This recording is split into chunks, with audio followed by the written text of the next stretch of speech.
Welcome to Paranormal M, where the eerie is just the beginning.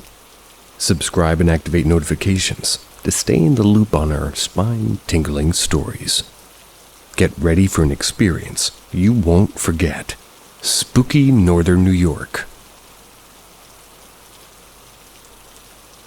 We moved to a house on Fort Drum. It's in Northern New York. We had a 3-year-old TV in my daughter's room. She was 4 at the time. She liked to watch about 20 minutes of TV each night to make her eyes tired. Every night at the end of 20 minutes, she'd be asleep. I would come in and turn off the TV.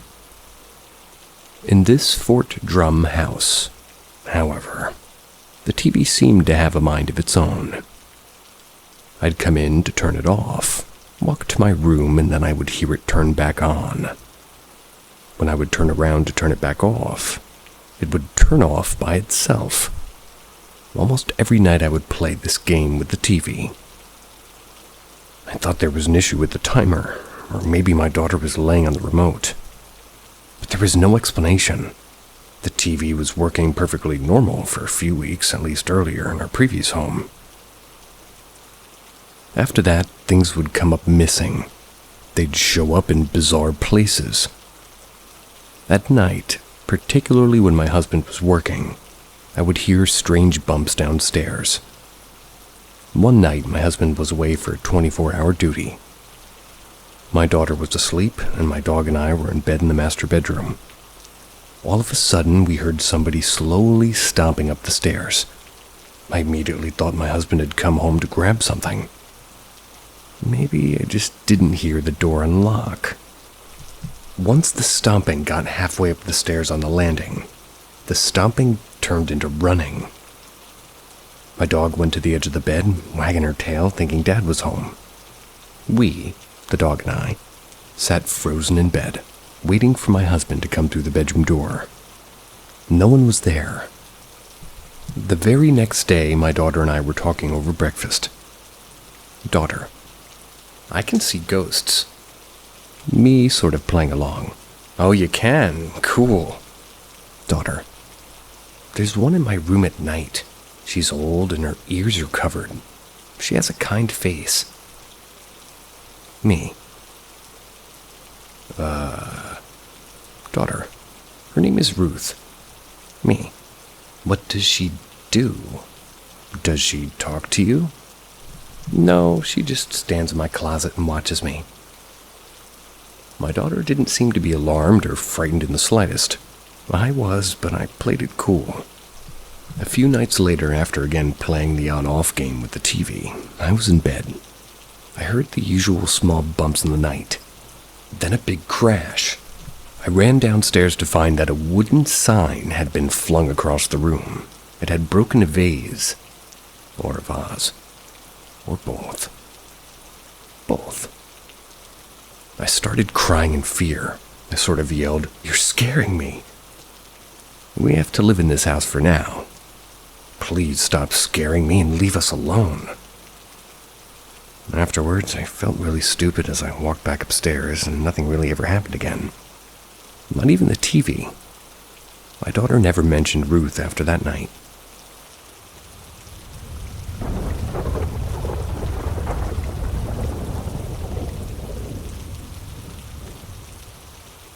Something keeps breathing on my neck and touching me at night. So this is a last resort, because I've looked on a bunch of forums, but I don't see much in terms of results. I've read it could possibly be an incubus, which sounds a little too mythical to me. I've never been a paranormal believer or a religious person, but I do respect it because of my grandmother. She believes heavily in this stuff, and even has CDs full of supposed captures of demons and angels. Lots of orbs, mysterious figures, and the like. I admit that they're a little strange. She's had them looked at, but was told to stop taking pictures. That's because there was something supposedly following her. It wasn't a good being either. She also reports experiences where she's seen my great-grandmother and grandpa. My aunt, being her daughter who's lived with her, confirms some of her own experiences as well. The four were very close when my great-grandparents were alive. Well, now I live with my grandma, but this thing has me on the fence of belief. I say on the fence because truly I could be going insane, I don't know. I don't want it to be real. Only mental problems I've had were major depression and anxiety. Join the rest of the world. My grandma, well, she does have a prescription for schizophrenia. She'd stopped taking that a while ago. But it's the cleanly worried about mess kind of schizophrenia. My aunt is mentally stable, never took a drug. I've also been having dreams of a sexual nature. I rarely remember dreams, but they've been vivid recently. And also one where I was being told some type of, secret. And that if I told anyone I was done for or dead or something like that. It was by a vague blonde man in robes. He was bringing me in to show me something. I sort of blurrily remember some type of necklace with an eye symbol on it. Every second of the day I feel something near me or touching me inappropriately. And I work from home too, so I really have to focus, and it pisses me off. I've prayed. I bought religious candles, I put a pillow between my legs, put my hair up from my neck. I wore tight clothing or no clothing at all. I turned off all the wind makers, closed the windows, held my breath to stop making any noises. Just to check and see if I was being paranoid. Maybe it was a draft or my clothing moving when I breathe. But it's still here. I think I maybe accidentally called it. My boyfriend is on a Navy boat. He's away currently, so I've been more wanting for certain things lately. And one night, about a week ago, was particularly bad. So I was, quote-unquote, doing maintenance. Eyebrows raised. That's when it started. I let it happen because of obvious reasons. But I was very confused and thought maybe I was dreaming. I now go to sleep bundled up around my groin area. It makes it kind of go away, but it still wakes me up either way around 2 or 3-ish every time without fail. In which I'll be in a completely different position on the bed with it touching me. Admittedly, it feels great, but I'm becoming kind of very annoyed at this point. I don't feel it's evil, it just has one-track mind, you could say. I tried talking to it, but it doesn't really respond. Just keeps trying to get it on. It sounds like a lot of people in real life. So I stopped talking to it entirely. I ignored it for hours. Same thing, it never leaves. I don't dislike the thing that much, to be honest. It's just kind of aggravating when I'm trying to work. More description on touching. Either it feels like it's, okay, so I read a millisecond ahead. Not very far, but a millisecond, and I will say as the narrator, fair warning. So, more description on the touching. Either it feels like it's inserting into me, stimulating me with something, possibly orally, or caressing my face, neck, and back or legs. Sometimes it seems to get angry with me and pinches my nose, which I've come to giggle at because it's so out of the blue. Or especially, to get my attention, it puts an odd pressure on my ear. It sort of makes it ring. Very uncomfortable. Also, depending on the temperature in the room, it's been a very warm touch or a very cold touch, 50-50. I thought traditionally that their touch was only cold, so this comes as a surprise to me. Sometimes I do tell it to stop, well, you know. Or rather, they wrote, sometimes I do tell it to stop. Dash, does this count as attention, question mark. I suppose so. I don't know if I believe any of this. Likewise. I hope I'm just crazy. I'd just like some theories and possibly help, or do I need to be admitted into a psych ward? Also, we stopped using gas for heating, so no, it's not hallucinations from a gas leak. Brand new tank. And I know it's not my boyfriend. If this is an actual ghost, it seems. I don't know, I just emailed him yesterday. Not dead. There's also no one else I can think of that would come to me in this way that's a dead man. Well, if men are anything like they are during life, I would imagine there's plenty of them.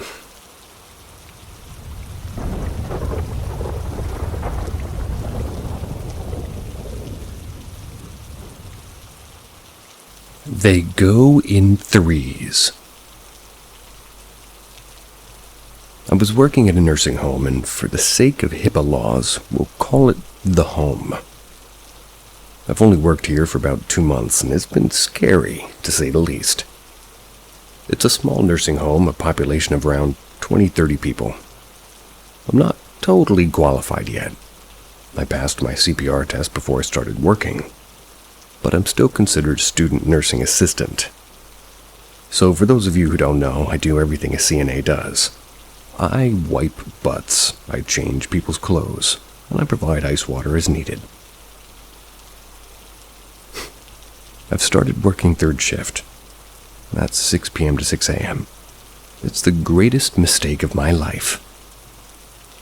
We take great care of people here, but it's not enough. I know that people come here to die ultimately, but the way things have been going makes me uneasy. A resident passed away the day before I started working. I didn't really think much of it. These people are mostly old and fragile. They come here for end-of-life services. Not even a week later, we had, well, new admit, you could call him, who unfortunately passed on my shift. She was placed in room 213. She was decently healthy, and she came in for rehab as her legs were swelling and caused issues with her walking. The night she passed, our call lights quit working, but just in her room. We didn't know until later. Instead of making a ding-ding noise, the lighting in the bulb position above her door, it made like a D noise, as if somebody pushed the call light and turned it right back off. So a quarter ding.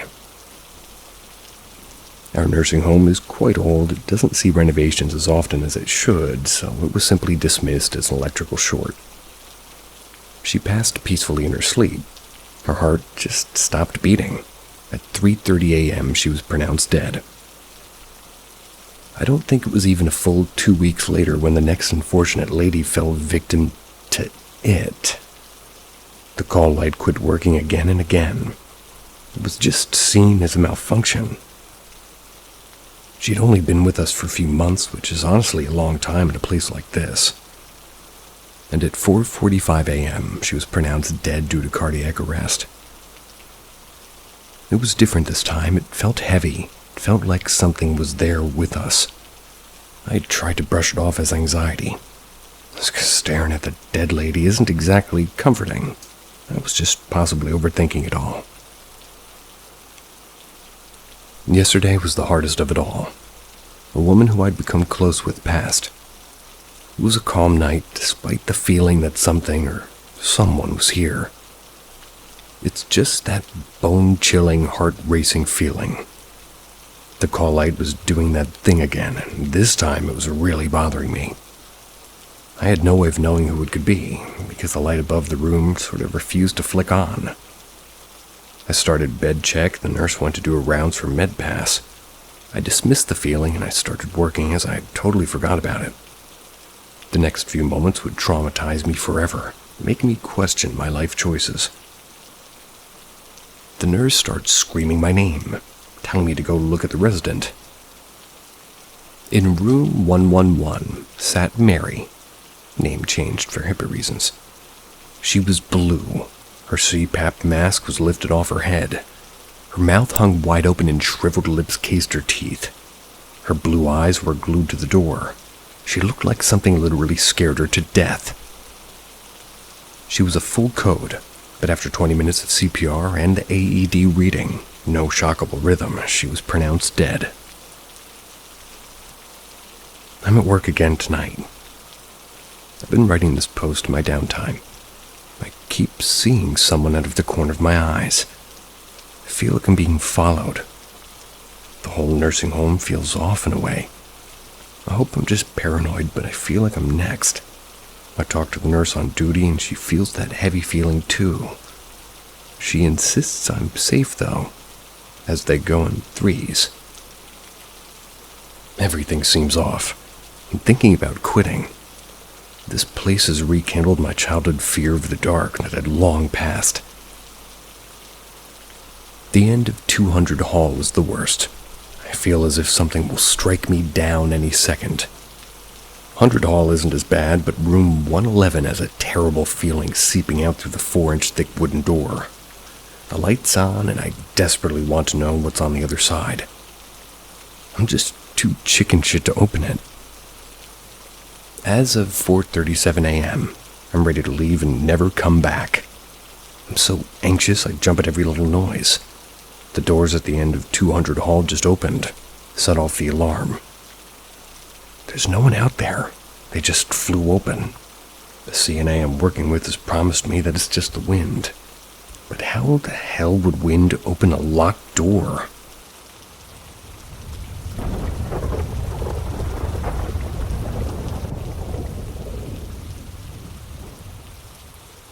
I think I camped at a burial site. A few years ago, my family and I went fishing and camping in the same area that we usually go to. But I guess it was occupied. So we settled in the nearest empty space. Well, the nearest empty space that could fit 2 trailers. We didn't really walk around or explore the area around it for the first 2 days. That's because we were at the lake fishing. But when we did, it was me and my grandpa looking at the scenery. Specifically a small stream that I thought looked nice. However, the closer we got, the more uncomfortable and just nervous I felt. But I didn't know why. That was until we found a small grave. I'd say that it was about a foot long, the type a small dog or some sort of animal could fit in. The dirt in it looked fresh, or at least noticeably more dug up compared to the moss and grass around it. And it had a cross made out of sticks. It was standing at the top of it. Next to the grave was a shovel. It looked a lot older than the grave itself. It was really rusty and looked chipped at the edge. It honestly scared me a bit. I just wanted to leave the site alone, and... well, my grandma wanted to look around more. Or grandpa, excuse me. I stayed away from there for the rest of my trip. I didn't want to touch or disturb anything, but my grandpa, on the other hand, he took the shovel. I don't know why, but he did. I think he still has it now. I used to have pictures, but I got a new phone since then, and most pictures and files failed to be transferred over. However, I'll post them if I can find them. I'm not completely sure if the next details are related to the grave, but I still took mental notes about them. On the log fence a few feet away, the kind that marks where you can and can't trespass, there were strange symbols painted on it. It didn't look like any language, however, and I think one was some sort of circle with an X going through it. This could just be some kind of graffiti, though. On top of a wooden stump next to it were 2 pennies sat next to each other. One was facing tails and the other was facing heads. Everything was quiet. Too quiet. Usually you could hear small animals and, well, at least tens of birds all the time. But you could only hear soft rustling and like 2 birds in the distance. When I brought my parents to the place, my mom stayed for a bit and looked around when something hit her back. She was standing upright, and unless gravity just decided to screw around with us, it has to have been flung by something or someone. There were nails with torn fabric, like someone rushed to rip it off the nail. Assumed it was just from a hammock from a previous camper, but why on the scattered trees that weren't even across from each other? And why rip it off the nail instead of just using a hammer or something to take it out? Sounds like something I would do.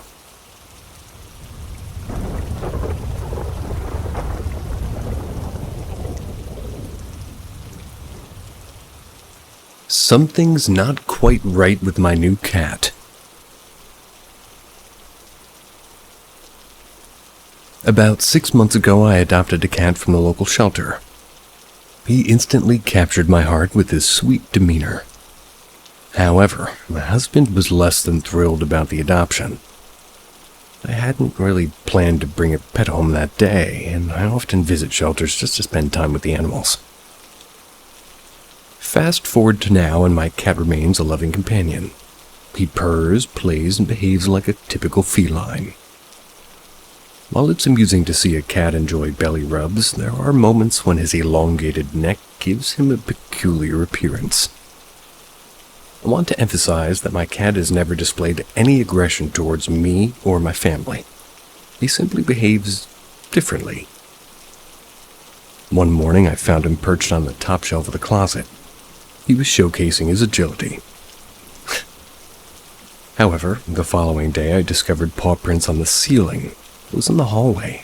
Little dirty cat tracks. On another occasion, I opened the freezer to find a frozen deceased bird.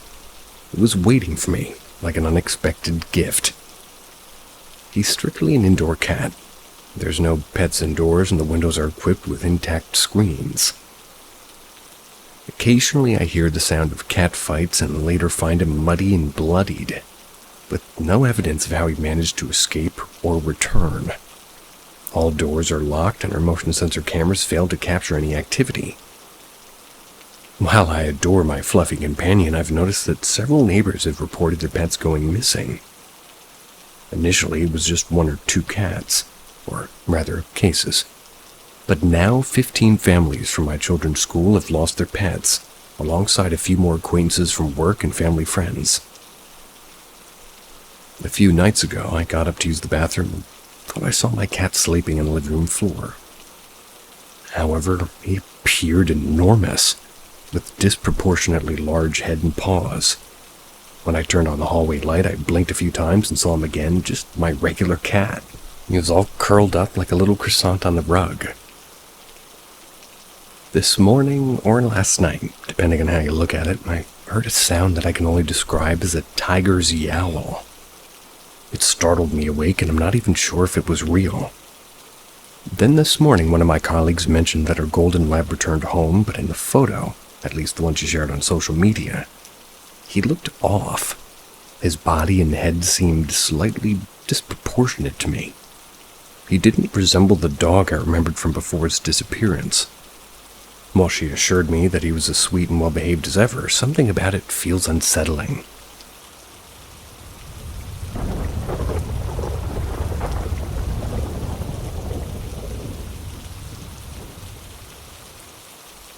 The story of my haunted 55 Chevy.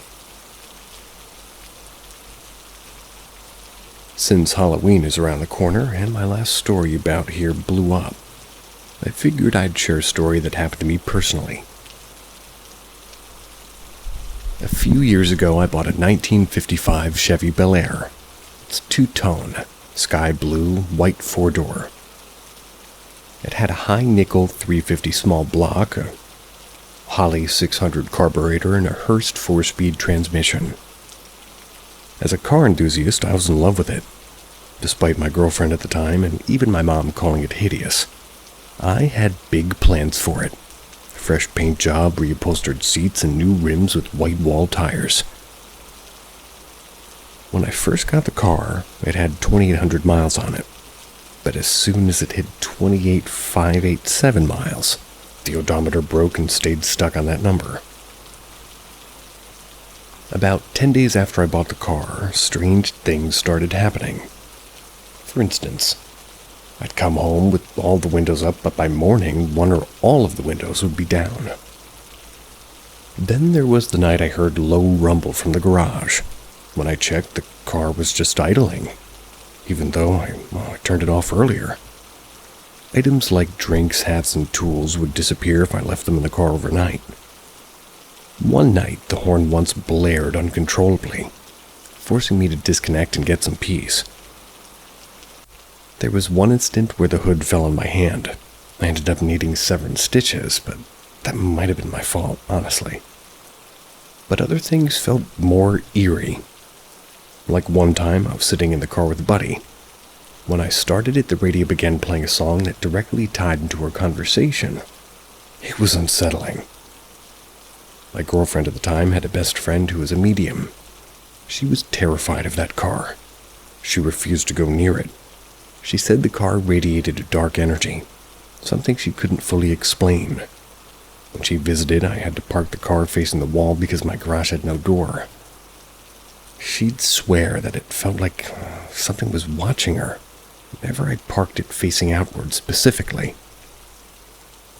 The activity wasn't limited to the car either. After I got the Chevy, strange things started happening in my house too. Doors and cabinets would slam. I'd feel cold spots in heated rooms. And there were nights with knocking on the walls. Sometimes I'd even hear footsteps in the kitchen late at night. Eventually, a family friend who's also into classic cars and had owned several Tri-5 Chevys offered me $10,000 for the car. Since I'd only paid $8,000, I took the offer. That was in September of 2021. After I sold the Bel Air, the paranormal activity in the house calmed down. Although the house is over 100 years old and still haunted to some extent. But I can't shake the feeling that the car somehow amplified these hauntings. A few months ago, I was talking to the new owner. He had fully restored the Chevy, making it into the beauty I'd always envisioned. He loves the car, but when I asked him if he's noticed anything weird, he admitted that every now and then strange things do happen. The oddest incident happened one morning while he was having coffee with his neighbor. His neighbor asked him what he was doing out late the previous night, saying that he'd caught a glimpse of the Bel Air driving down the road, and it returned about an hour later. The new owner, though, swore he hadn't left the house that night, let alone driven the car.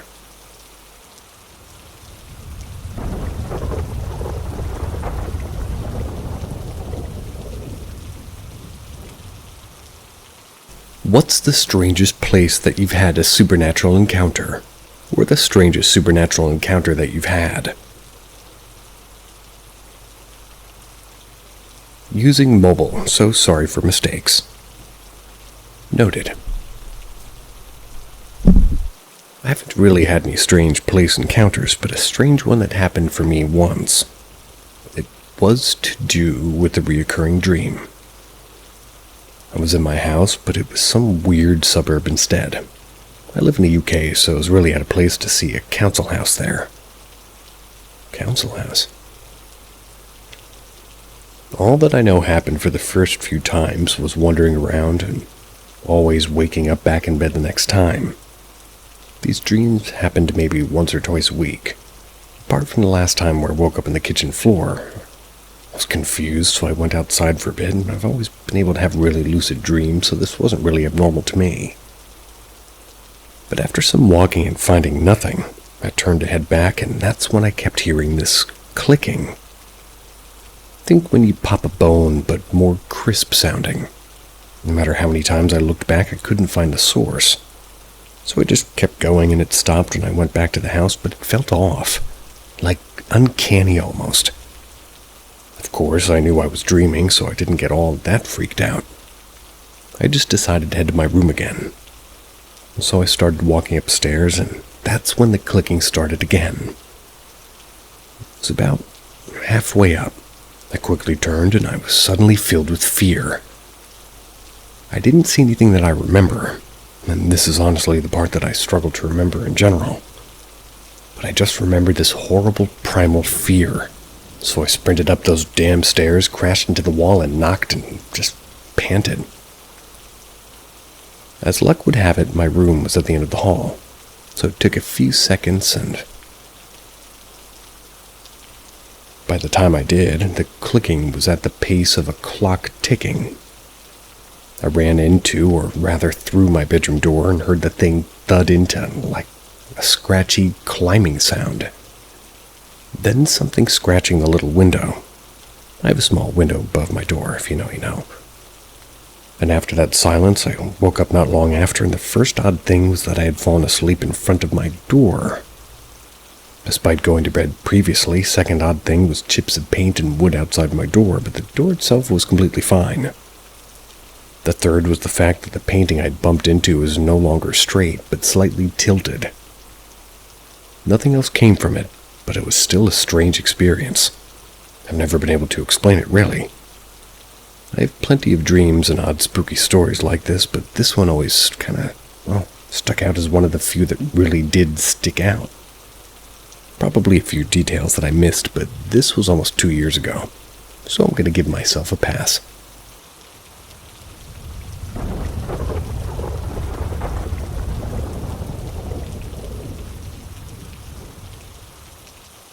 A strangely wholesome story of mine.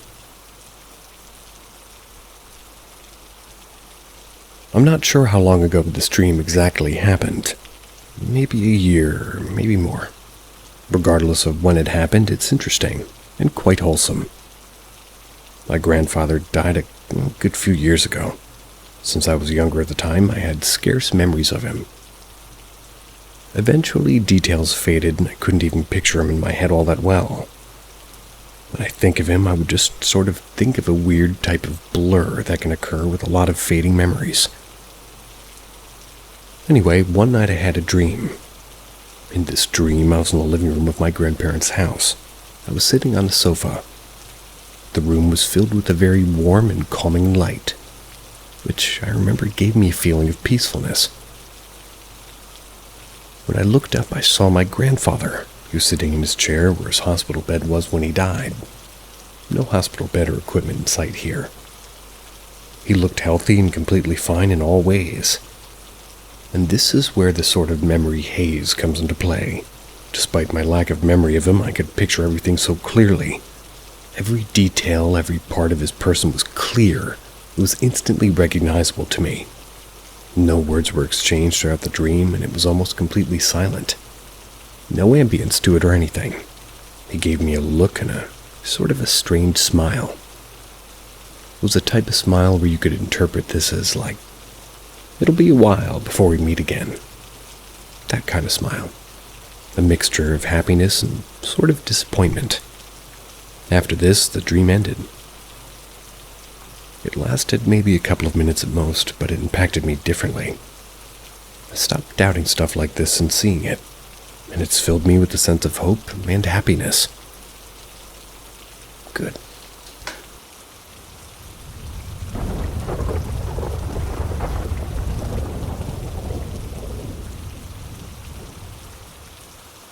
Babysitter coming to me in dreams. So for some background, my mom had me when she was still in high school. She was newly just turning 18 the day before she had me. She had a best friend a couple of years younger who was 16 named Mindy.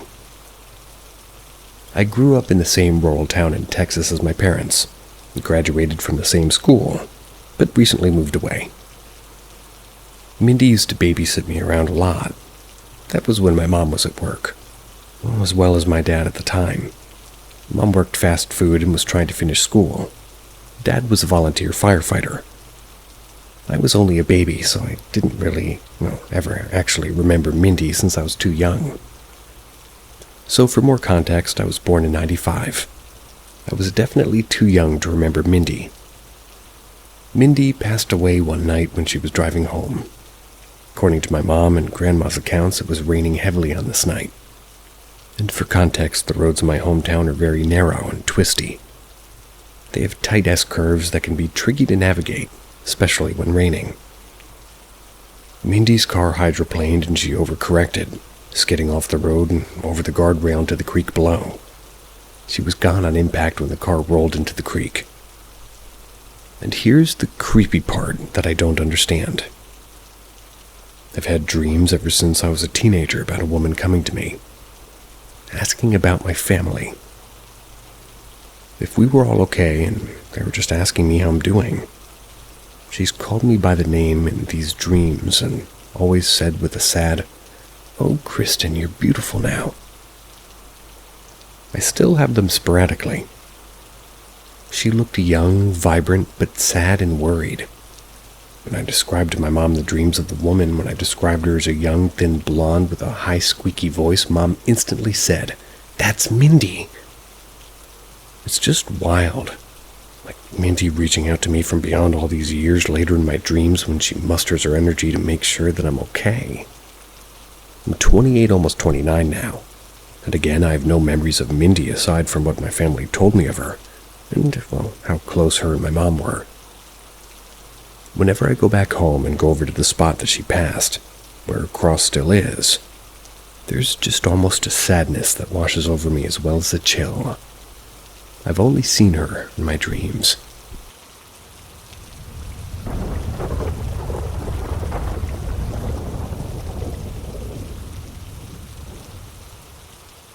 A shadow person encounter I had when I was 12. Can anybody give me any more insight into it?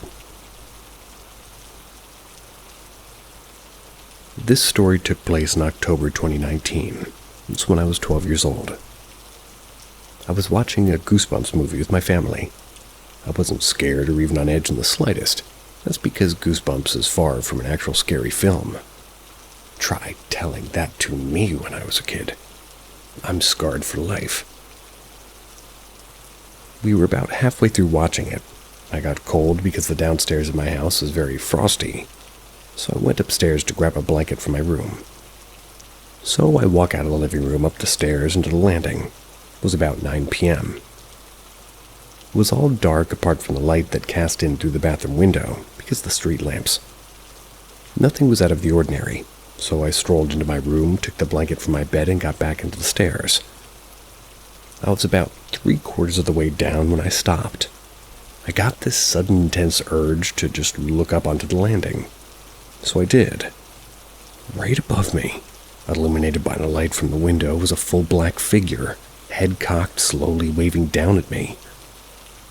There was no way this was a shadow. I'd never seen a shadow like this before. It looked like a living person who'd been covered in black paint or had put on a morph suit of some kind. I screamed. I ran back down to my family, shivering and crying along the way. And it didn't stop there. My mom has always been spiritual, open to this kind of stuff. So she believed me. She'd let me sleep in her room with her until Christmas Day. Even when I was sleeping with her, I had maybe 3 or 4 of the exact same dream. In the dream, I was on the stairs. I looked up at the figure again, but every single time I would turn to my right and throw up this thick, viscous black liquid. It was unnerving. I still don't know if it was the figure giving me the dreams or the anxiety that I'd felt because of the event. Though that wasn't the last time I saw the figure in person. Maybe a month later, so around November, I was home alone, just having gotten back from school. My mom was out because she was sort of picking my younger brother up from primary school and my dad was at work. So there was only me in the house. At this point, I was getting quite nervous. It was almost 5 p.m. and they still weren't back. I crept out of the kitchen and just out into the fully lit hallway, and all the lights are on and even more daylight streaming in through the room and the front door. It had windows. Once again, I got that intense urge to look toward the stairs. Reluctantly, I did, feeling the fear rise up in me as it had done a month before. And then, there was the figure again. Broad daylight. No way of being a shadow, except this time it was hanging down. It was upside down from the landing, staring at me. I was so scared that I immediately started to cry again. I grabbed my keys from the kitchen, unlocked the door, and ran outside. I slammed the door behind me. With that, I ran down the street, sat on the curb alone, crying until my family got home. It's about January 2020. My mom suddenly sat me down on the sofa. She informed me that she had spoken to my granddad who lived in Cornwall. They had many witchy friends, told him about my experiences. He had one of his friends somehow cleanse her home and sent her spirit guide and husband to get rid of the spirit. I was overcome with emotion and I just cried. I don't even know why. And since then, I've never seen that figure again. But we do, think that I'm somewhat, at least a little bit, psychic. I don't really know. Seen other things since then, but they've never been that clear. Can anyone tell me what this could have been? Like my mom says, it could have been the spirit of the man who lived in the house before us, but I'm not convinced. Why would he do all of that to scare me? And the dreams? Just makes no sense.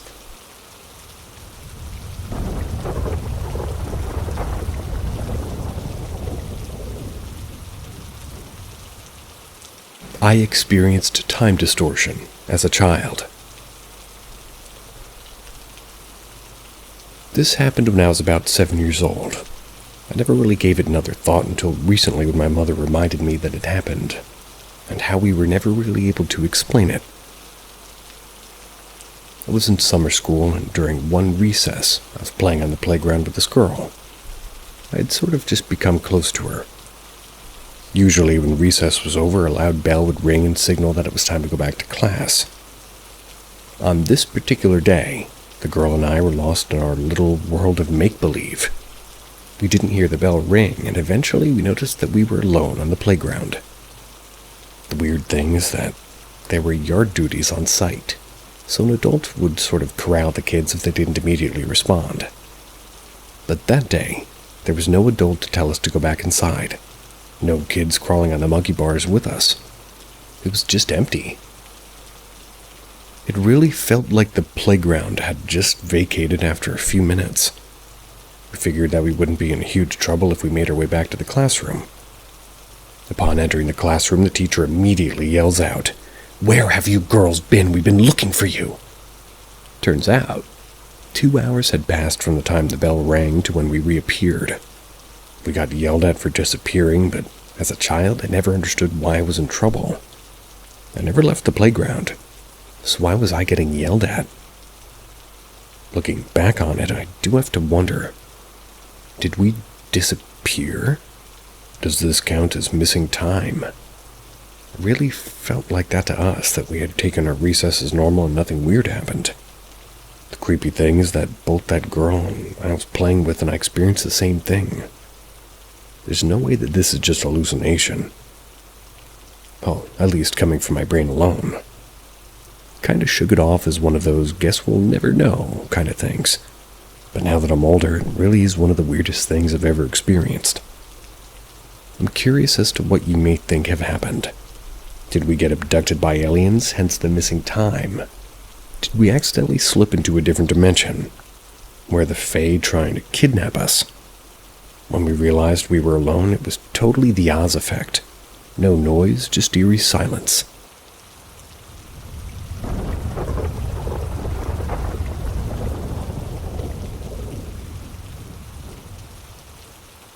Knowing that death was coming.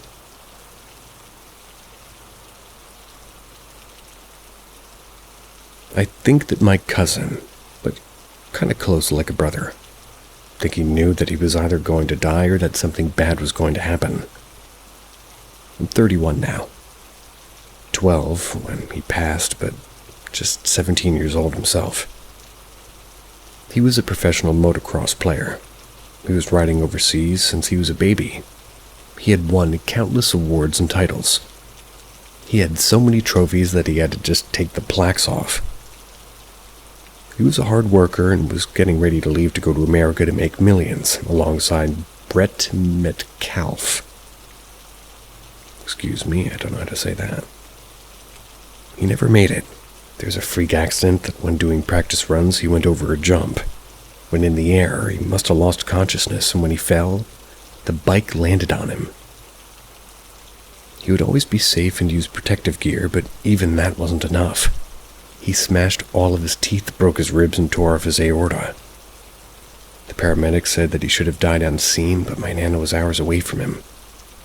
I know that he held on for her because when she got there, he passed. Cleaning his room, a note was discovered. It had him saying that he couldn't shake the feeling of something bad happening. Then my family found out that he took out a life insurance policy. A 17-year-old. Now there is a huge memorial cup, and that would be in the motocross shop that other motocross folk would compete for. It's such a beautiful tribute. I want to talk to him again. I have so many questions, but mostly I just want to say thank you for being such an outstanding young man. What are your thoughts? Do some of us have this ability to predict trouble or possibly death?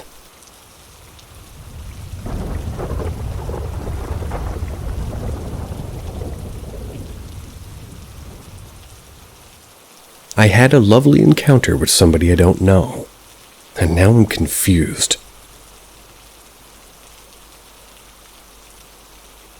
I've been doing a lot, at least with my spiritual work.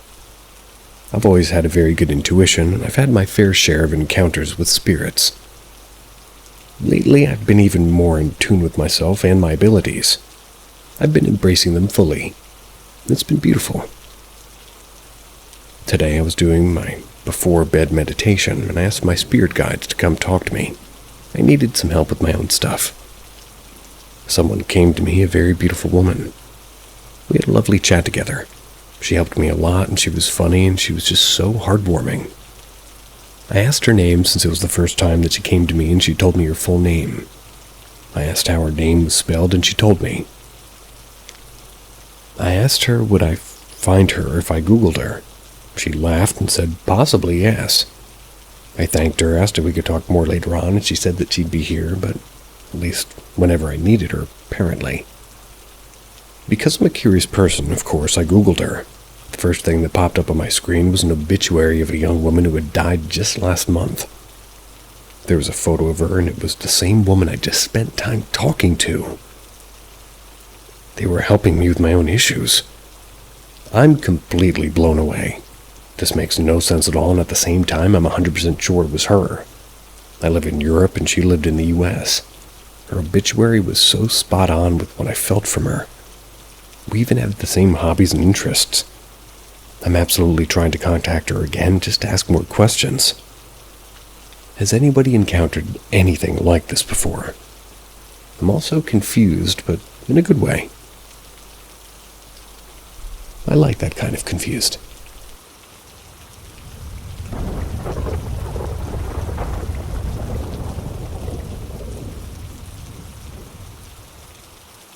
Haunted Trailer in Southwest Virginia from 1984. As a child, my family moved around a lot. I never knew why until I was an adult and realized it had much to do with my mother's ADHD. Maybe she was running from something, but my older sister says that she was protecting us. So anyway, we moved nearly 30 times before I graduated high school. In many of the homes that we lived in, I saw things that only I could see. This one place is among the most remarkable. I was 14. It was 1984 in summertime. My family had just moved into a single-wide trailer in a large trailer park. Immediately I began to see and hear things. It took me a few days to realize that they were paranormal. I would lay in my bed at night and hear loud growls coming from underneath my bed. From my room, I would also hear my mother in the kitchen and smell food cooking in the early hours, pans clanking and such. I'd go into the kitchen, the lights are off, and no one's ever there. And this happened many times. Everybody in the house says that they experienced this at least once. My mother would wake us up in the middle of the night with the door wide open, screaming, "Leave us alone, please, just leave." And this would happen a lot. I remember my aunt coming over to take care of us. That was because my mom was in the hospital. She made us all sleep together in the living room because she was scared. The most terrifying experience was one early morning. I was wide awake and laying in the bed with the room door wide open. Everybody was asleep, and I could see down the hall into the kitchen. I saw a short, dark figure with a hunched back rise off the kitchen table and slowly walk down the hall toward my door. When it reached my door, it stared at me briefly and turned away. I was terrified, and I was gasping for breath. It was just so dark with no features.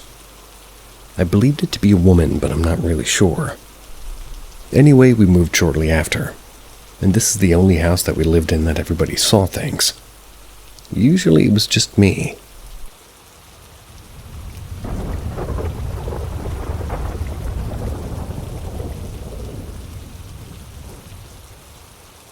Not sure what I encountered. I thought about posting this in the Skinwalkers subreddit, but I'm not sure if it really fits there. And truth be told, I'm not so sure what this was. Maybe a mimic or a ghost. Maybe somebody out there can tell me what they think. This happened several years ago. My sister and her husband were on vacation for a few days and asked me to dog sit for them. They have quite a few dogs. I agreed, as I have dog sat them for a number of times now, before then and since then. The first night I stayed over that week, their rather elderly yellow lab Lacey started to get a little agitated. It was about 10 p.m. Thought maybe Lacey was nervous because it was close to bedtime. My sister and brother-in-law just weren't home yet. So as I mentioned, Lacey was elderly and going blind and deaf. Thought she might be having some separation anxiety.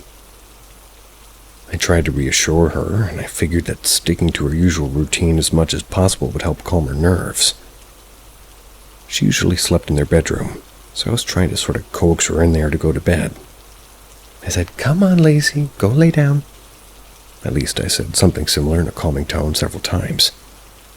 After the final time, I heard a voice repeat back to me, "Go lay down." It was a man's voice, and it was crystal clear.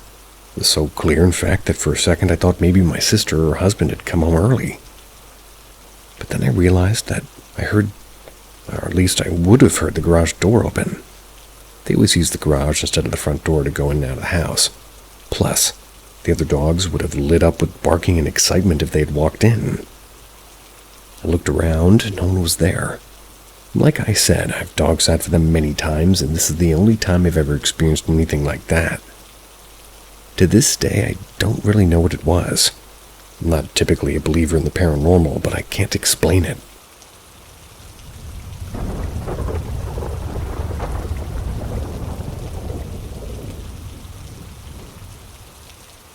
Still cannot figure out what my 3-year-old saw. This happened late in December 2019. My wife was in the hospital after a C-section. She was having her second child. My elder one is a girl who was 3 at the time. I spent most of the time in the hospital during the day but I did used to come back home in the night with my 3-year-old, so our routine wasn't exactly disturbed. That's why my mom-in-law stays at the hospital with my wife. At nights, it used to only be the 2 of us at home, and my daughter wasn't too happy that her mom wasn't around. I let her sleep with me in one of her spare bedrooms. I'm slowly falling asleep with my child cuddling up next to me. They're fast asleep. Then she lets out a terrifying, blood-curdling scream that I've never heard from her before or after. She sits upright and holds me as tight as her little hands can, shaking in fear. I ask her what happened. Between sobs, she says that he's standing right next to the bed beside you, Daddy, and he wants to take me. I asked her who. She says, Sam.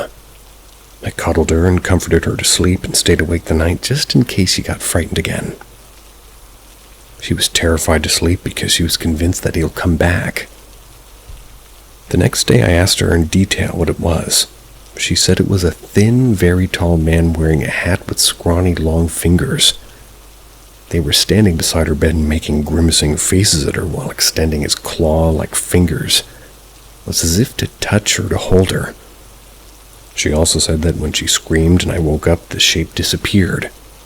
She says that it lives inside the house, but it's scared of Daddy. She knows no one by the name Sam, by the way. She spoke about it for a few days, and then I gradually purged it out of her mind by telling her and convincing her that her friend Fredo ate him and pooped him out. So he's gone for good. And by the way, Fredo's a big green frog that lives around the house that she considers her friend. She's got good style.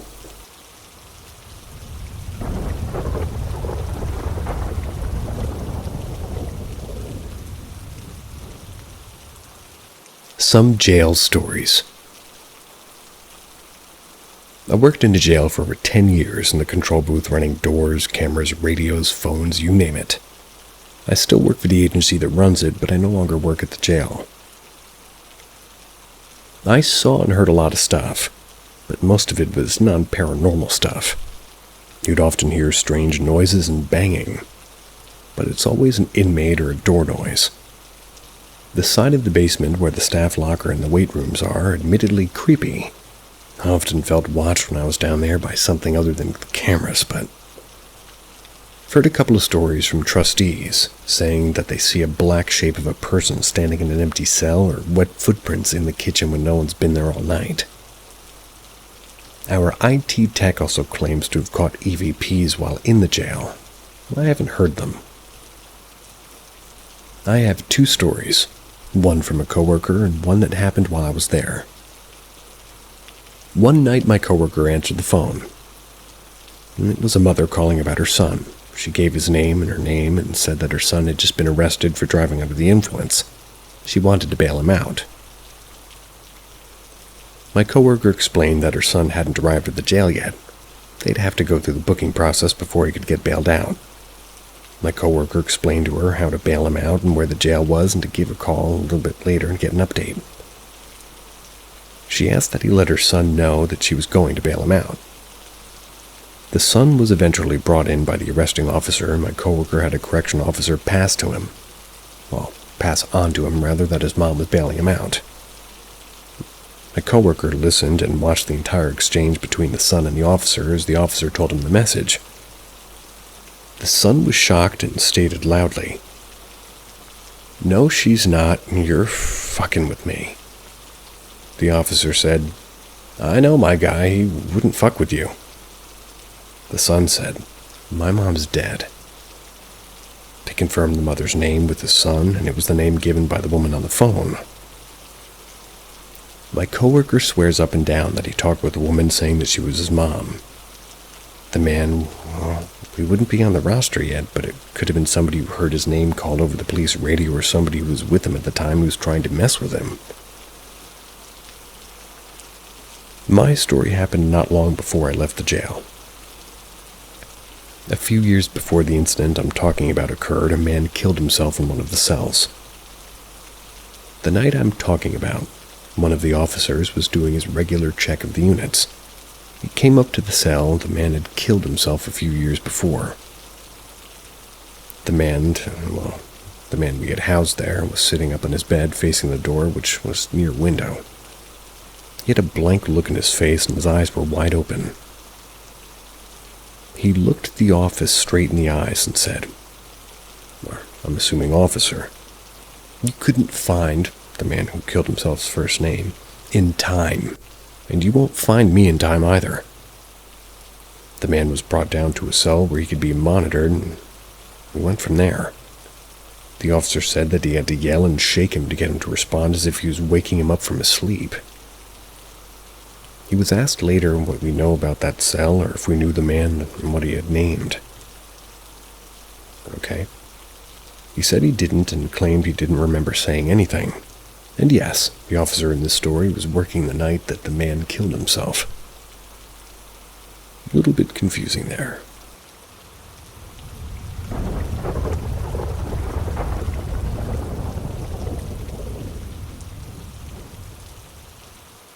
I think my best friend visited me on his way to the afterlife. I grew up with this amazing guy. I won't say his name for anonymity purposes, but over time he just became an older brother to me. He was super close to my family. He had a magnetic personality and could light up any room. He had an uncanny ability to make any stranger feel at home with him. He was truly loved by so many people. A few years back, he was attacked on the street and ended up in a coma. One night while he was in the hospital, I believe he visited me in a dream. In the dream, I was grown up living in a beautiful house. I had one son who was working on his homework in his room. I heard a knock at the door, and when I answered it was my friend. Outside the door was white, like the type of bright white that you see when your eyes are trying to adjust when you step into the sun after being in the dark all day. I remember letting him in the house, I guess, to talk. Well, in my dream, it was like nothing happened. He told me he couldn't stay for long, but he wanted to stop by and say hello. He touched my shoulder, looked into my eyes, told me that he was proud of me. That's when I remembered what happened. He then told me that he was okay, and I would be too. I woke up uncontrollably crying. The next day I learned that he was brain dead, and he wasn't coming back. I don't think I ever felt a pain that deep in my life. It was the type of pain that takes away all of your strength and your ability to function. The only thing that got me through was the memory of that dream. Part of me said it was just my brain's way of coping, but it felt so real. Like he was telling me he would be okay. This is beside the point of the story, but his kindness in life helped hundreds of people turn their lives around. His warmth gave people a home when they had none. He dedicated his life to bettering those around him. In death, his organs saved the lives of 7 people. He was truly a gift to humanity, and I feel so incredibly lucky to have known him. Yes, Gecko. Rest in peace.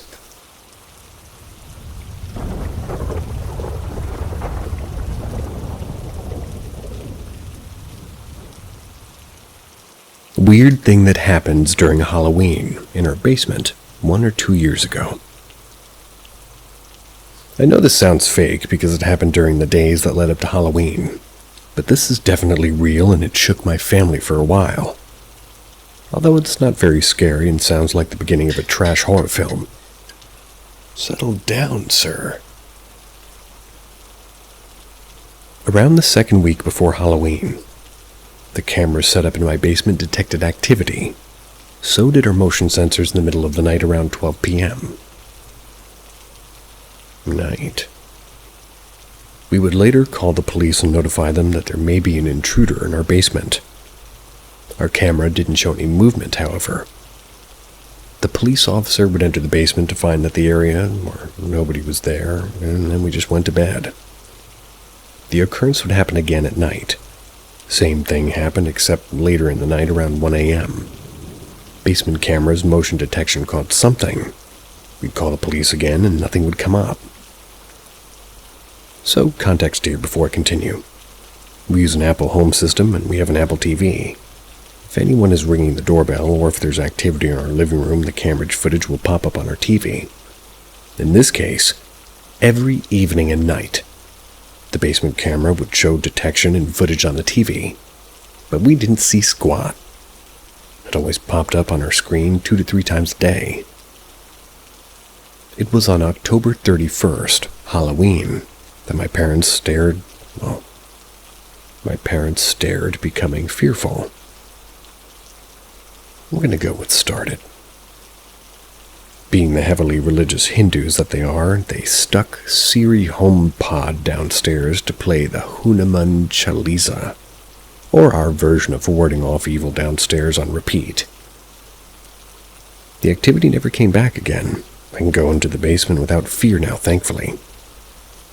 The strange thing is that our house is brand new. It was constructed a mere 4 years ago, so nobody had lived here prior. Additionally, we have experienced 0 paranormal activity prior to this. Nowadays, me and my family laugh it off and I have a story to tell people. But it was pretty scary, and it was my first paranormal experience. I really wish I knew what was happening in my basement. Thankfully, it was a was rather than an is. Not everybody can say that.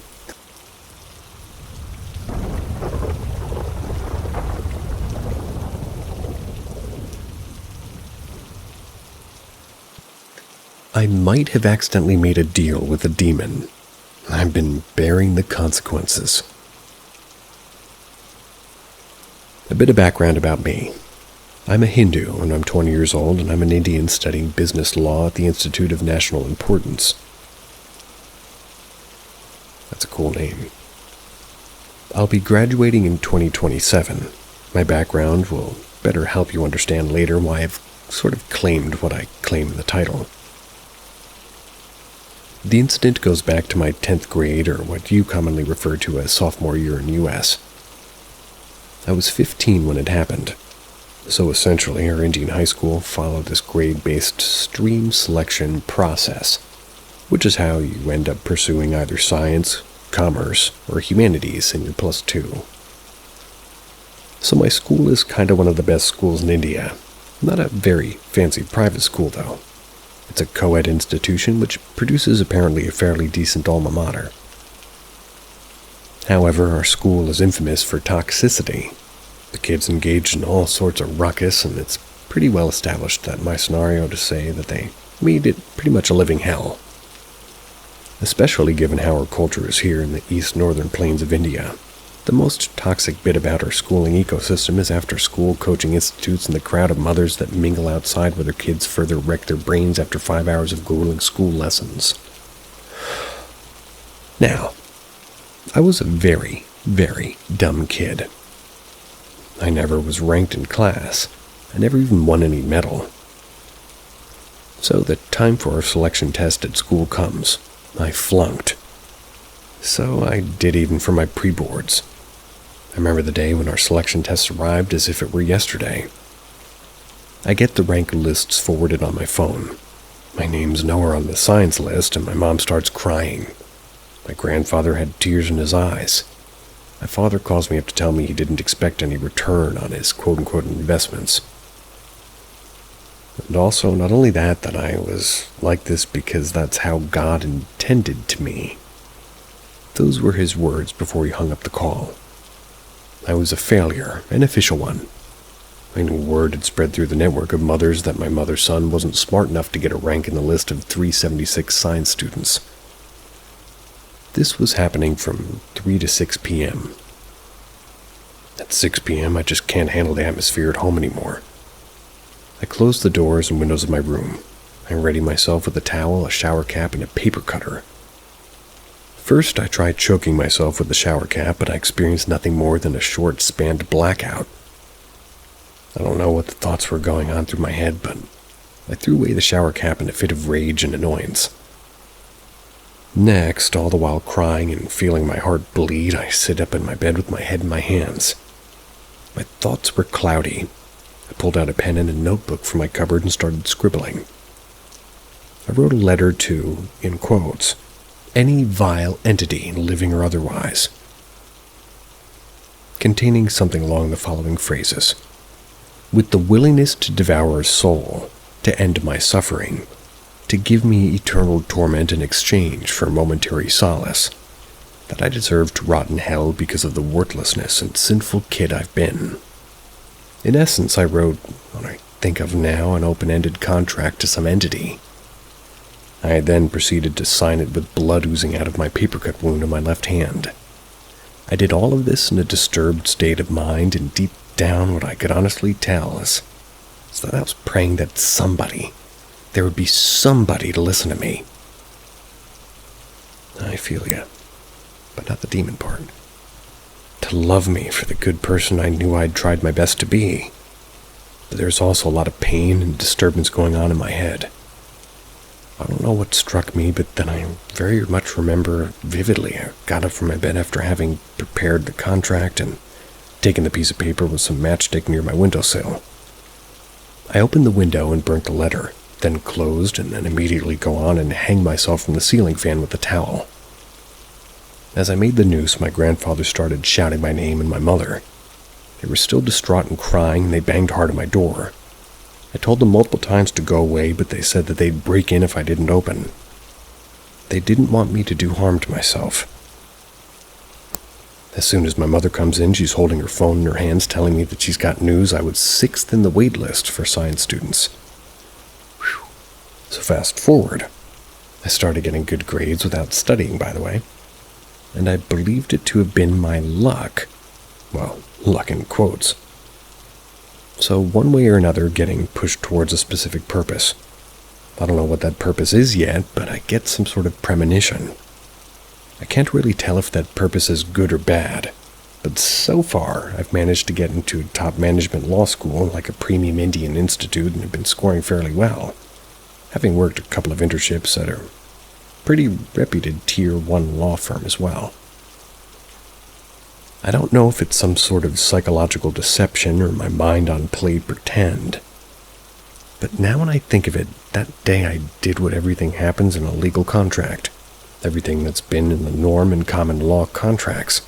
So looking at that incident from a common law perspective and applying the law of contracts from the jurist's ansins, whatever that is. 1, I had an intention to contract. 2, I had an offer of fair consideration in exchange for a promise that is fulfilled on my ask of redeeming me from the pain of being a failure. 3, I acted in free will, not in a state of undue influence or coercion. Note that I wasn't distressed, but that wasn't really caused or influenced by the other party, i.e. the speculated entity. I made the contract binding upon myself by entering my blood as signature. Besides, it's also identifying me as a person. The reason why I wrote it addressed to any vile entity is because during my depression days and my search for an answer to my pains, I looked up King Solomon and his lesser key. The legends of how the jinns and demons would help him be the ruler in such a large kingdom. He was hooked upon the remote abstract idea that they might just be true. But being a Hindu, I did and still do have the skepticism that even they exist. Why would they deal with a different faith? And if it is indeed a possibility, it poses so many questions about how I look upon the idea of God. No matter what your idea of God is. Sweet dreams.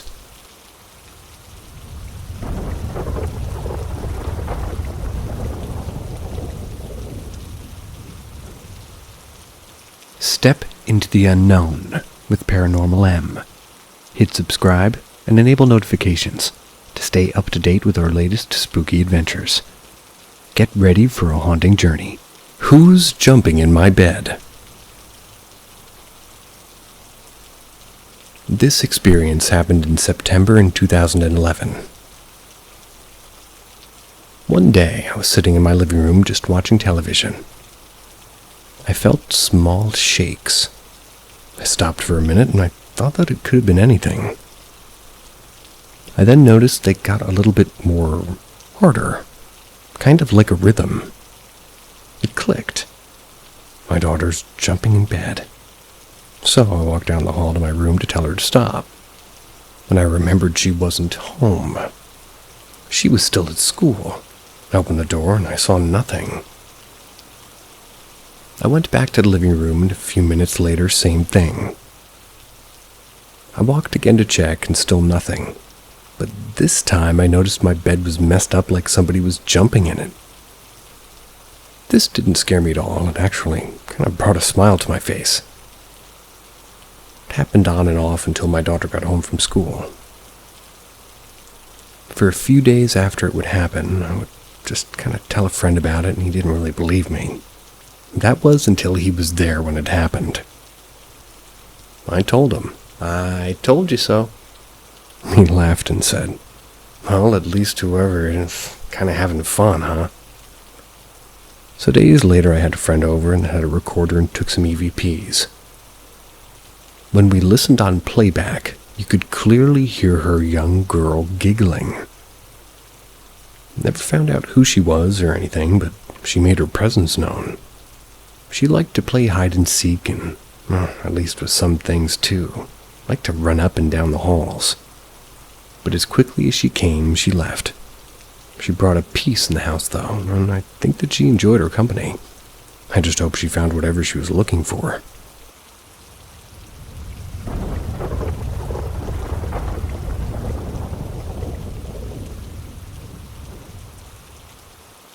Was she saying goodbye?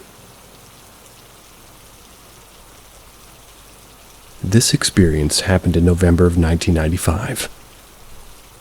On Thanksgiving Day, my godmother was rushed to the emergency room because she wasn't feeling well.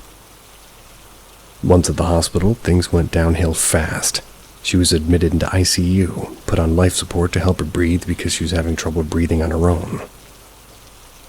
Well, my mother and I stayed with her until late that evening, decided to go home and get some rest so we could go back to her and get there by morning. Once we were home, I decided to sleep in my mother's room, in case the hospital called with news. At around 2 a.m., I woke up to my dog growling this low growl. So I just nudged him, thinking that he was growling in his sleep. A few minutes later, he started again, but this time he was sitting up on the edge of the bed staring into the living room. Well, my dog got louder and louder until he woke up my mom, and we both got up and saw nothing. Calmed my dog down and went back to bed. Maybe 10 minutes later, I could hear footsteps in the living room. But not normal footsteps. These sounded like they walked by dragging one foot behind them. Both my mother and I were just sitting up in bed looking into the living room, hearing the footsteps, but seeing nothing. As I was getting out of bed, I heard a noise and the sound of somebody dropping something on the table. But still, I saw nothing. The dog was going crazy at this point. When I went to turn on the light, the phone rang. It was the hospital informing us that my godmother, my mom's sister, had just had a stroke and was in a coma. The news was heartbreaking, and when my mom hung up the phone, we headed to the hospital. It was about a 30-minute drive to the hospital, and neither one of us spoke a word. My mind was on my grandmother, and just what happened at home right before the phone rang. Once we arrived at the hospital, we got out of the car, and there was the strongest smell of roses in the air. And there were no roses to be found. We both smelled those roses all the way to my godmother's room in the ICU. Then the smell faded away once we entered her room. The doctor came in and informed us that the test revealed that the stroke caused major swelling in the brain. And because of that, she had damage to her brain stem and was brain dead. The next day, she was removed from life support and passed away. Now, I can't explain what happened in those early morning hours. Some say she was saying goodbye. Others just don't know. What do you think?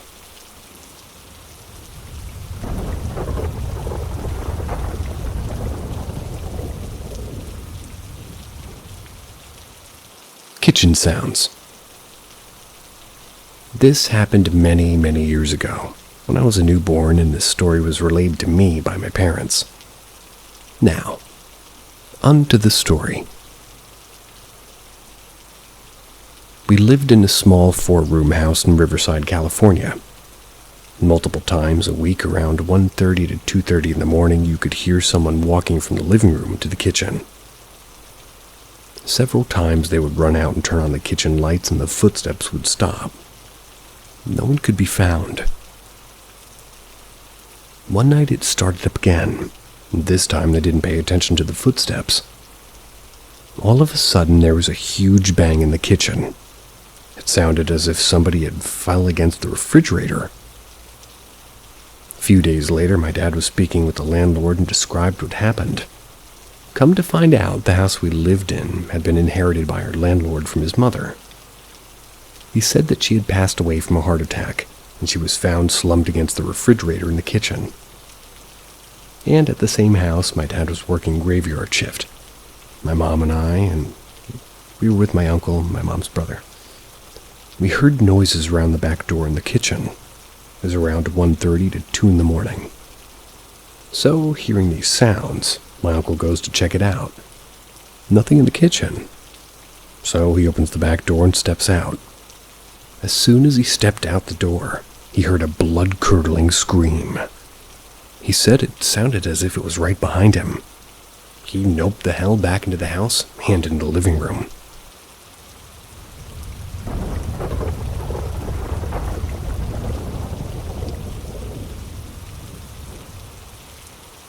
Paranormal.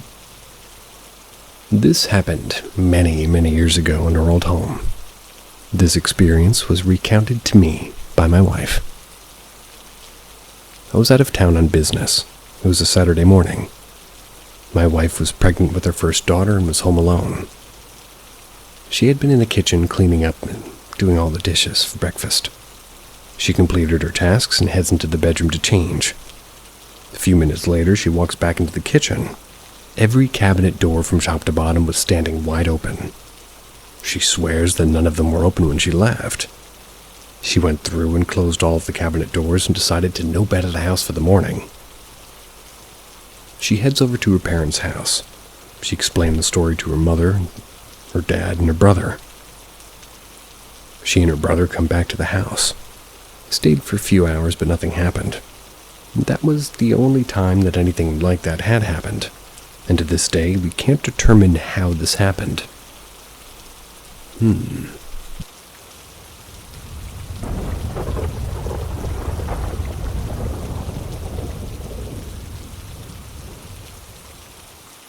Glad I don't live in my family's house anymore.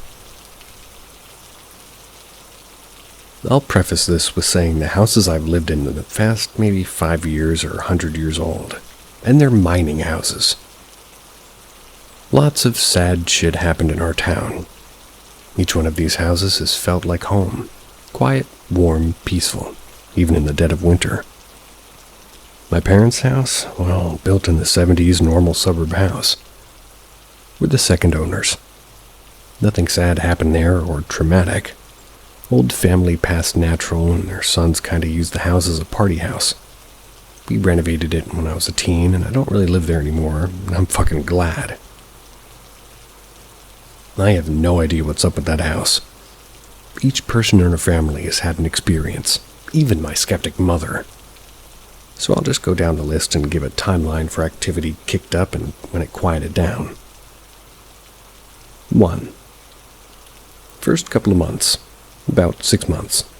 Living in our house, we'd all be consistently hearing our names in like another voice, basically in a calling you over sort of tone. Each time we got to the person who called our name, they'd literally just be vibing in the room and go, "Nope, didn't call you." Cue awkward stare and shuffling away. Happened multiple times to everybody.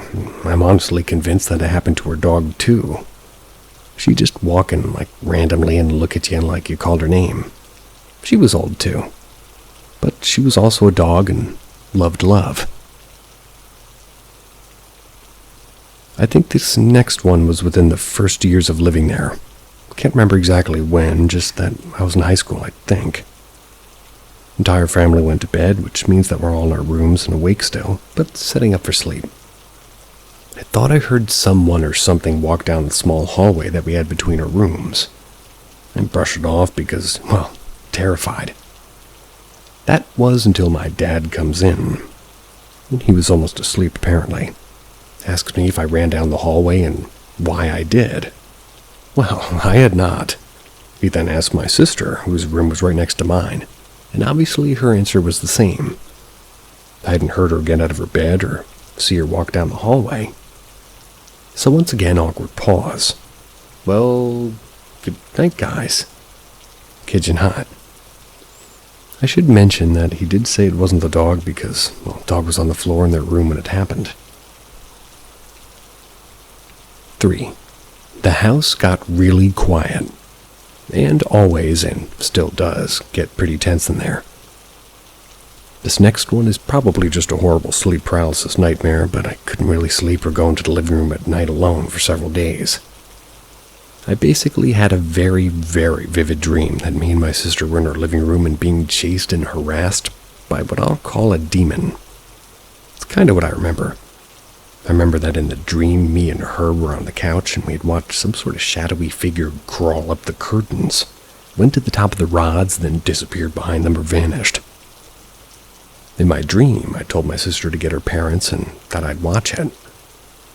Then I remember being chased around the coffee table, knocked to the ground by whatever it was and trying to scream. I was also trying to scream in real life, apparently, which is why I think it was like a case of a bad nightmare and sleep paralysis. I remember waking up to trying to scream, like I felt like I couldn't and I was in like total fight or flight mode. Took me a minute, then my teenage ass just went to tell my mom. My dad was out of town. Then I slept with her. Couldn't sleep the rest of the night, and the next 2 nights I really couldn't sleep. I was too fucking scared. 4. That was the last of it for a long time, which Well, it was a relief. Until recently. In the last couple of years, my sisters told me whatever's in the house has kicked up activity again. Mostly by opening and closing cupboards at night when she, solidly knew everybody was asleep. Then during a time I was visiting, it happened to me. I was laying in bed with my mom, because my old room is now an office. I was staring at my phone. She's asleep and snoring, and her new family dog was also sleeping with us in the bed. Then I heard several cabinets in the kitchen open and close. Kinda just stopped for a second. There was no other noise it could have been, because I've heard that sound for years. I texted my sister to see if she was awake, because we both stay on our phones at night, like everybody else. She said yes, and asked if she heard that. She said yes, then asked if it was Mom. I said no, and I asked if Dad had gotten up, even though I hadn't heard him leave his room or office. There is a couch in there. She obviously said no. I obviously freaked out a little and told her good night, and she said the same to me. Next day we talked about it more, of course, and we're just scared. At this point, we're kinda used to it after a majority of the scary things happening earlier on. But it was just a reminder, and still is, that there's something in that 70s house that shouldn't be there, and that my historical homes lack. I don't know, that house has made me a believer, and my entire family. Even my mom gets uncomfortable occasionally. So anyway, yeah, that's it. Nothing groundbreaking, but just reasons I hate going home anymore and walking in that house at night to this day. Pretty convincing.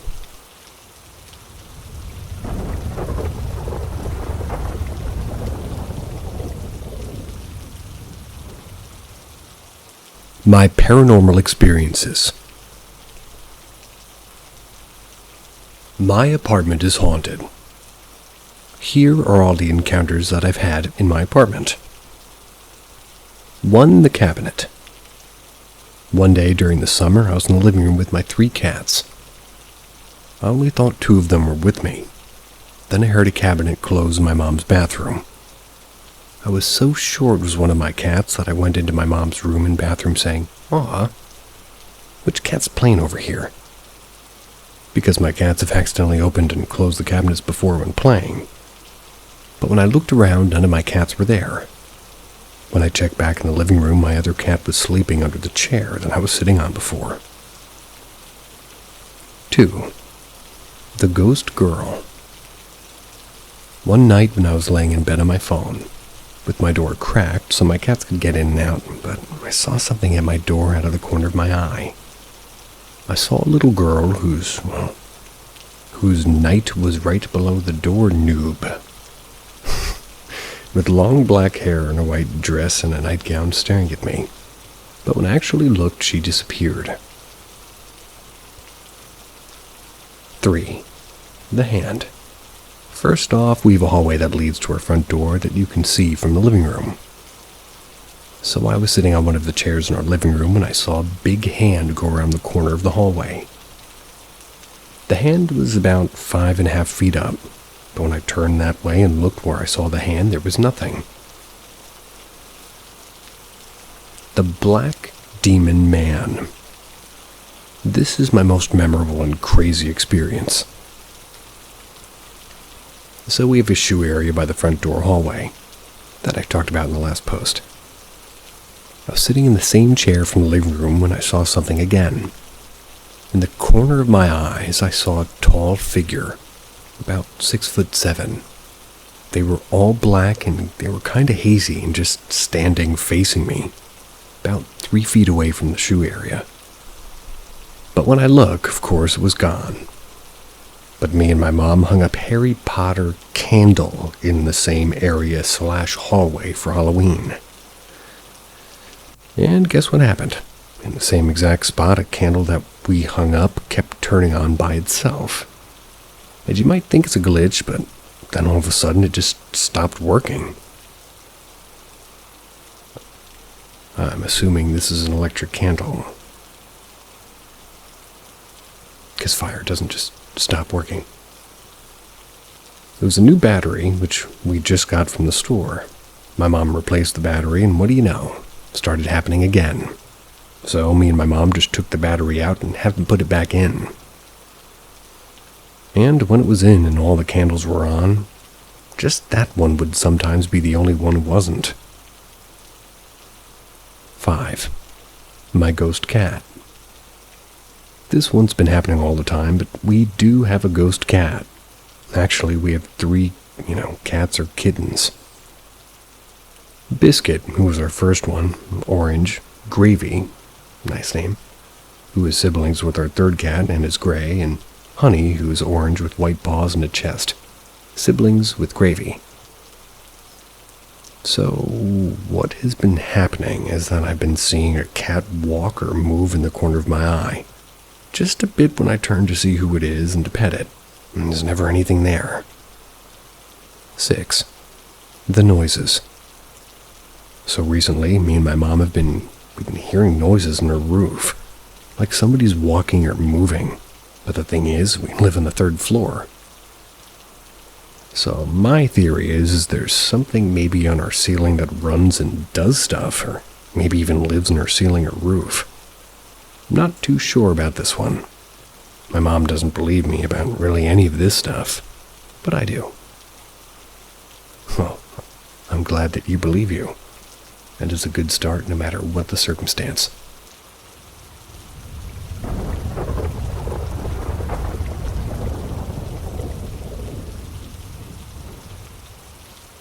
(1997) in Cambodia. I was about 12 or 13 years old when I first experienced a spirit appearance in Cambodia. I say spirit and not ghost because I feel that there's a difference. Quick background on me. I'm Cambodian, and I was born, raised, and lived in California. I'm now 40 years old, and I've lived in Cambodia for over a year, 1995 to 97, due to my mother working out there. The night I seen the spirit flew or floated across the 2nd-story window at the house my mom rented. My mother and I just got into an argument, and it was nighttime. My mom went to bed, and I stayed up watching Baby's Day Out. Not sure to bed when I saw the spirit. What? Oh, excuse me. Not sure how long it's been since my mom went to bed, but when I saw the spirit, the 2nd-story window was to my left and the TV was in front of me.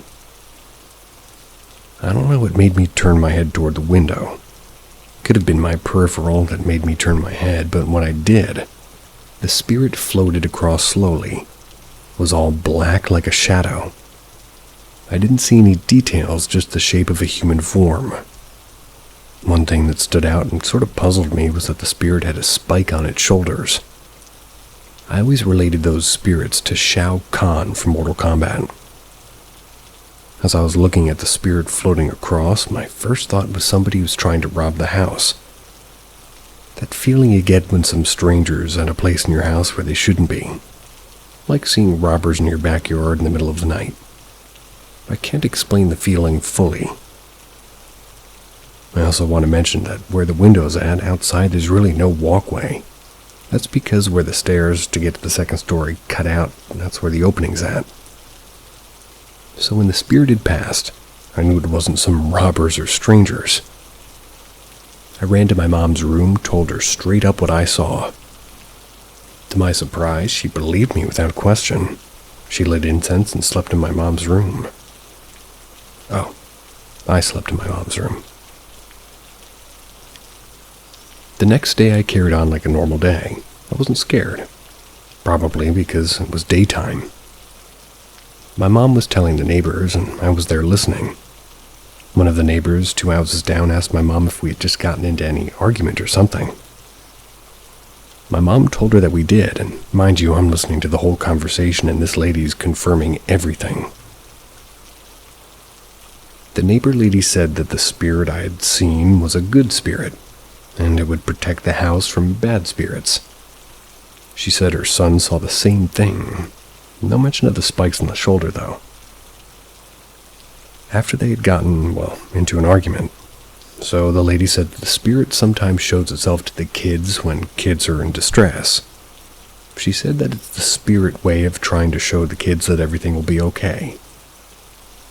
I don't really believe that part, but who knows? I don't know what happened after that conversation. My brain only remembers the important part of that time. So fast forward to today. I live a normal life, building muscle cars as a hobby. I'm not traumatized or really anything.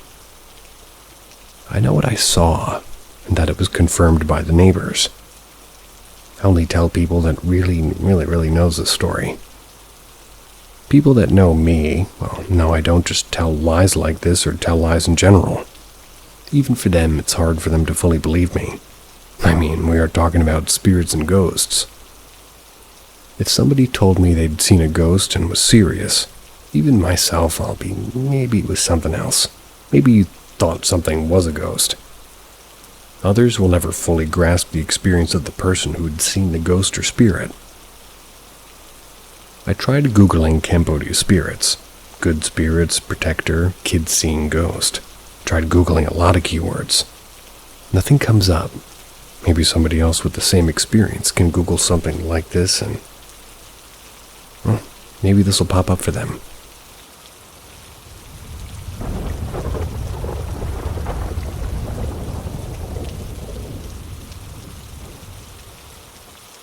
First encounter with a ghost. Since I was 3 to 4 years old, I am less than 21 AMAB. AMAB? Capital A-M, capital A-B.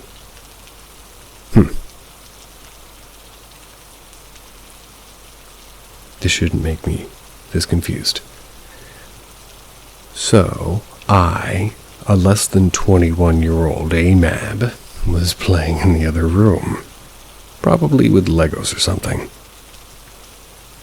Well, I don't really remember, but anyway. My parents was in the kitchen. After a while, I came to them and complained about an old lady being, well, annoying. They asked me what I meant. I told them that I was playing, but I couldn't focus. Since an annoying old lady kept asking me questions. They followed me back and said that there weren't anyone there. I looked at them and said, yeah, there is. She's annoying. They asked me what was her name, but I don't really remember after so many years. Anyway, it was my great-grandma's name. What? Thought you didn't remember. Oh, anyway. She died some years before I was born. My parents to this day bring this up pretty much every time we talk about ghosts. Our house is haunted, but it's just by our family or people that we knew. We haven't had an encounter with ghosts that we don't know. This encounter was the first day of like 30-ish encounters with a ghost. They don't visit us as often, and they don't make themselves known barely ever. But they haven't had a huge reason. We think why my great-grandma visited me was 'cause she wanted to check how it was going with her grandkid, or my father. Saw me, his kid, and was happy. Just wanted to get to know me. I miss the ghosts, though they are scary sometimes. But I wish I could get clear answers from them. Instead, they're just using their body to express themselves. I had to talk about this since it's the first encounter with a ghost that we didn't know. It's quite short, though I have to talk about it. It was 2 or so months ago. My dad suffers from a weak throat, since he ate wrong in his youth, and genetics. He snores a lot, and you can hear it from across the house. He started to use equipments that help him breathe, since he can't completely due to the weak throat. So he stopped snoring completely when he has it on. So anyway, this was before all of that. So he snored at the moment of this encounter. My mother and father were sleeping. My mother woke up due to a sense. She saw father's leg in the air, almost 45-degree upwards. She woke him up and told him. He was still half asleep when he looked down the bed, but he saw her. and old lady, not somebody that we knew, and they were holding his leg up. He got scared, pulled his leg back. He looked back up at the lady, but she was gone. He looked into the corridor outside the bedroom, which the door was open to. He saw the lady looking at him. You'd think it was because he sometimes stops breathing. Not anymore. But he did when this happened, as stated before. The lady probably was scared that he would die, so she took his leg up to wake him.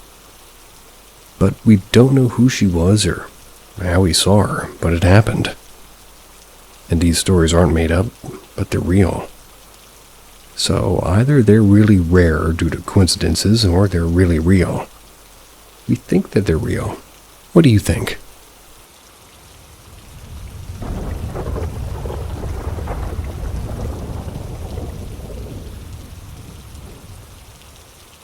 Who are you?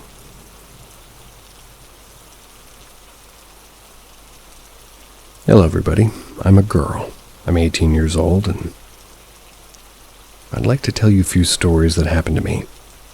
Let's discuss them together. 1. In the 8th grade after school, I usually do my homework in my room. I'd never closed the door to my room before. As usual, I came and I sat down at the table, turned on the computer and started watching my homework. Watching your homework. I was alone in the apartment. My parents are working until late. Suddenly I heard something falling in the apartment. I strained, but I decided to check because it was daytime and it was light out. I checked my parents, the kitchen, the bedroom, but there was nothing there. There was a bathroom where I went right away.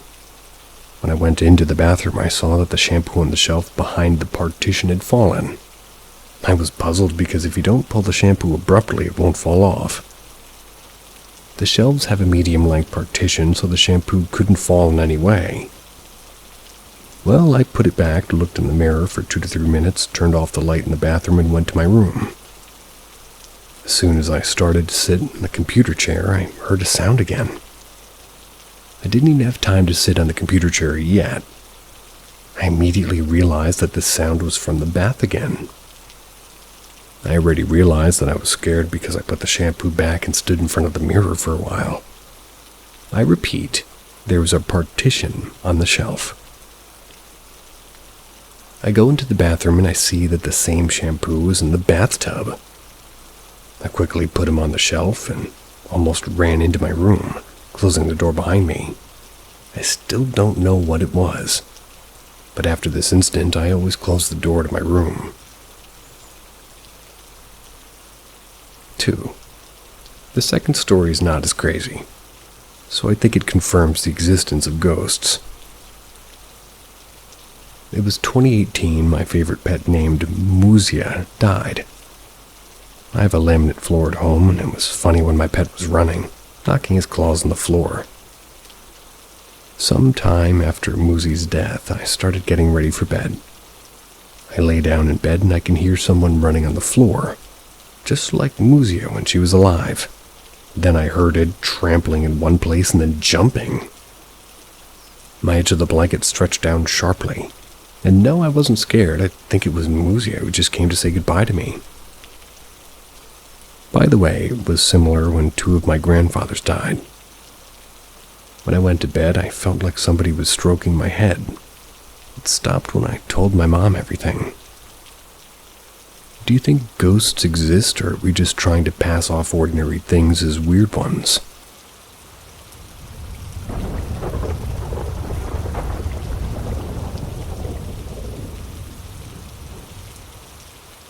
Elizabeth, my friendly little spirit who follows me between houses.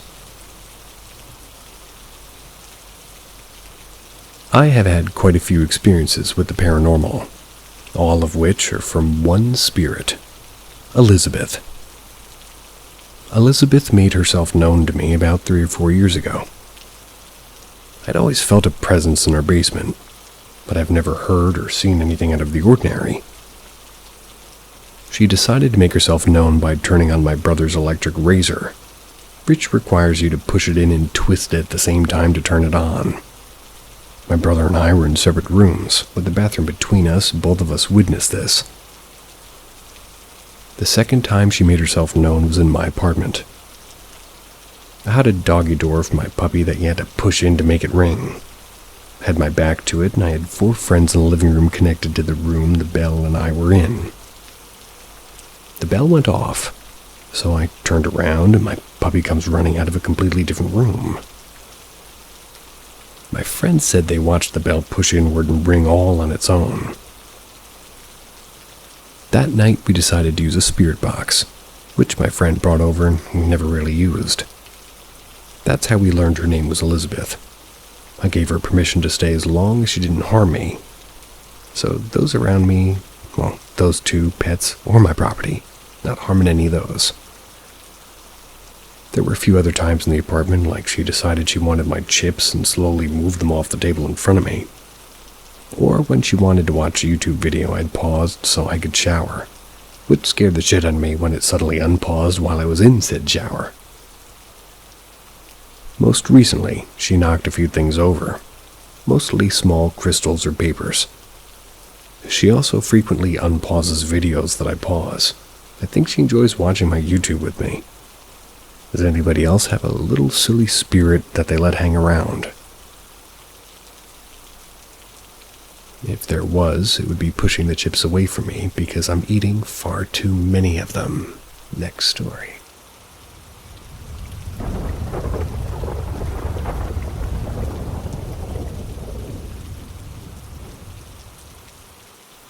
Fact-checking stories behind alleged hauntings.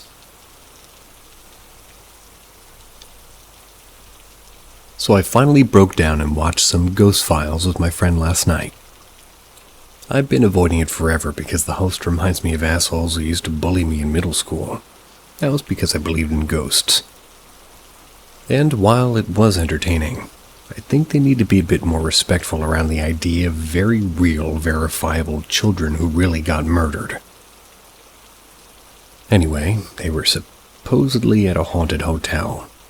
And one of the stories was about a sex worker who used to lock her daughter in a room while she saw clients there. The daughter apparently died under mysterious circumstances or something. But both of them were known for, well, they were known rather by nicknames. So there is no further historical information, including whether they even existed at all or if the story was simply made up. Which did get me thinking. Why has nobody, gone through the records of the hotel to see if anybody matches the profile? Like a single woman habitually renting the same room with their young daughter. Then simply cross-check with the birth and death records from the area. It's possible the hotel registry hasn't survived this long or something, so that couldn't actually be done. But it sounds like nobody's even tried. They could all just be going around repeating the story when no such person ever, or really any kind of presence at the hotel existed. I mean, they have rooms specifically decorated as though still occupied by the sex worker and her child who may or may not have actually even existed. Do any of you look through historical resources to try to, find or work out identities behind certain hauntings? Have you ever heard of somebody doing this? Do more serious and reputable paranormal investigation teams than the ones trying to entertain on YouTube actually do their research? Probably not.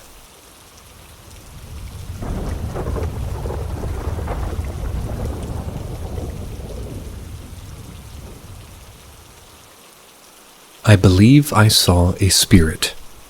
A good one. So I have seen and experienced spirits since I was a young boy. To this day, as I even type this, or even talk about, I get shivers for some reason no matter which experience it was. The story I will talk about in this post was recent, about a year ago to be exact. Here's some backstory. I lived with my 90-year-old grandmother. She lived alone for many years, but always had grandchildren come and go, staying for nights to sometimes years at a time.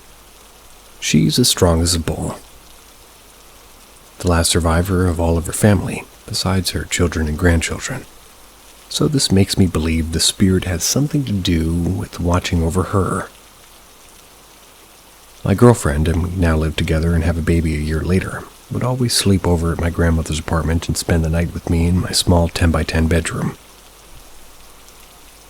One night my girlfriend and I got into an argument in the upstairs room I slept in.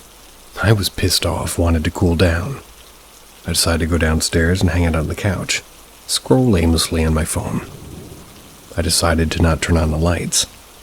I was cozy, relaxed, not tired at all. The way I laid on the couch, my line of sight was staring at the stairs of the apartment. These are the stairs that led to the bedroom and the bathroom. Or rather, bedrooms. As I was on my phone, I saw a bright light aiming down the stairs. I thought, oh man, my girlfriend wants to come downstairs and say sorry or hang out. Thought she was using her phone light to guide herself down the dark stairs. Then, what I was a glowing orb. Float down the stairs. Go about halfway down the stairs, stop for a second, then float back up and disappear. I wasn't scared, I was amazed. I felt no weird feelings. I calmly walked upstairs, confirmed my girlfriend never attempted to come down the stairs. I knew what I saw was no human anyways. By the way, you said that you were the orb, so a little bit confusing on the storytelling portion. I'm assuming that you saw one, actually. So even typing out the story, I got the strongest shivers running down my whole body. Anybody else ever experienced something like this?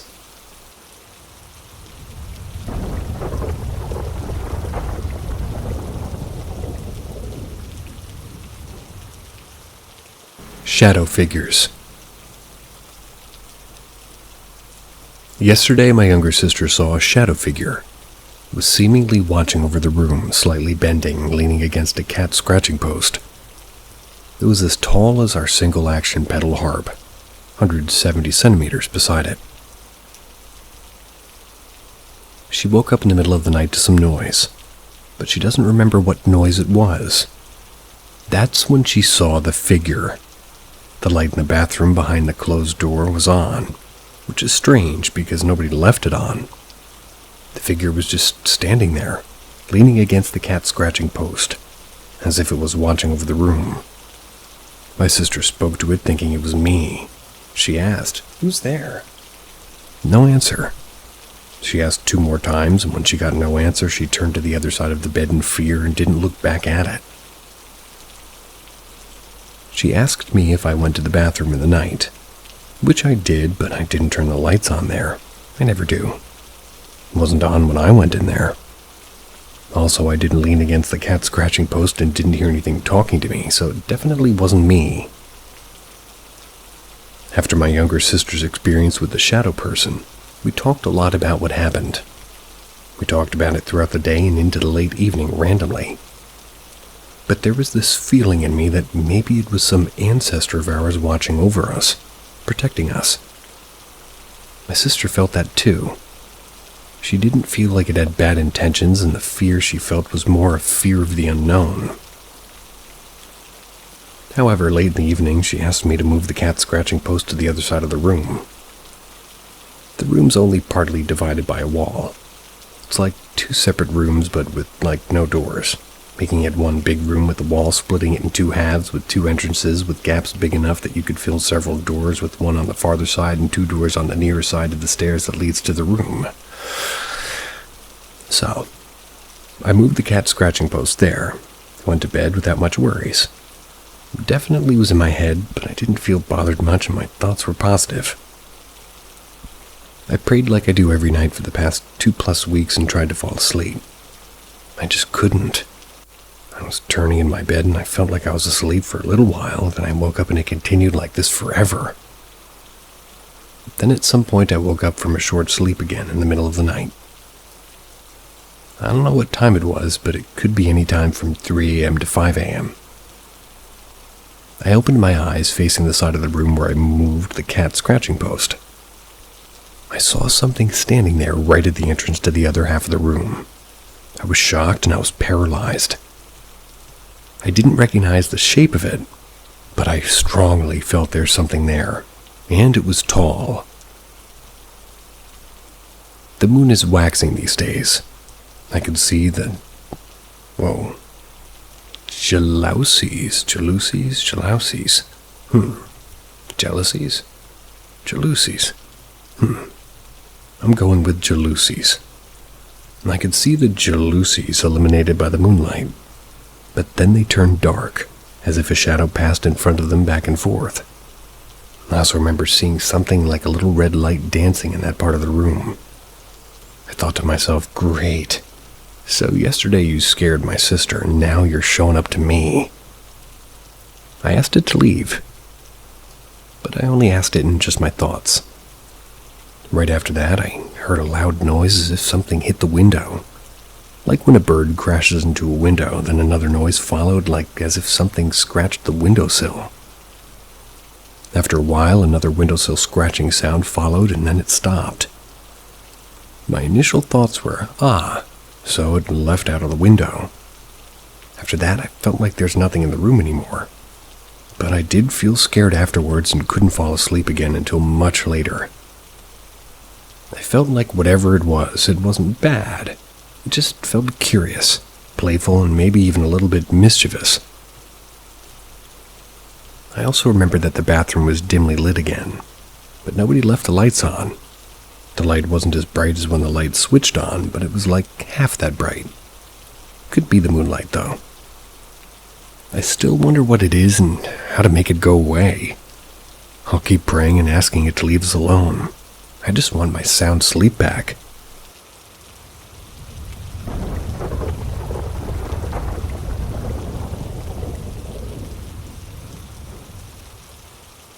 Four-fingered handprints on my legs. My whole life I've dealt with the paranormal, but this one incident has haunted me my entire life. It's been the hard evidence that I needed to prove myself that I'm not crazy, that my experiences weren't some dream or hallucination of some sort. The spirit realm is real. When I was 8, I woke up and started my morning like any other day. My mom had gotten my clothes ready for the day while she started my bath. I tossed my clothes on my bed and sat on the floor still sleepy. I loved to sleep in a big t-shirt and undies as a kid, so I looked down at my bare legs and there were 3 different handprints on my little thighs. They each had 4 long fingers. I'm an artist, and I know the way our human bodies are precisely proportioned. If you measure the length of your middle finger, it'll be the same length as your palm. These fingers were about twice as long as the palm. I had at least one on one thigh, the biggest handprint, and 2 on the other. 1 medium and 1 small. And all I could do was stare at them with like a feeling of dread. I was used to being bothered by spirits, and I was tired of it. My mom told me that it was time to get in the tub, so I did as I was told. The water was still low in the tub, and my mom had left the water on to continue filling up. I submerged my body in the water, but it wasn't high enough to cover my legs just yet. I sat quietly and I tried to remove the handprint somehow. It wasn't like a bruise or a red mark. It was white as if the hands were pressing down on my legs. I didn't feel right either. The water kept rising until it reached the handprints. I expected it to wash them away, but it didn't. The water covered my thighs except for where those handprints were. I screamed for my mom and she ran in. She watched as the handprints quickly covered over with water and turned to bubbles. I frantically wiped the bubbles away and the handprints were finally gone. My mom ran off crying to call her pastor. I just sat there relieved that she saw them. According to my mom, it wasn't the first time that it happened. She said I told her some days earlier that I woke up with my legs covered in, pretty similar but much smaller handprints. She didn't believe me and sent me off to school. I remember going to the bathroom in the middle of class to check if they were still there. Luckily, they were gone. I just can't wrap my head around how the handprints in the tub reacted. I am into the paranormal and I am wanting to become a paranormal investigator. but I am skeptical at all times, even though I'm religious. But not being able to explain that experience away has made it hard for me to find comfort at pretty much any time of night for 30 years now.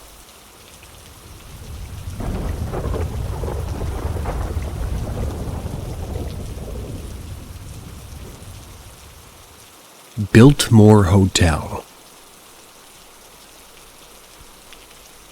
This past summer, I stayed for one night with some friends and family at the Biltmore Hotel in Coral Gables, Florida, or Coral. Very well documented haunted history. We happened to be staying in the most haunted room, the Everglades Suite, which also happens to be the 13th floor. The main ghost who is said to haunt that suite is Fatty Walsh, a mobster killed there in 1929. He's harmless as far as ghosts go, throwing the occasional ghost party and bringing the occasional living girl up to the room to show her around. We were hosting a party in the suite for friends and family. All throughout the evening, things kept happening. Heavy, normally hard-open balcony doors swinging open. Voices muttering in the empty hallway outside the room. But the most prevalent issue came after the party, when I was trying to sleep. The suite itself is 2 stories, and incredibly beautiful. I'd highly encourage you to look it up because it is gorgeous. The room I was staying in had the steepest staircase I'd ever seen in it.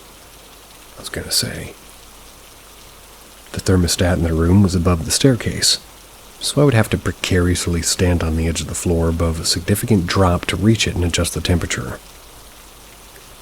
The first time I got up in the night, around 2 a.m., I turned the temperature down and got back to bed. It didn't cool down, and in fact, when I looked at the thermostat, it was set hotter than it had been before I adjusted it. So I got back up to readjust it.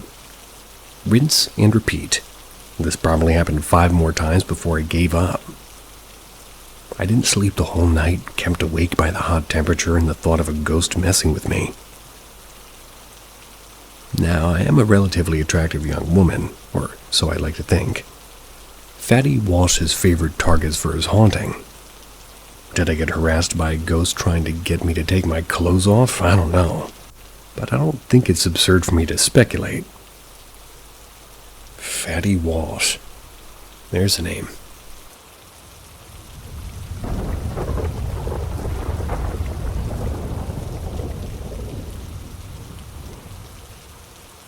What spoke to me from my parents' room?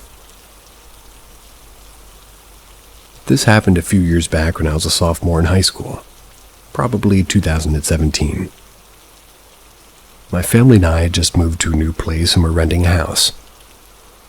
On the day this happened, my parents were out of the house running errands, leaving my brother and I at home. We were both upstairs in our rooms right across the hall from each other.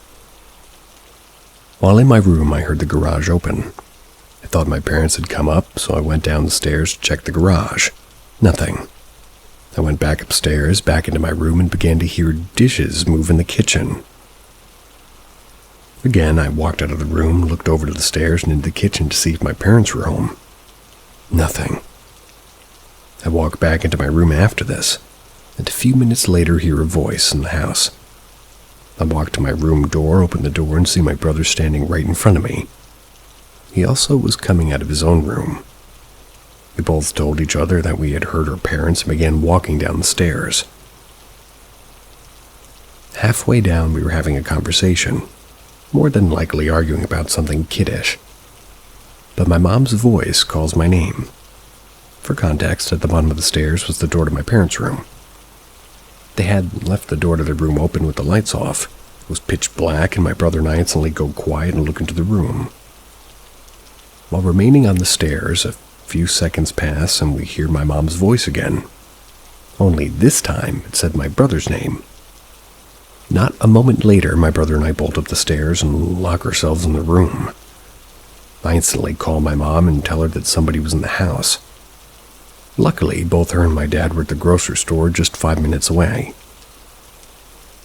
This is the first and only time, hopefully, that something like this has ever happened to me. I first thought was that it just was something paranormal. The voice was so clear and human-like and matched my mom's voice that I really believed it was hers. If it wasn't hers, I definitely believed it was an actual person. But, of course, it wasn't. She wasn't home, and neither was my dad. And looking back on it, I never really liked that room. It was way too dark and unsettling. So I still wonder what spoke to me and my brother from the parents' room.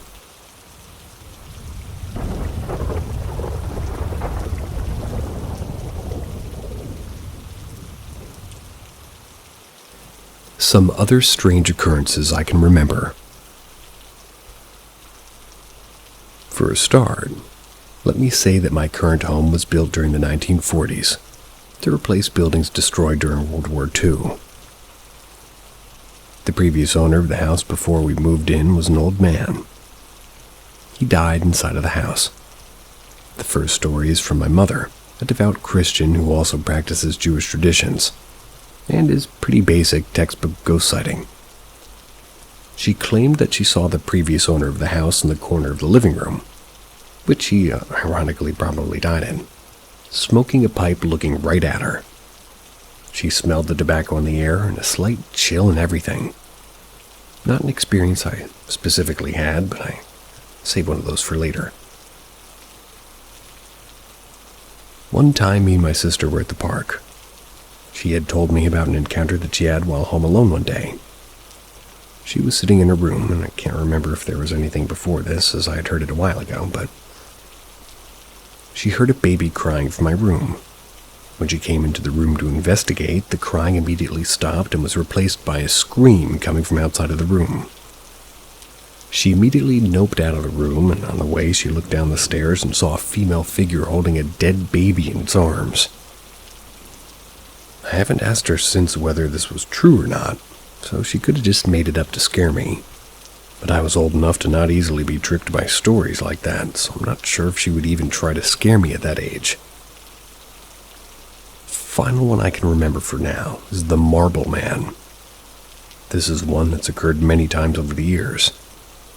It's been noticed by multiple people at a time. Every once in a while, we would just start hearing small, hard balls. Marbles are the best fit for the noise, which is why we call it that. We'd hear this rolling around in the attic.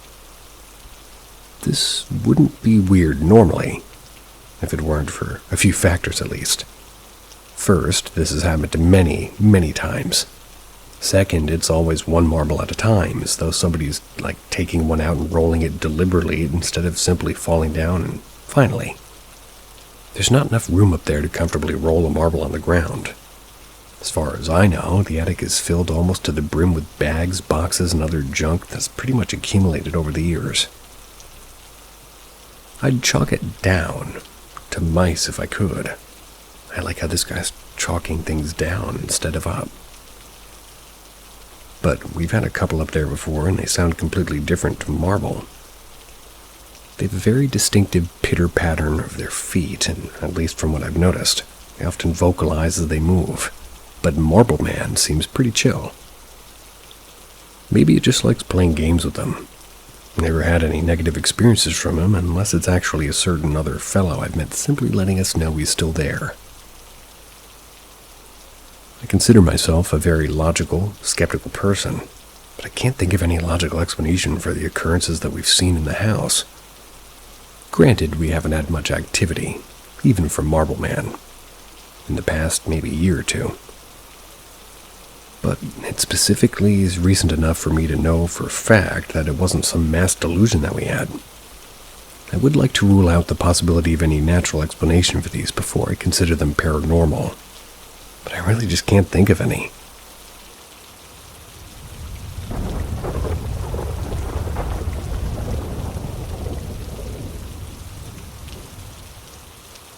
Me and my sister's shared imaginary friend attacked us every night. Me and both of my older sisters, we shared an imaginary friend when we were children. I was unaware of this and invited him into the house, where he basically began tormenting us every night, scratching us in our sleep. When I was very little, I would often play in a park within driving distance of my house quite often. I hardly saw my friends outside of school, and my siblings were either not there at this specific time or were playing without me. I was a very socially awkward child, so I didn't want to approach anyone. But one time I was very bored and lonely at this park, and I decided to make up a friend to play with. I named him Thomas. He was slightly older and taller than me and had short black hair. I don't recall what we did at the park, but I brought him home with me afterwards. Fast forward a while, and me and my older sister began having, joint night terrors involving him. We both slept in the same room at this time, and I can only recall one dream that we had. It was a dream in which he was crawling on the wall and ceiling like a spider. It was only at this time that I found out that my older sister had an imaginary friend that looked exactly like him, and was also called Thomas.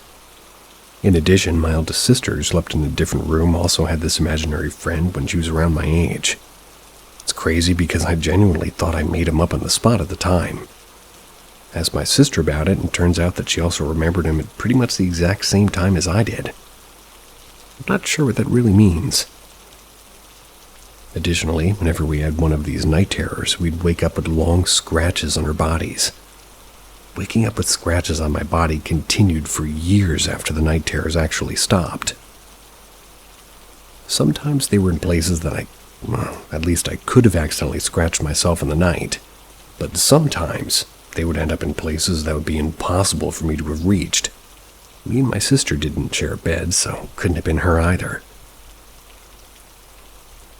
I believe my mother, being a Christian, assumed that he was a demon or something similar. Did some prayers over the house to get rid of him. But thinking about it now, I wonder if he ever actually left me alone. I kept waking up with scratches for a long time after, and for as long as I can remember, I've always considered myself unlucky. Additionally, the synchronicity between me and my sisters remembering him at the same time makes me wonder if he's going to come back soon. We're planning to move house in the near future. I've always considered myself a skeptic when it comes to the supernatural, but I just can't explain this occurrence. I've asked about it, and this definitely happened. There is a 0% chance my sister's lying about this happening to us.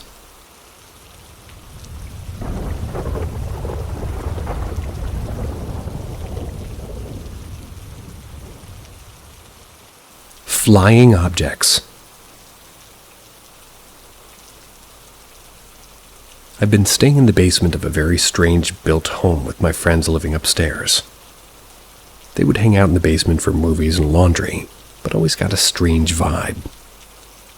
Shortly after I started making myself comfortable downstairs, I had the dry erase board rip off the fridge into the floor. One strip of magnets stuck to the fridge and the other on the board. It happened at times that felt like I had upset something. A few nights ago, a friend was over while we were just catching up on one of the windows, and they flew up to the floor. What? One of the windows flew off and to the floor. It was like somebody had kicked it in and there were no damage or anything. We laughed it off, put the window back in the tracks, and went about our business. I was very shaken, though. The night after that, I went to turn off a light in the spare storage room area, and as I opened the door, I heard pitter-patter, and I saw a shadow figure run to hide in a corner. I distinctly felt a hand press on my leg 3 times one night. One of the cats meows like a young girl yelling out hello when they're in the shadow room. And only then walks out like he's shaking off something every time. I hear a ball bouncing at night and footsteps. Lots of other house noises that are too confidently fitting to be random. I've been sick and I felt death in my back for a while, about 1.5 years ago or so. So when I began to get healthy again, death split and each entity took over a room in my old apartment. I was being physically bullied, gang-stalked, and people who weren't well-informed cast black magic on.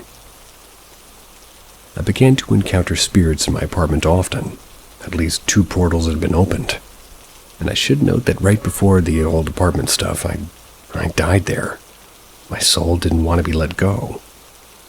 Since then, I can see and hear things others don't. I even gave birth to a ghost baby. After an abortion, I felt a ball of energy come out of me like I'd given birth. I even had a gush of I don't know what comes after, but like a placenta. Messed up stuff. I don't practice magic, but I'm learning about the occult and tarot and astrology and numerology and spirits and demons. Could I have brought this entity here? I saved it, but clearly it wasn't enough. I need help, I need protection, and for it to be released. What should I do?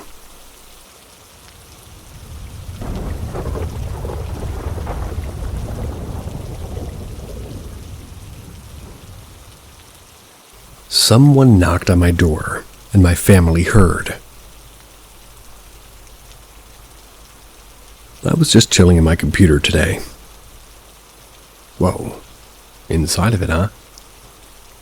It was 11 a.m. when I heard 3 loud knocks that it even shook the floor. My room was added to the back of the house on top of a wooden porch area, so the reverberations are crazy. We always knock on doors before opening or wait for them to open. But because my desk is right next to the door, I quickly got up and peeked. But I only saw my mom laying on the couch looking over at my 11-year-old sister and 4-year-old cousin on the other side of the house about 50 feet away. I go out and I ask, "What's up, you need something?" She answered, "That wasn't you? I saw you peek out and ask you the same, but you were wearing headphones. Mustn't have heard me." To which I responded with, "Nah, stop lying, did you hear it too?" I asked my sister and cousin and they said yes, and it was very clear. Because my mom is involved in the Catholic Church and events and such, she immediately got really scared. She pulled me aside and revealed to me people have been telling her at church, including priests, that they can sense something in her. I'm very skeptical of this, but she thinks that we're either being haunted because she's done witchcraft years ago or something that doesn't like us is cursing us. She told me some experiences that she had too. Said that she didn't tell me earlier because she thought it would get me scared. Hearing this made me realize maybe I did hear footsteps when I was alone in the house in the basement last weekend. And maybe I did hear a voice when I kept waking up rolling in bed Tuesday. Maybe the constant banging and scratching right outside my bed and the headrest at night aren't raccoons. But as a skeptical person, this is just having me excited for stuff to happen. I feel like I shouldn't be. I wasn't scared because it was 11 a.m., but if somebody knocks on my door at 2 a.m. when I'm drunk gaming, I would have shit my pants.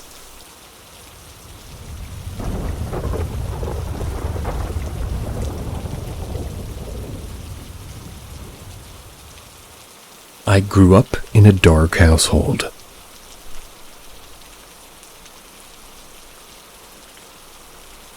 Throughout my childhood, I would recall several instances where no explanation could be derived. Here are a few. 1. We were watching a movie when a picture frame that had hung on the wall suddenly lifted and crashed to the floor. It had been there for years with no issues prior to this. 2. My older sister, 18 at the time, was home from college, about to head to work. She talks to my mother from another room and tells her, "I love you, Mom, I'm going to work, bye." My mom replies with, "I love you, bye," and my sister begins driving down the street when she sees her mother driving past. My sister hits the brakes. My mother recalls seeing a shocked expression on my sister's face and her running pale, and my sister says, "Weren't you at the house?" My mom was coming home from the store and had been home for 45 minutes. 3. My little sister, 10, and I, 12, were home alone, too afraid to leave the family room due to having a weird, creeped-out feeling. My father comes home from shopping and asks us why we moved the cat tower from his room to the hallway, blocking the door. We never left that room, and no one in our family touched it at all. 4. My father, sister, and I are in my parents' room working on homework. We hear the front door handle being messed with and hear the door open. My mother and sister were on their way home from my sister's dance class, so we yelled hello. Our dogs run to the door to greet them. We hear frantic, loud footsteps all throughout the home and even outside around the house. They never responded to us. We hear the footsteps approaching the door and stop at the bathroom door, or rather bedroom door. Getting worried, my dad yells for my mother. Realizing something was wrong, my father grabbed a Glock from the safe. He searches all throughout the house, and when he leaves the room, the footsteps stop. My sister and mother text our group chat to tell us that they are on their way home. There was no one else in the home and no door opening or closing signifying a person exiting, but something entered.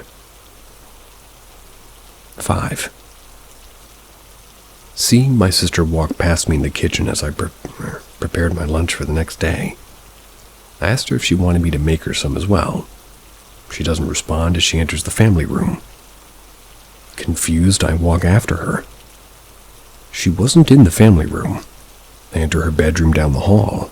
I ask her why she ignored me just then. She tells me that she hasn't left her room for over 20 minutes and she was doing homework. I could feel the blood draining from my face. And our home does have a dark history. I found a calendar shoved in the floorboards from the 1930s, which mysteriously disappeared. Our home was a meth lab in the early 2000s. A couple who lived there died in a police chase. Even her grandmother said that they would have claimed there was a man watching us in her room in the bedroom, which she said creeped her out due to the fact that a man died in her bedroom before they moved in. She ended up passing away in that very spot. Very Breaking Bad of a house that you have. See ya.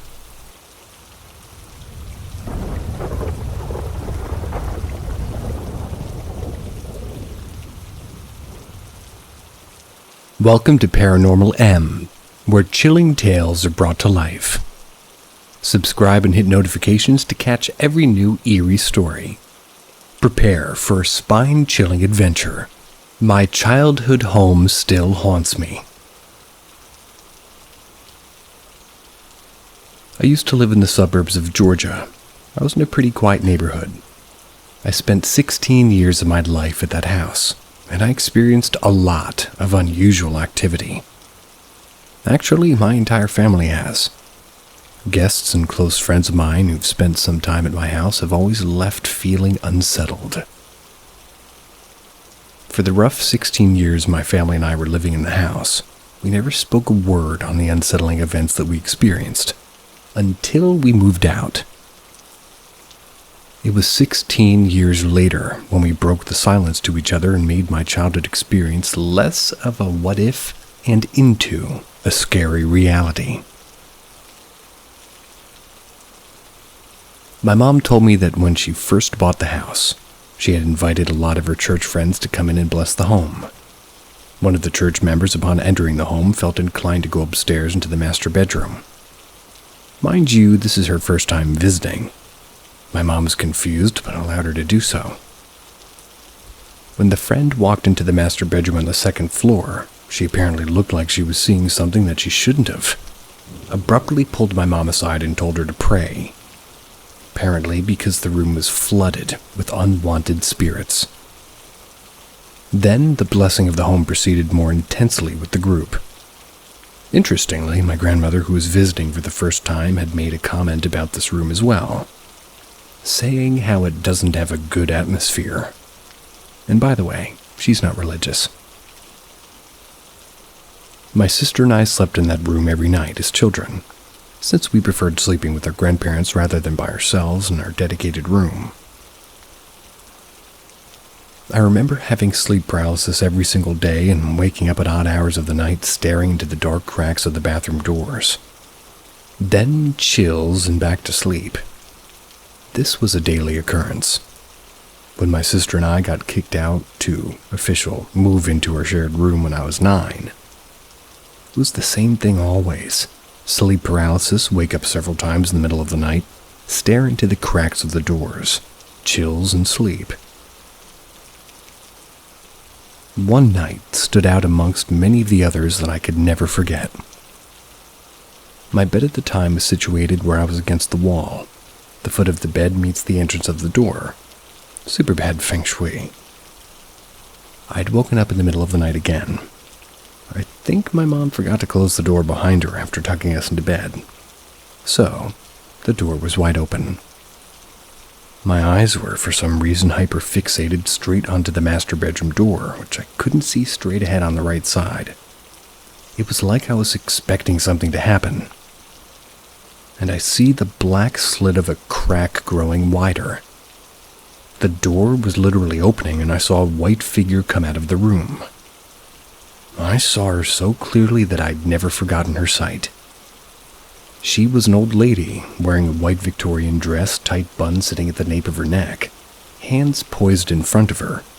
She never turned in my direction, thank goodness.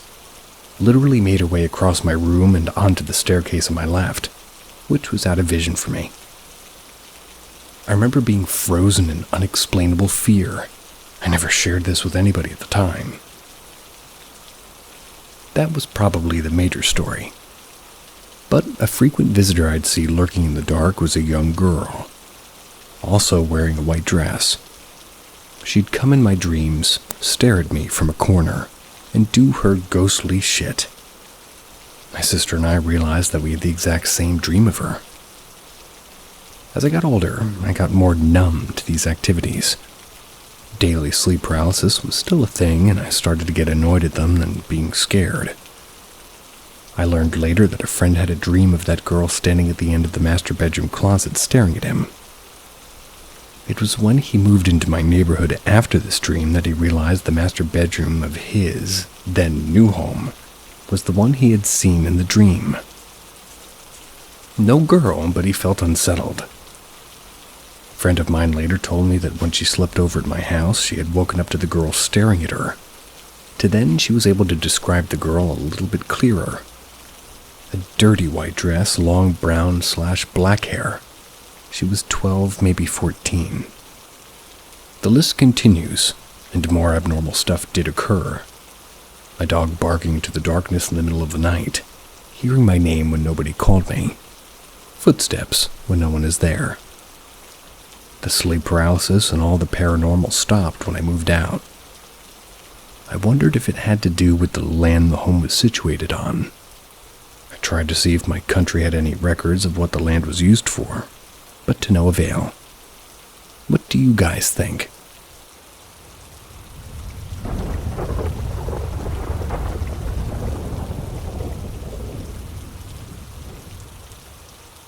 My house is full of jinn.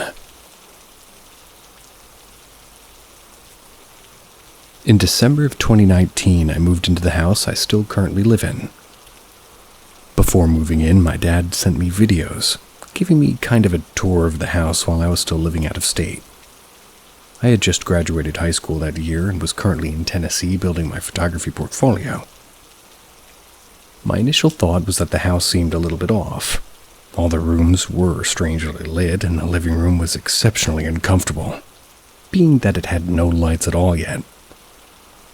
All the rooms were a good size, though, and his two cats, Mulder and Tesla, didn't seem stressed out. When I moved in, I brought my cat Tiki. I'm mentioning the cats because they're pretty much integral to what's been going on over the past 5 years. For the first few months of living here, I was mostly by myself with the cats. The first night I spent alone here, that's when it started.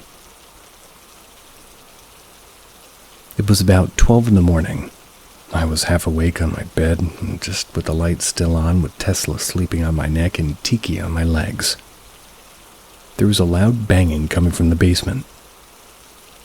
Let me mind you, this house is pretty old and still has an oil furnace. So with it being winter, I was constantly kicking on and off. Or rather, it. At first, I attributed it to that. I just let it go. But it happened again, and Tesla and Tiki were now on guard. I told them it was just the furnace, but they knew it wasn't. I don't know if any cat knows what a furnace is.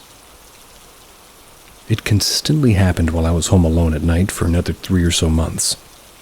I was checking regularly for the first month. Eventually, I just started locking the door that leads to the basement whenever I was home alone. I figured it was the best thing to do to just kind of ignore it from now on. I was still pretty halfway convinced it was just the furnace. For a few weeks that seemed to work. The banging even stopped. But then I saw Mulder playing with something underneath my dad's bedroom door. There was a shadow that I could see moving back and forth, battling back at Mulder in sort of a playful way. Thought maybe I was just being paranoid, but it didn't stop. All 3 cats were playing with the thing under the door every single day. One day I watched Tiki accidentally push a squishy ball under the door and try to grab it. Just when he was about to give up, the ball rolled back to him. He stared at it for a second and then pushed it under the door again.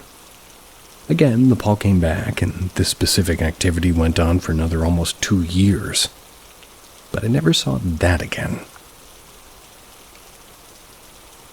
At the end of 2020, one more notable thing did happen. There was a knocking coming from the attic above the hallway. My initial instinct was, okay, it's probably an animal. Let me spook it with the broom. Maybe it'll just go back out the way it came in. I gave the ceiling 3 hard taps, and all of a sudden, I got 3 hard taps back. No way. I did it again, about a foot or 2 away from where I originally was. Again, I got 3 taps back. Still in disbelief, knowing I had to test it one last time, I opened my dad's door and walked into the center of the room. At least 10 feet from where it originally was. You know that common do knock people do? That's what I did. Sure enough, I got it back, and at that point I was running out of the room. That was the most I'd ever been directly interacted with yet. Somebody on the comments told me what that knock pattern was called.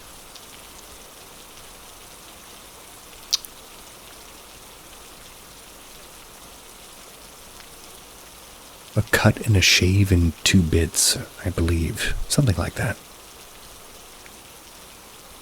2021 was an exceptionally active year. One day a friend of mine, we're going to call him Adrian. I'm changing all the names to maintain privacy since quite a few people experience these things with me. So Adrian came over so that way I could bleach their hair. We were standing around talking about whatever, and the knocking incident came up. They asked if I'd ever gone into my attic. I said no, because there's no ladders or stairs. Well, Adrian is over 6 feet tall, so they stood in a stool and opened it up. It was pitch black, so they pulled out their phone and recorded a 360 of the entire attic. There was nothing up there but spiders and a single box of ominous Christmas decorations. Probably 2 months later, Adrian and another friend Emma were over. We had only had 1 drink each before we decided that we wanted to go out. That way we weren't fucked up by any means. It was probably maybe 9, maybe 10 p.m. We were on the way out the door to go walk around town and bullshit. Adrian was already outside, and Emma and I were just walking out. At the end of the hallway, we both stopped. Across from us was a tall figure, probably 7 feet tall, covered head to toe in black. Silently, we watched as it walked from right across from us in the kitchen all the way into the living room. It then crossed paths, went past the couch, stood for a moment, and disappeared. We just looked at each other. "Did you see that?" I asked. "Yeah," she said, still staring at me with wide eyes. "We need to get the fuck out of here for a while," I said as we sped through the kitchen to the side door. Luckily, they both stayed the night that night, because I wouldn't have slept at all if I were alone. Things stayed relatively calm for the rest of the year, despite the new eerie feeling that something is now living in my closet, keeping close tabs on me, watching me especially hard when the closet is open. I don't think it intended for us to see it. Now, the summer of 2022. My current partner LP and I had stopped at my house. This way I could grab a few things real quick. When we go into my room, we notice that the planchette for my Ouija board was ripped out of its placeholder. It was sitting on top of the box, which was tightly closed on its side, between a small fold-up table and the wall. except the dent and tear from where the planchette came out of the box. My cats aren't allowed in the room when I'm not home, so I know it wasn't any of them. They were all in the living room asleep when I got home. Well, later that night I came back in by myself when LP went to the gas station. When I walked in, the Alexa in the living room was playing somber classical music. It wasn't my dad. He wouldn't be home from work for another hour or two, and he had left before I stopped at home earlier in the day. The Alexa didn't set off any alarms at first because it glitches a lot and had a 2-year running streak of playing Tupac at the most random points in time. I went to my room to set all my stuff down before I went to unplug the Alexa. Then I was reminded of that planchette. Tiki and Honeybun ran into my room in a defensive and protective way, and Tesla was on guard on the bar in the kitchen. Osmodeus was legitimately hiding. Tiki started growling in the hallway from my bed, and the banging I hadn't heard in like 2 years at that point started up. There was random shuffling and tapping around on the top floor of the house. At this point I was crying, and I called up to LP and I told him what was going on. I'll be right back. They came back and brought in with their Quran, and things calmed down for the rest of the night. The very last dramatic thing that has happened is that at the end of last year, my dad was on the couch asleep, and Tesla had woke up to the front doorknob aggressively twisting from the inside. There was not an earthquake or anything like that. The rest of the house was completely still, except for that doorknob. I wasn't home at the time, and he texted me in the middle of the night saying that he woke up thinking somebody was breaking into the house. There was no one outside. You could see the entire front yard and porch from the window behind the couch. He said the doorknob was twisting back and forth so quickly that it was shaking. He apparently realized that it was from the inside of the house when he looked out of the window to see no one, but the knob was just still going. He also said that Tesla was extremely concerned and was guarding him from the front of it. Now that my partners kept a Quran in my room, things have calmed down considerably. Nothing crazy's happened in the past year. We think that this house is full of jinn, as well as the trail across the street from my house, where I once saw a full-body figure silently cross horizontally in the dead of night, which isn't possible, because on either side of the trail is uphill land. All of that's blocked off by lumber to stop people from using dirt bikes on the woods and muddying up preserved land. Let me know what y'all think.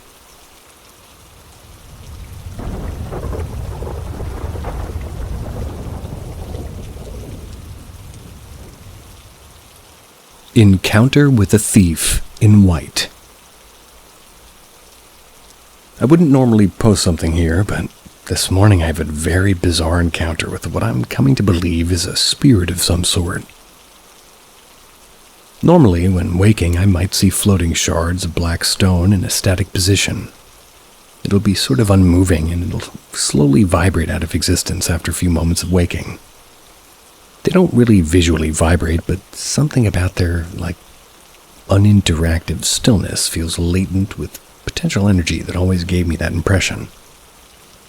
Anyways, this time when I woke up there was no stones, and my fiancée happened to wake me up by eeping herself awake from a nightmare. Eeping. But when she did, and my eyes shot straight to this extremely irregular thing, mind you, there was a young-looking feeling and male, possibly a teenager wearing a attire that you'd expect somebody snooping around at night, except he was wearing all white. A white hoodie over the head, a white cloth mask covering the mouth, white sweatpants. Odd, but sure, and this would probably be a hallucination of waking up, right? Well, the thing for me is, when my fiancée squeaked herself awake, he seemed to get startled too. From floating just above her face to face position, he popped into the air when she made the sharp motion upwards, threw his arms out to catch himself in sort of a free-fall position, complete with some unsteady floating above her before eventually blipping away. She's been having reoccurring imagery about large spiders lately.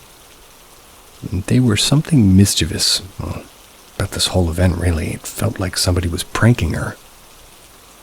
I just wanted to share this because I've never heard of people speaking of modern attire spirits and wondered if anybody else had a similar experience. My waking hallucinations are always dark floating shards. I was having a completely unrelated dream before this moment happened. Never have I woken up to such fluid movement in my hallucinations. He visually got spooked, popped up above this woman and caught himself with his arms out to float in place like he's new to this being a ghost thing. This is probably the third time that she's had these nightmares. Normally I don't wake up with her to see this, but it makes me insanely suspicious that this bozo in white is playing pranks on my sweet pea every now and then. It doesn't feel malicious or anything, but like I've never seen something move so clearly in the purest translucent white right after waking. It's normally my usual static, distinctly black dream leftovers fading away. Has anybody else experienced a spirit getting shocked or startled with this kind of reaction?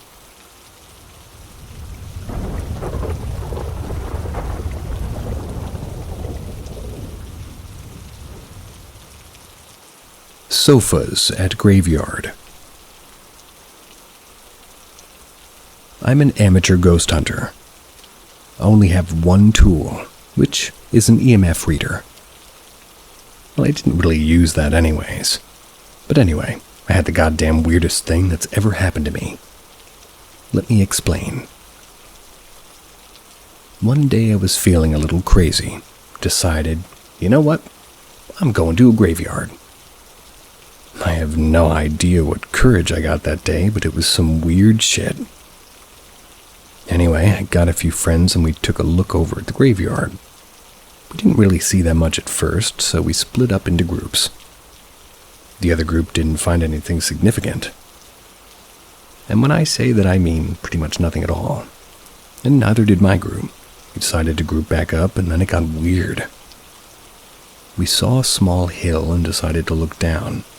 And we saw two random-ass sofas. This was especially weird because it was a pretty long-ass hill and there were two sofas on the bottom. A pretty short road leading to that path, which also had a dead end. Went down the hill, saw the small bit of woods that wasn't affected by modern-day life. My friends got scared and decided to stay back. I got closer and closer. Then I heard rustling in a nearby bush. I looked behind me, my friends were sort of just standing there. I bolted back and told them that we should get out of here. We decided to climb up the hill and go back to the area that I live in. Part 2. I noticed some people were saying that a homeless would live there. I understand that that is a possibility, but this next thing solidified it. I got cocky. I decided to go back there with only one friend that wasn't there previously. And I regret that decision so bad. We were walking there and there were more cars than normal, weirdly. This could have been a coincidence, but there were at least 15 to 20 cars that went by just when crossing a road. When we arrived there, my friend, I'm going to call him Jack, was acting really weird. He never acts as cautious as he was at the graveyard. When we made it to the sofas there was an extra glass table. There's like a note on the tree, apparently. We went down, and Jack and me heard something in the bush again. We noped it the hell out of there, and while we were walking a few dogs that were looking at me, one stray decided to look me dead in the eyes and run away. We were less than a kilometer away from my house, only an extra 100 meters maybe. We looked behind us. A black-robed person is standing there. Looking back, I think I saw a skinwalker a few times there. Considering that I live in Canada, and I believe that crawlers, or skinwalkers and wendigos are the same thing, by the way, there's a lot of proof if you're still not convinced. A few more days before this happened, there was a non-human handprint on my window. It's now gone, but it was really weird. I will add that after the first time with the group of friends, all of them received faint scratches, except me. If any of you have any more questions, please comment them. Just as an average male, I have to point out that a dead-end street and a hill. Good place to throw a couch. Well, out. For free.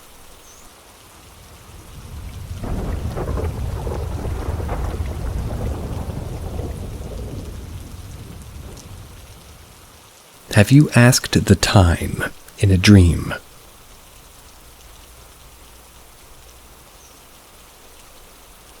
So, I've always read about stories of people having strange encounters in their dreams when they ask for the time of maybe even the date.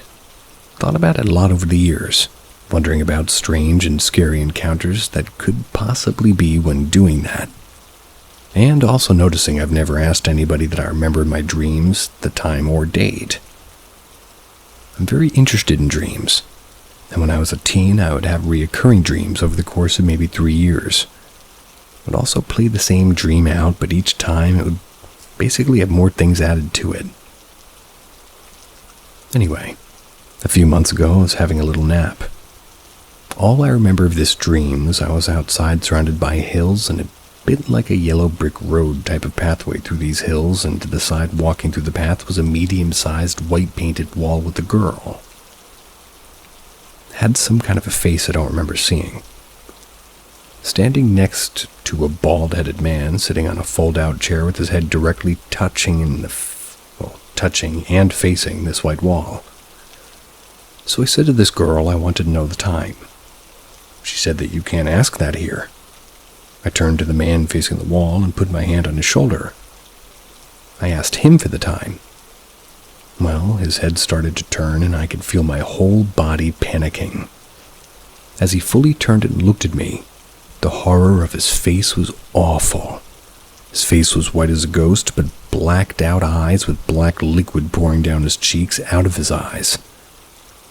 I knew I needed to wake up, and I could feel the panic going through my body.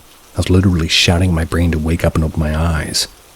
And eventually I did, but as they were opening and closing rapidly, I didn't know for how long, but I forced myself to keep them open, and the adrenaline I felt in my body is indescribable. I've never experienced anything like that ever before. So I'm just curious if anybody else managed to have a dream where they've asked the time or something weird and something strange happened.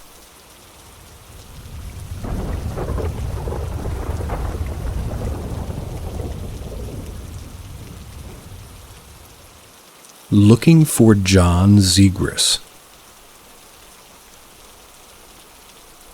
My story took place in Brazil. It was this year of 2024. I'm going to try to summarize it for you.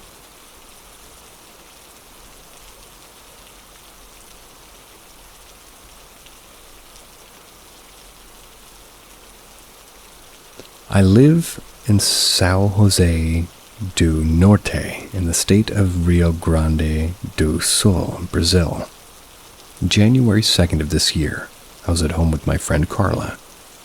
I was preparing lunch for the two of us. The doorbell rang. I went to see who it was. There's no one at the door, and about 5 minutes later it rang again. But again, there was no one, not even on the street nearby. A few more minutes passed. It rang a third time. When I opened the door, there was a black cat I had never seen around the neighborhood. It got startled by my presence and ran away. I went back inside, puzzled by the unusual situation. Carl asked me to turn on the TV. I returned to the kitchen. She grabbed the remote to check the channels, but the TV wasn't picking up any signal. All the channels were showing a green screen like a chroma key background. After flipping through several channels, she said there wasn't anything to watch. This had never happened before, so I just went to the living room to check it out. Indeed, none of the channels were working. After cycling through all the channels, I was about to turn the TV off when a voice came from the TV saying, "Wait, don't turn it off." We looked at each other startled. The voice continued, "My name is John Zegras, and I need your help. Meet me next Sunday at 5 p.m. at the cemetery on Hell Road. I have a very important mission for you." We couldn't understand how this unknown voice was coming from the TV without it being turned to any channel. turned off the TV, checked Google Maps to see if there was a cemetery along Hell Road. This was the code name for the BR-101. It's a highway between the cities of Osorio, RS, and Sao Jose, and Norte/Ors. That's because it wasn't paved until 15 years ago. It used to have many potholes and mud when it rained, and looking at the map, we saw that the cemetery mentioned by the voice had to be one on Villa Bojuru, 70 kilometers from our house. The following Sunday was January 7th. We decided to go. When the day arrived, I took my motorcycle and Carla and headed to the cemetery.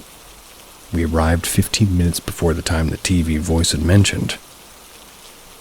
We stayed at the entrance of the cemetery, waited for someone. After a few minutes, a man around 40 years old really did appear, coming from inside the cemetery. He passed by us and seemed not to notice our presence. We asked if he was John Zegras, but the man didn't show any sign, or seeing, or maybe even hearing us, went right past us. He would go into the cemetery, disappear from our sight. Then he would come back out. He did this about 4 times, and each time he came out, we tried to talk to him. We even recorded a video of him for about 2 minutes, but for some reason, only the first 6 seconds of the recording were saved. We were afraid to touch him or to follow him into the cemetery, as it might have been a trap. The last time he went into the cemetery, he didn't return.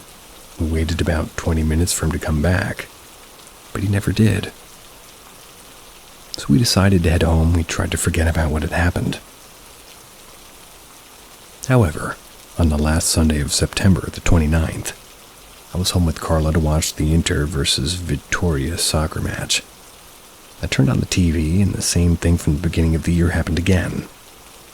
The TV wasn't turning into any channel. All of them were showing a green screen. While flipping through a random channel, I heard the same voice coming from the TV saying, "Don't turn it off. I am John Zegras. Meet me at the next eclipse at 5 p.m. at the cemetery on Hell Road. I have a very important mission for you." We went online to search for when the next eclipse would be. We found out that a solar eclipse was going to happen in 4 days, October the 2nd, Southern Hemisphere. On the day of the eclipse, Carla and I once again rode the motorcycle to Bojuru Cemetery. We decided to record everything from the moment we arrived. However, we left the house late and got there around 5:20 p.m. We thought John Zegras might have come and left already. So we waited by the cemetery gate, hoping he would appear. The eclipse was happening at that moment.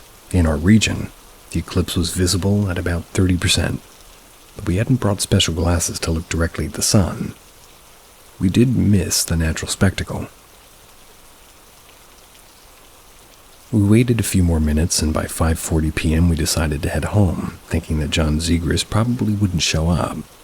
Or maybe he had come at the time that he had said and left when we weren't there. As we were sitting on the motorcycle, a silver Nissan car approached the cemetery entrance. The driver was alone and parked next to us. He greeted us with a good afternoon, and we replied the same way. We left slowly, and when I looked in the motorcycle mirror, I saw the man get out of his car with a vase of flowers, or vase, and head into the cemetery. We took the road back home. A few days passed. I felt very frustrated not for having met John Zegras, but I was also determined to find him. So I decided to create a website to try to contact him. The website is at this address, www.zegras.com, Zegrus. On October 16th, I received a mysterious email from a sender called Group 7. The message said that they knew I was looking for John Zegras and had created a website to find him.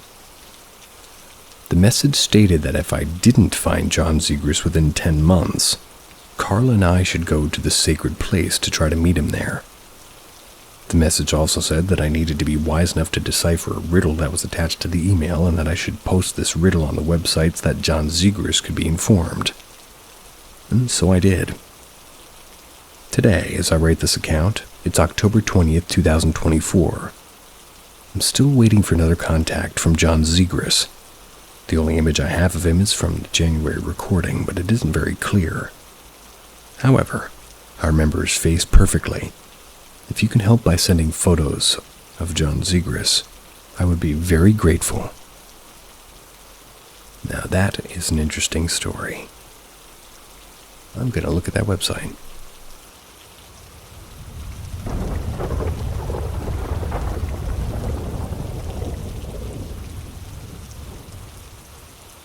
Weird experience in Yellowstone.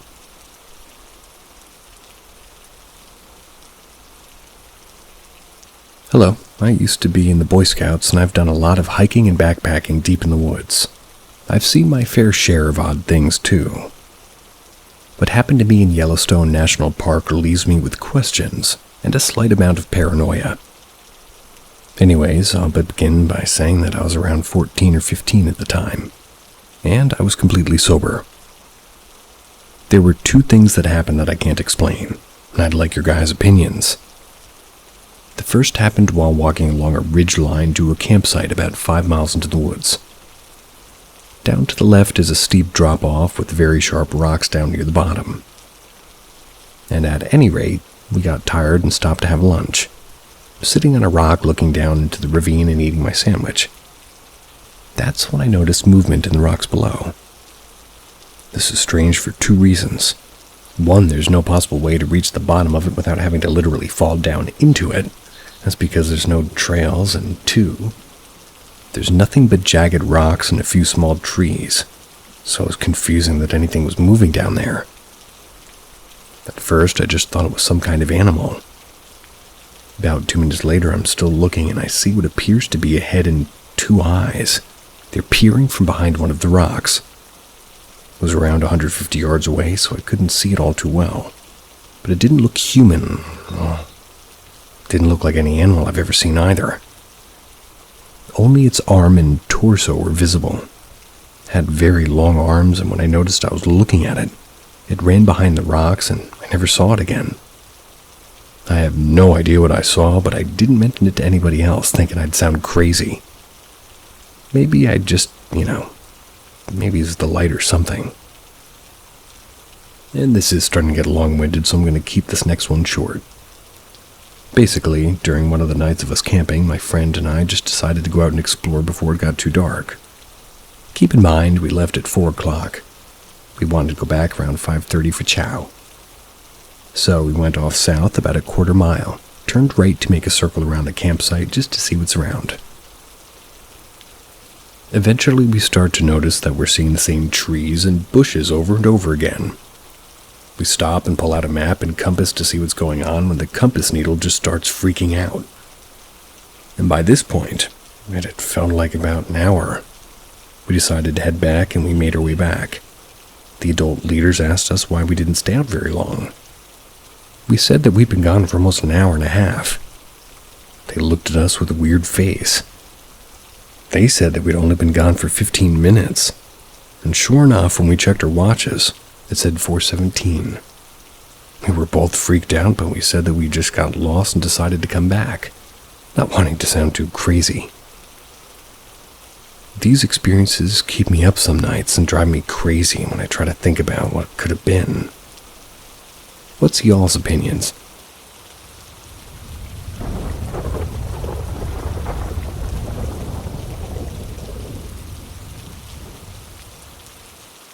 What is in my house?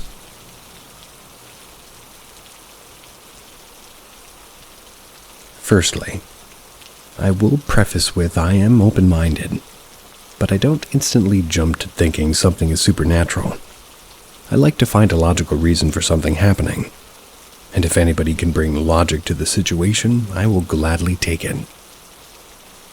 It's hard to know where to start, so if I jump back and forward, I do apologize. So my home was inherited from my partner's parents after their death. His dad died 15 years ago. His mom 6 years ago. We lived in the house with his mom for about a year before her passing, and in that time, I was her full-time carer. We became very close friends. When she passed, we were distraught, but knew that it was coming. She had stage 4 lymphoma and passed in the hospital. She was Irish Catholic. After she passed, she was cremated and her ashes never came back to the house. I don't know if that's important. My partner's dad didn't pass at home either, but his passing was much more sudden. He suffered a heart attack at work and died before the ambulance could get to him. Again, he was cremated, but his ashes did come into the house. Both have since been buried in a family plot in Ireland. After he passed, I do believe I saw his spirit in the mirror. When I entered the home one day, I saw him look in the mirror in the living room to check who was passing in the hall. He's done this many times before when he was alive. It wasn't long after his passing, and I can't really be 100% sure what I saw due to my grief, but this is not what I'm writing about today. The issue I'm currently experiencing is a little bit more mischievous. Now, if I really think about it, this has been happening since we moved in, but it's really picked up momentum in the last few months. It started very simply. Something would go missing in the house, and something that wouldn't really normally go missing, such as an ornament in the living room, something that you'd have no reason to move. You would notice it was missing and go look for it, get to the point of almost giving up, and then bam! It's there almost right in front of you and always somewhere you've definitely checked before.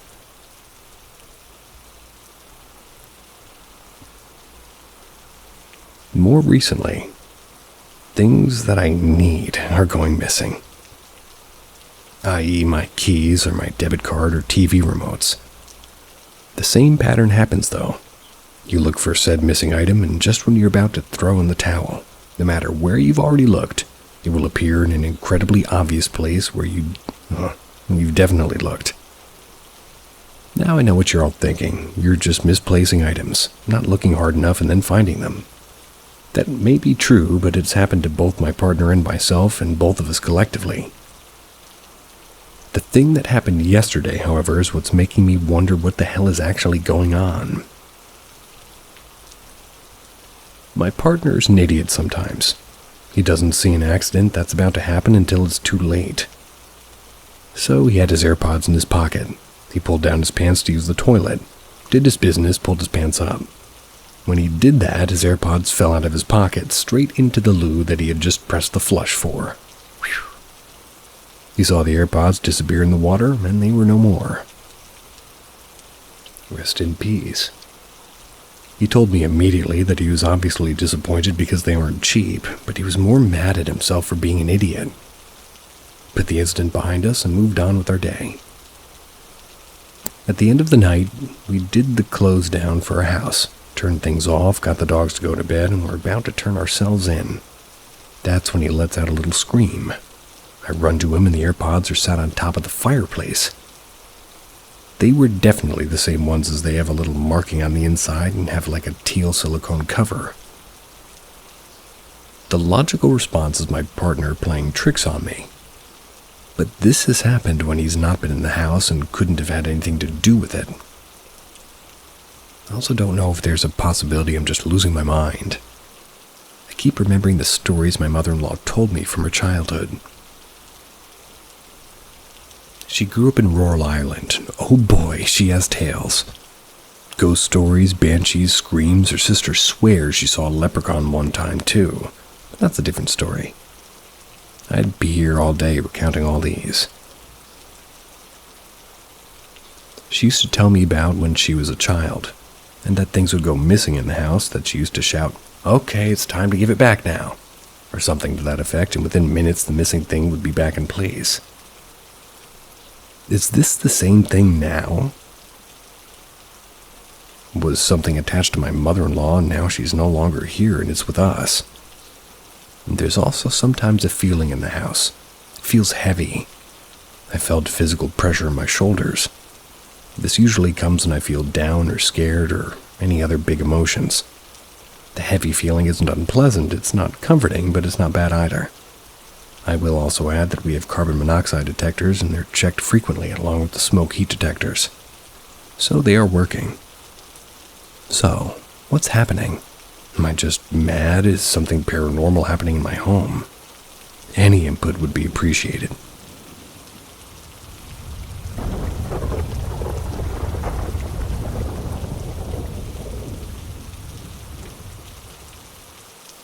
Confused by and interested in my own experience as a child.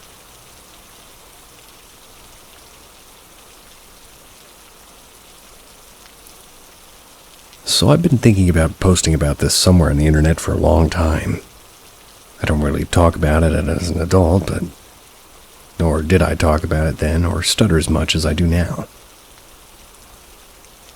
I thought maybe the situation had resolved itself, mainly because it's honestly not very exciting or interesting as far as ghost stories go. I do find it fascinating though, and it's been on my mind a lot lately. But I'm so curious to hear opinions about my experience as a small child from the ages of approximately 5 to 7. I was given as much details as I can, but I'm 31 and this happened when I was very young as a child. I'm not sure how long the sightings went on for. It was definitely recurring, but that was for a few months or a couple of years. I genuinely don't know. I also moved home when I was almost 8. I'm not really sure if this is what put an end to the sightings or if they stopped beforehand. I will describe the sightings and then add some additional things to note. My own research has been more focused on signs of psychological factors, but nothing I can see lines up with my experiences. The quote-unquote paranormal experiences that I've been referring to were as a young child I would see as a recurring phenomenon the very clear, solid, and color image of a woman in my family home. You see, we lived in a 3-story home, and I would usually see her emerging from corners, maybe popping her head round the living room door and then disappearing. The woman was very distinctive in appearance. She was almost dwarfishly small. She had heavy makeup with deep-colored foundation, bright eyeshadow, bright lips. She wore a leopard print coat and had quite dated hair. There was nobody in my life that I'm aware of who would even vaguely match this description. The sightings would be very brief. There were no audible noises or voices that I remember. I would feel frightened and shaken up by the sightings, but don't remember articulating this to anybody except for my dad. And I have a feeling he found the situation amusing, as I was into creepy stories as a kid and I liked to tell them. He might have thought that I was just being imaginative. Things to note. I do not have a diagnosis of any relevant mental issue, at least anything associated with hallucinations, and my life at that age was stable. I had a 2-parent household, and I also had a stay-at-home parent. There were issues in my life, mainly centered around my siblings, and these didn't really emerge until later. I do have anxiety, which is very bad, from the ages 11 to maybe 20. I did also, from the age of 18, have extremely vivid and frightening episodes of sleep paralysis. The very first night it happened, I woke to my entire bed shaking. I thought something was truly wrong with me, and I did think that it was paranormal. I remember being so shaky but relieved to learn about sleep paralysis. My episodes of sleep paralysis after that were mainly hearing and seeing a woman or a child. One of the most vivid episodes that I've ever had was the sound of children's footsteps running into the living room where I was sleeping, running a circle around me and running back out. I also had, alongside the sightings of the lady in the leopard print coat, 2 imaginary friends. They were really quite vivid, but they were nothing like the lady. That's why I remember being so spooked and why I've held on to it. Because I know what it's like to have imaginary friends, even with a vivid imagination, and it's not the same. I'm just really interested to hear if anybody else out there has anything similar or even close. Most stories I hear about are, very ethereal and sometimes disembodied. They talk about things like lights or moving objects or unclear forms. This sighting was the opposite of what I'm used to hearing when it comes to ghosts.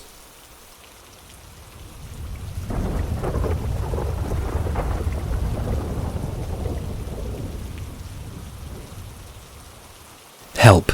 I keep hearing footsteps in my house. Hello, my name is Isabella. I'm 18 and I live at home with my dad. This happened about 10 minutes ago. It's 3:10 a.m. and I'm typing this. I heard footsteps and rummaging downstairs. It was very loud at first. Thought it was my dad, so I went to go downstairs to see what he was doing. But when I opened up my bedroom door, I could hear him loud and clearly snoring and asleep in his bedroom. My next theory is that it was my dog getting into the trash again. I turned the corner, my dog is sleeping. I then assumed that somebody broke into my house, so I went downstairs, grabbed a knife from my kitchen. I did a walkthrough throughout my entire house and didn't find anybody, and none of my doors were open or unlocked. My house has always had spirits in it, but never a poltergeist. I've always seen spirits. A couple of examples are when I was 8 years old and went downstairs to sleep in the couch in the living room. This lady entered my house dancing and then disappeared in my dining room. Of course, little me was scared out of my mind, ran upstairs to see my dad. Another example, last year I was laying on my couch in the family room. Different room. There's a big glass shelf on the wall and I saw eyes looking at me, which would have been too high for my cat to get to, or my dog. Does anybody know what this could have been?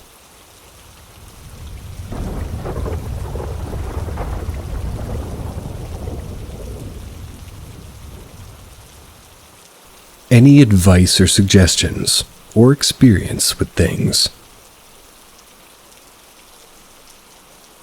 Saturday night, my boyfriend and I and his friend went to a Halloween party. Once we arrived, I had this weird gut feeling that I just couldn't shake. We were told there was a bonfire and it was outside. So once we arrived, we found out that the rest of the friend group went down to the creek. Our friend, let's call him Mark, he went down before us. We stayed by the house for a minute and then followed like 5 minutes after. On the way down, my gut feeling got worse. I kept going even though I had a feeling.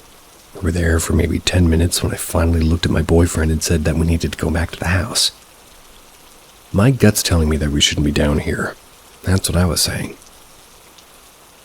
So we convinced the friend group to go back to the house, and it's about 8 or 10 of us. We walk back up. Nothing bad happens. We all drink and have fun. My boyfriend and I decide to head home. It's 12:30 a.m.-ish. I had a little bit too much to drink, and well, we get home and go to bed, and our friend Mark, on the other hand, got a ride home a little bit later because he wasn't ready yet. 1:30 a.m.-ish. He got home probably an hour or so after us. Now, this part didn't involve me.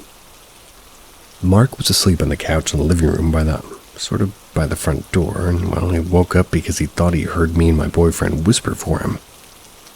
He got up and walked to her door, and it was closed. He called her names, no reply. We were passed out. He goes back to the couch and lies back down, and then there's 3 loud knocks on the door. On the second knock, my boyfriend's dog barks, and on the third, he runs and hides behind the wall in the other room. Mark gets his phone out of his pocket, and it's 3 a.m. Then there's 3 more even louder knocks. My boyfriend's dog's still hiding. Mark and my boyfriend checked the doorbell video the next morning from 1:30 till 4. Nothing. Not even a gust of wind. I talked to a friend of mine today about this experience. She said it's a thing that we don't speak the name of. I was trying to get his attention and that it may have possibly followed him home that night. Just wanted to see if anybody had advice or something.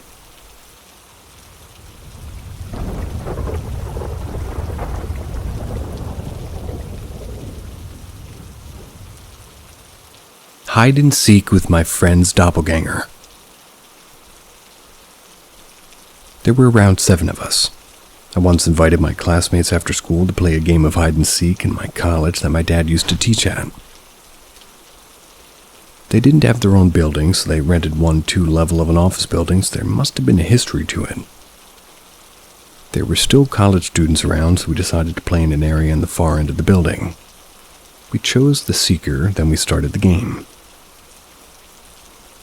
Since there's just a limited space where we could play, we decided to all hide together in one room. It was a rarely used computer room at the end of the balcony hallway. The others hid under the tables and even above them. Since every table has a separate thing for privacy, we sort of keep them hidden. So me and my classmate Kurt did the same. We both went under the table, and there was another classmate hiding in front of us facing us, so we could all see each other. Kurt went under the table with me, and we're giggling the whole time curled up. So he's covering his face, sort of like in a sulking position. He was weirdly pale, and by the way, he was brown-skinned, so I asked him to quiet down, but he wouldn't listen. I was shaking him, trying to make him stop. He kept giggling until a seeker found all three of us. After we got found, we went out and stood up, and there we saw our confused classmate, Kurt. He was confused as to how he was found by the seeker under the table sitting beside me when he was actually on top of the table curled up and was not sitting with me. We were all confused, so we looked under the table where we hid. There was no one. I asked our classmate hiding in front of us if he had saw quote-unquote him hide with me. He confirmed that he saw him giggle in a sulking manner. Both couldn't see his face, but the rest of the appearance was all exactly like when, like the Kurt that we knew. We asked the seeker how he saw everything. He said that he never saw anybody on the top of the table, but underneath the table where me and Kurt was. After a moment of realization, we ran out of the room and just went as fast as we could. They went home, and I stayed at the room where my dad and his co-teachers are. After I told them what happened, they told us what apparently a student from some past college who took her life at the balcony in front of that room where we played in. This was the closest encounter I had with something paranormal. I had a few more, and I always couldn't see their faces, which is better, I guess. It's still so unreal to me. I always think of how something like it is possible. Makes me feel somehow glad that I was not the only one who saw it.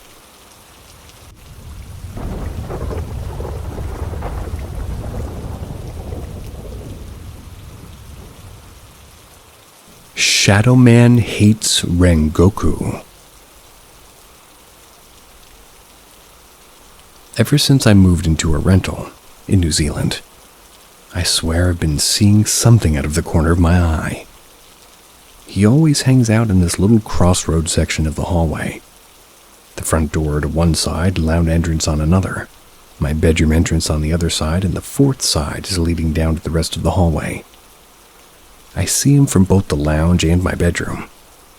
I've always put it down to just me seeing things. Maybe it was the cat, maybe I caught sight of the corner of my headphones out of the side of my eye. 2 years ago, my friend gifted me 4 displates. Displates.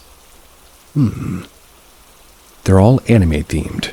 Rengoku from Demon Slayer, Shield Hero, My Hero Academia, and Bungo Stray Dogs.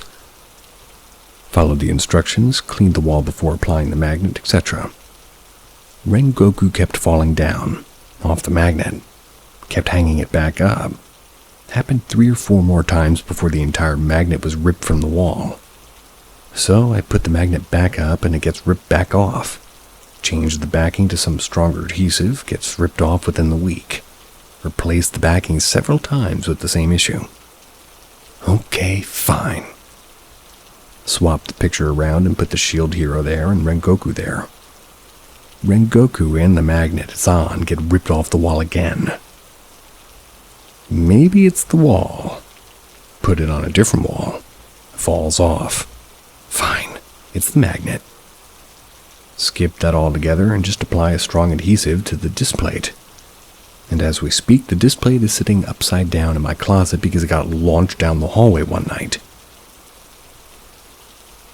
Earlier this year, my 11-year-old daughter and I watched a ghost show on TV. One of the first topics they talked about was shadow people. "Oh, I've seen one of those," my daughter pipes up. "Fuck off, you have. Where?" "He hangs out in the hallway right there. Sometimes he peers into the lounge." I've seen the exact same things. So my daughter and I just kind of look at each other like, oh, our house is 100% haunted. The room is nice and pretty toasty. I have a heater on and it gets freezing around us. A few nervous giggles and, oh, hi, to the open hair, and it just leaves. Seems to have taken a liking to my daughter. However, it follows her outside the house. It has possibly invited other friends with it. We've saged the house to cleanse negative energies twice, and they all remain. We don't think they have ill intent. Well, I think they're just happy that they can, be seen and sensed. She's seen the shadow figure at her neighbor's house when she has sleepovers there, standing in the kitchen. It also follows her to her grandmother's house. It hangs out by whatever bed she sleeps in, basically. Usually she sleeps in the bed against a window. Says that she can feel it standing outside the house and watching through the window. About a month ago, she slept in her grandmother's room. A shadow figure came into the closet, and grandmother's partner is very religious. Read a passage from the Bible and left the Bible open in the closet. My daughter says the shadow person didn't return for the rest of her stay. On her third night of coming home, she called me around 3 a.m. telling me that there was something in the house. They'd been peering around the corner and into her room, and she clearly saw his head and shoulders. No one was in the house. I had her sit with me and talk out loud to them, telling them that they were scaring her, that we couldn't help and to please stop, etc. She built a wee fort over her bed and hasn't had any issues for the past 3 weeks. I'm not sure if it's because she's mad or if she really can't see out of the fort or because they've listened and toned it down. She said that she hasn't sensed them either. Bonus story. My daughter saw our quote-unquote cat run across the road and disappear into thin air. He'd just been hit by a car earlier that day and sadly didn't make it. She didn't know this at the time that she saw him.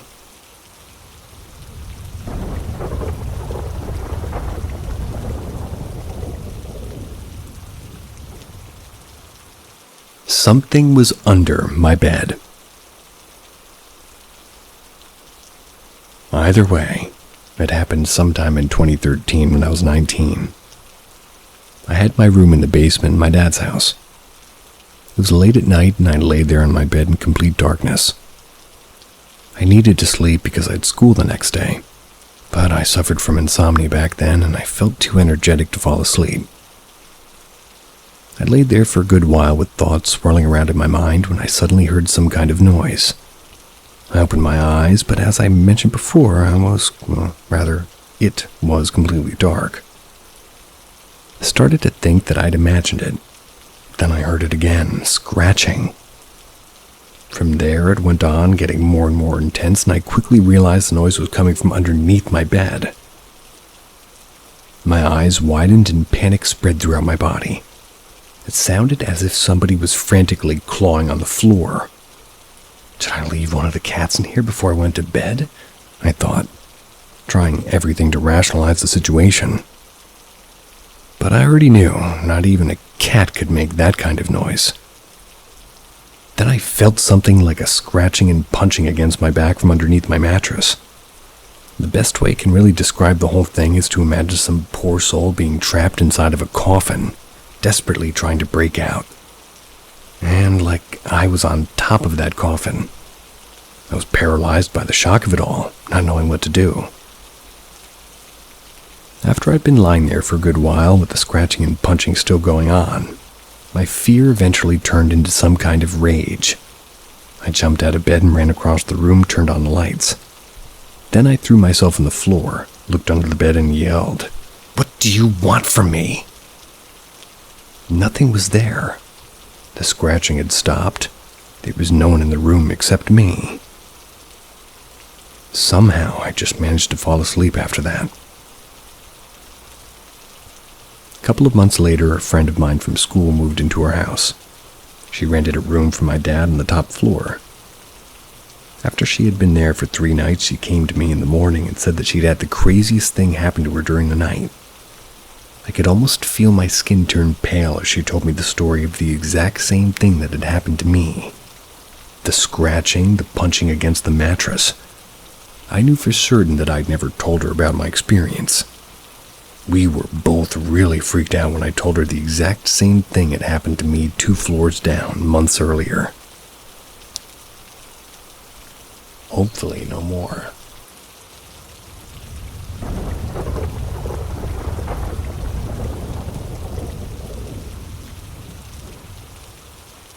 Some opinions in this.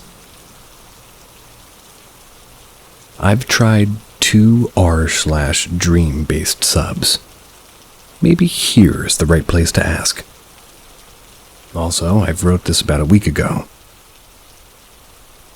As of last night, things escalated. I had a quote-unquote conversation with my IT in my dream. And when I ask it to just leave me alone, it says it's not going to happen. Apparently, I'm going to need some help and advice. And apparently the narrator thinks that it, in capitals, is IT. Have you ever had such dreams? First, English is not my first language, so excuse me if there's mistakes. Okay, no problem. I, a 35-year-old female, have had some strange reoccurring nightmares. I'm jumping from dream in a dream, almost like Inception, but it's always nightmares. It looks like a dull dream with everyday stuff, until something bad and stressful happens and I quote-unquote wake and it's again a dream. The longest I've been waking again is 9 times.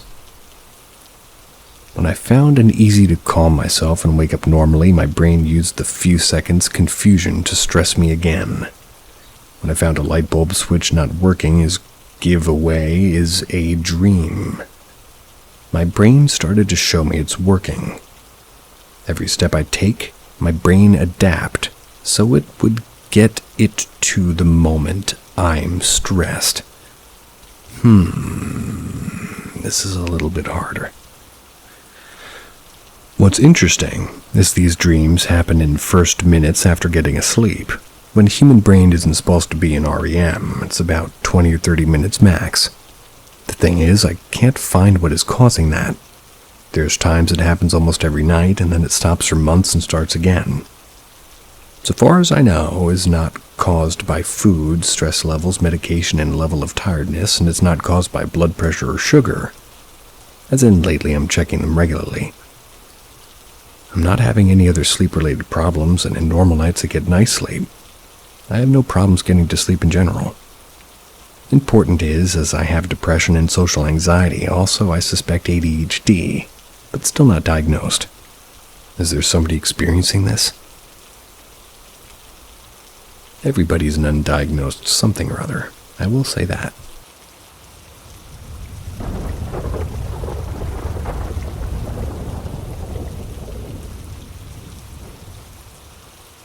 My last encounter. This happened about 6 years ago. Would love to hear your thoughts on it. I was sleeping soundly when suddenly I felt a cold breath on my ear. It jolted me awake, but I didn't open my eyes out of fear for what I might see. I lay there motionless, pretending to be asleep. I could hear and feel every inhale and exhale. The breath was unnaturally cold. Like the blast of air when you open a freezer, was right there, brushing against my ear. For what felt like a few minutes, the icy breath lingered. Then it stopped. I felt a weight settle on my side, pressing down as if something was sitting on me. It was a little difficult to breathe with the pressure on me, but I was too terrified to move. I stayed frozen, praying whatever it was would leave me alone. After about 15 minutes, the weight lifted off of me. I heard the breathing again. It was above me on the ceiling. It hung there, heavy and slow, moving to the center of the room. Then it drifted to the corner above the door. Still too afraid to open my eyes, I tried to wait it out. It had to end sometime, right? Please let it end. In my mind, I was trying to think of a logical explanation for what could be happening, as this bird screaming at me. But none of it made sense. Thank you. I'm a skeptic of the paranormal, but this felt inhuman. I lay there paralyzed, listening to the breathing for what felt like an eternity. Roughly half of an hour went by. All I could focus on was the heavy breathing coming from that corner of my room. I couldn't take it anymore. I had to do something. Just lying there hoping it would end felt more terrifying than confronting it. If I stayed still, it might never leave. That thought was worse than fear. I remember the flashlight on my nightstand and I had to grab it. I had to shine the light in the corner, expose whatever was there. I rehearsed the plan over and over. How far was the flashlight? How would I grab it? How fast could I turn it on? I went through every detail like it was life or death. It was because it felt like it was. If I messed up, if I fumbled, I thought I would die. It sounded illogical, but this whole situation was illogical, damn it. Finally, I decided it was time. In one swift motion, I grabbed the flashlight off my nightstand and turned it on. As I lifted it up, this must have taken less than half a second. If this was an Olympic sport, I would have won gold in that moment. As I shined the light into the corner of the room, I saw nothing. There was nothing there, and the breathing stopped. I sat there trying to compose myself, trying to calm my racing heart as I shined the light around the room, searching for whatever had been tormenting me for the last hour.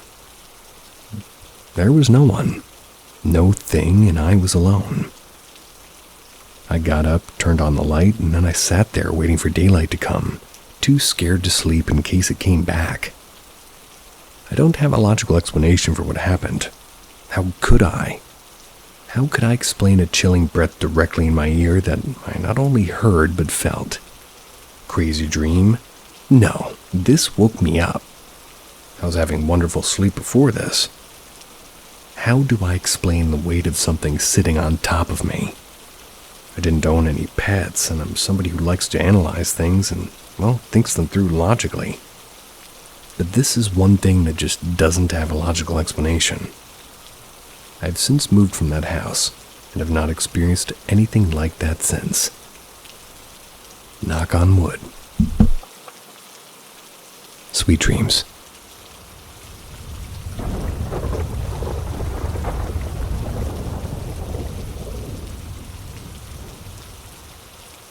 Enter Paranormal M, where the supernatural becomes real. Subscribe and activate notifications to keep up with our thrilling mysteries. Get ready to explore the unknown. The Braided Girl.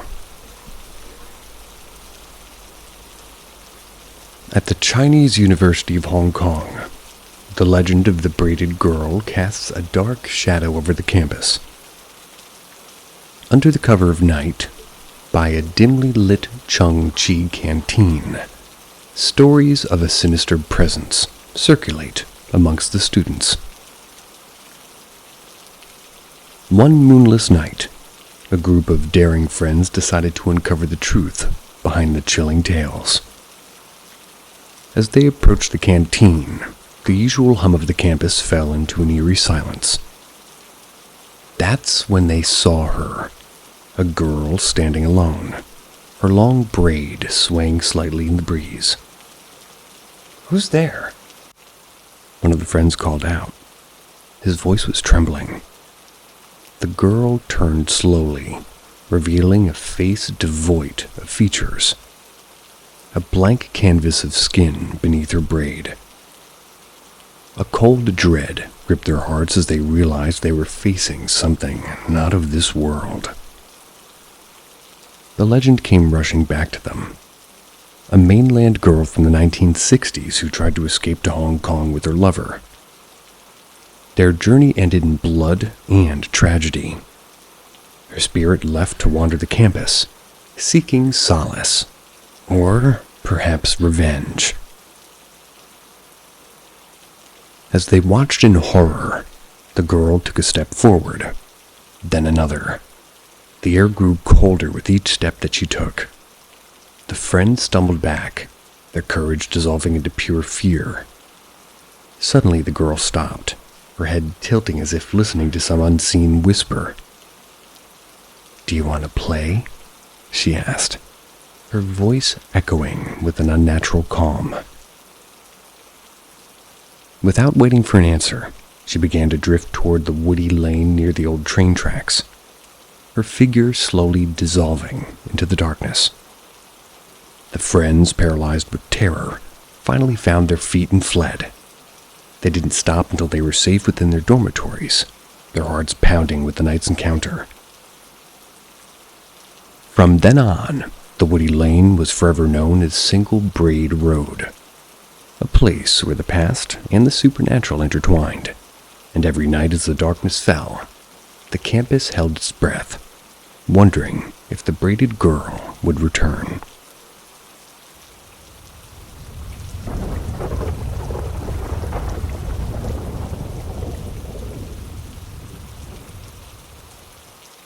The Legend of Joro Gumo.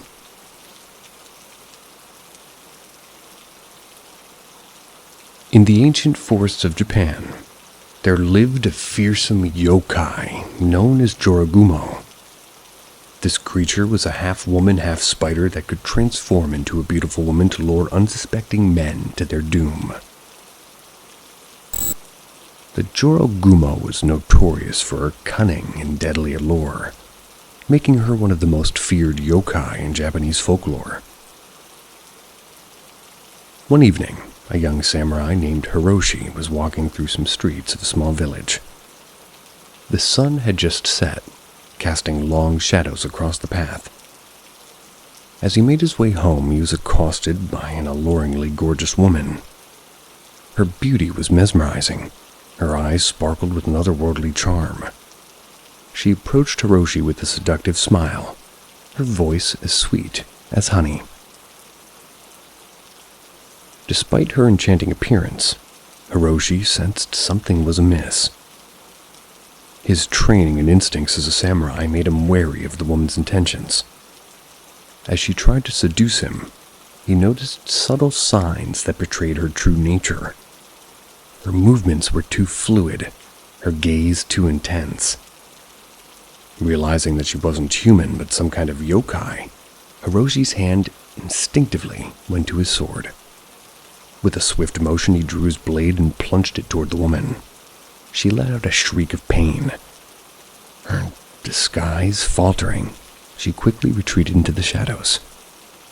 Hiroshi followed the scarlet trail of spotted blood, determined to uncover the truth. The trail led him to an old abandoned house on the outskirts of the village. The air was thick with the scent of decay. The walls were covered in cobwebs. As Hiroshi stepped inside, he was met with a horrifying sight. Dozens of bodies bound in spider silk, their lifeless eyes staring into the void. In the center of the room lay a giant Joro spider, its body grotesque and monstrous. The creature was dead, its injuries matching the wounds Hiroshi had inflicted on the woman. The samurai realized that the Jorogumo had been using her beauty to lure men to their deaths, feasting on their flesh and leaving their bodies to rot. Hiroshi's heart pounded as he took in the gruesome scene. He knew he had narrowly escaped a terrible fate. His resolve to protect the village from such horrors grew stronger. He left the abandoned house, vowing to warn others of the dangers that lurked in the shadows. The legend of Jorogumo spread far and wide, a cautionary tale of the deadly allure of the yokai. Served as a reminder to always be vigilant and to trust one's instincts, for not everything that appears beautiful is benign.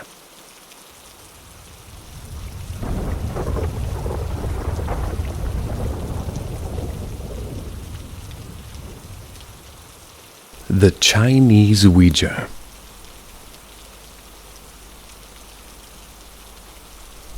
In the bustling city of Hong Kong, the game of Chinese Ouija, a method of psychic divination adapted from the Western Ouija board, was widely popular amongst thrill-seeking students. The game involved placing a small dish in the center of a piece of paper, surrounded by words. Participants would place their middle fingers on the dish, inviting a spirit to move it and answer their questions. However, it was taboo to ask the spirit about its death, as this could provoke its wrath. One evening, a group of curious students decided to play Chinese Ouija. Not only that, but they decided to do this in an abandoned building after school. The old dilapidated structure added to the eerie atmosphere, perfect for their supernatural experiment. They set up the paper in the dish in the center of a dusty room, lit a few candles, and began the ritual. At first, the dish moved slowly, answering their mundane questions. The students, thrilled by the movement, grew bolder. One of them, a boy named Jian, asked the spirit's name. To their relief, the dish moved smoothly and smelled out a name. Encouraged, another student asked the spirit's age. Again, the dish moved without incident, providing a number. Feeling confident, Jian then asked the following question. How did you die? The atmosphere in the room shifted instantly. The candles flickered violently, and the dish began to spin uncontrollably. The students' faces paled as they realized their mistake. The dish whirled around the paper, faster and faster. The ghostly whispers filled the air, growing louder and more menacing. Desperately, the students tried to remember the rule. They must not lift their fingers from the dish. And they had to ask the spirit to return to the center. Through their fear, they chanted together, "Spirit, please return to the center." But the dish continued to spin wildly, ignoring their pleas. The tension in the room was unbearable. The dish turned faster and faster until, with a final violent jerk, it shattered the paper beneath it and cracked into pieces. The room plunged into silence, but the damage was done. From that day on, the students were haunted by the spirit that they had angered. Strange occurrences followed them, whispers in the night, cold drafts in warm rooms, and shadowy figures lurking in the corners of their vision. The spirit wouldn't let go, seeking retribution for their breach of the rules. Terrified and desperate for help, Jian's parents sought the aid of a local medium. The medium conducted a powerful cleansing ritual, and after a strenuous effort, she managed to chase the spirit away. The atmosphere lightened and the strange phenomena ceased. However, the ordeal had taken a severe toll on Jian. The spirit's anger had left Jian half mad, forever trapped in a state of instability. He could never return to a normal life. He was haunted by the memories of that fateful night. His eyes held a distant, haunted look. He was plagued by nightmares, unable to ever find peace. The group of friends, though relieved that the immediate threat was gone, carried the weight of the guilt for what had happened to Jian. Their story spread through the school. It served as a dire warning to the others about the seriousness of respecting the boundaries set by the spirit world, and the peril of playing Chinese Ouija carelessly. The legend of their haunted experience became a part of local lore, a haunting reminder that some games are better left unplayed. Which brings me to a general curiosity I have about, well, what languages ghosts can or cannot understand, or speak. So, for instance, if you had somebody that didn't speak any Spanish and they were surrounded by Spanish ghosts, do they even try?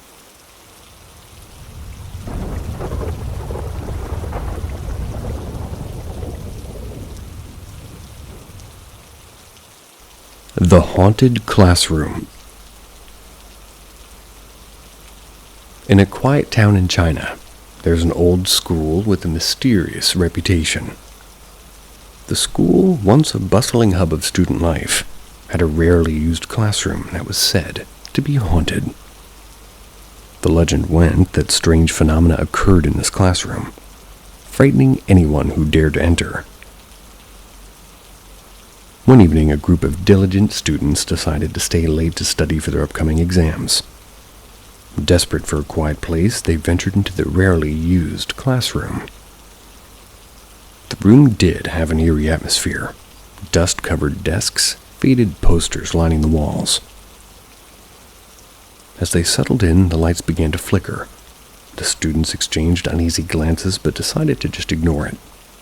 They needed to focus on their studies. However, as the evening progressed, the flickering lights became more frequent, casting unsettling shadows around the room. Suddenly, one of the students noticed something strange on the blackboard. Mysterious writing appeared as if an invisible hand was scrawling messages. The words were chilling. "Leave now." And, last but not least, "You are not welcome." The students' hearts pounded in their chests as they read the ominous messages. To make matters worse, ghostly whispers filled the air, echoing through the classroom. The whispers were faint at first, but grew louder and more menacing. "Get out," they seemed to say. The students could no longer ignore the strange occurrence. Panicked, they gathered their belongings and rushed to leave the classroom. As they reached the door, it slammed shut with a deafening bang. The lights flickered wildly. The whispers, they turned into anguished screams. Terrified, the students pounded on the door. They were desperately just trying to escape. In a final desperate effort, they managed to force the door open and fled the haunted classroom. Gasping for breath, they ran down the dark hallways, not daring to look back. The chilling experience left them shook, and they vowed never to return to the cursed room. The story of the haunted classroom spread throughout the school, serving as a warning to others. Though the exact origins of the hauntings remained a mystery, one thing was certain. The spirits within that classroom did not welcome intruders. The legend of the haunted classroom became a permanent part of the school's history, a chilling reminder of the supernatural forces that could lurk within the most ordinary of places.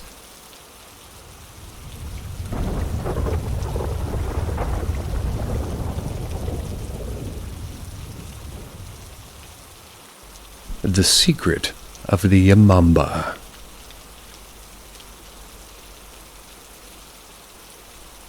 Once upon a time in the dense forests of Japan, a Buddhist priest was caught out in a fierce storm. The rain poured down in torrents, and the winds howled like wild beasts. Seeking shelter, the priest stumbled upon a lonely hut, its lights flickering warmly against the dark, stormy night.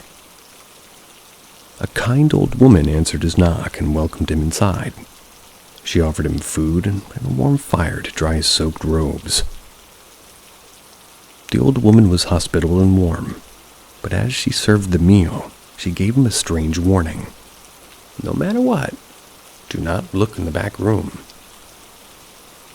The priest thanked her and tried to heed her warning, but his curiosity was gnawing at him.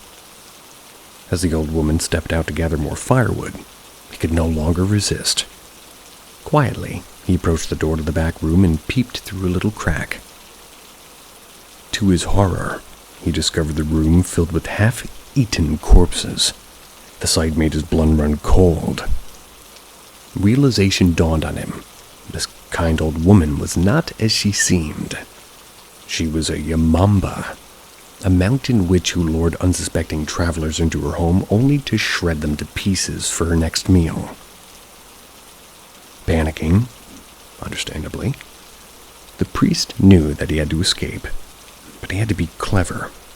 As the Yamamba returned, he quickly composed himself, thanked her for her hospitality. He pretended to be unwell from the journey and asked for a place to rest. The Yamamba, unsuspecting of his discovery, showed him to a small room where he could lie down. As soon as she left, the priest devised a plan. He quietly gathered his things and created a dummy with his spare robes and belongings. He placed it just under the blanket to make it look like he was asleep.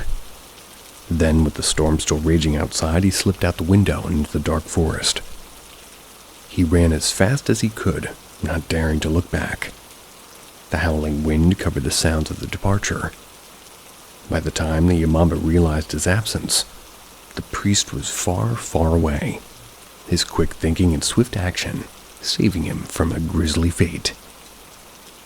The story of the Buddhist priest and the Imamba spread far and wide, a tale about the dangers lurking in the guise of kindness and the importance of cleverness and courage in the face of true horror.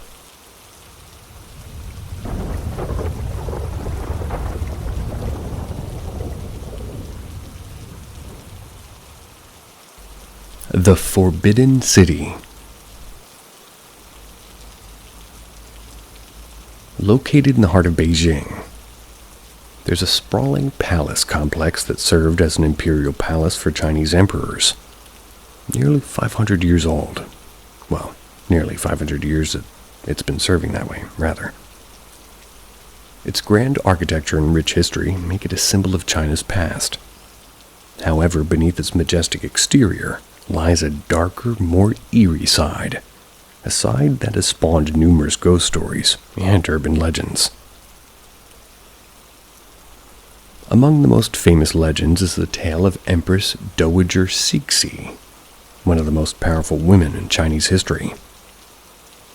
It is said that her spirit still roams the halls of the Forbidden City, seeking to protect her empire, even in death. Guards and visitors have reported sightings of a regal woman dressed in... How do you pronounce that again? Qing. I should really know this.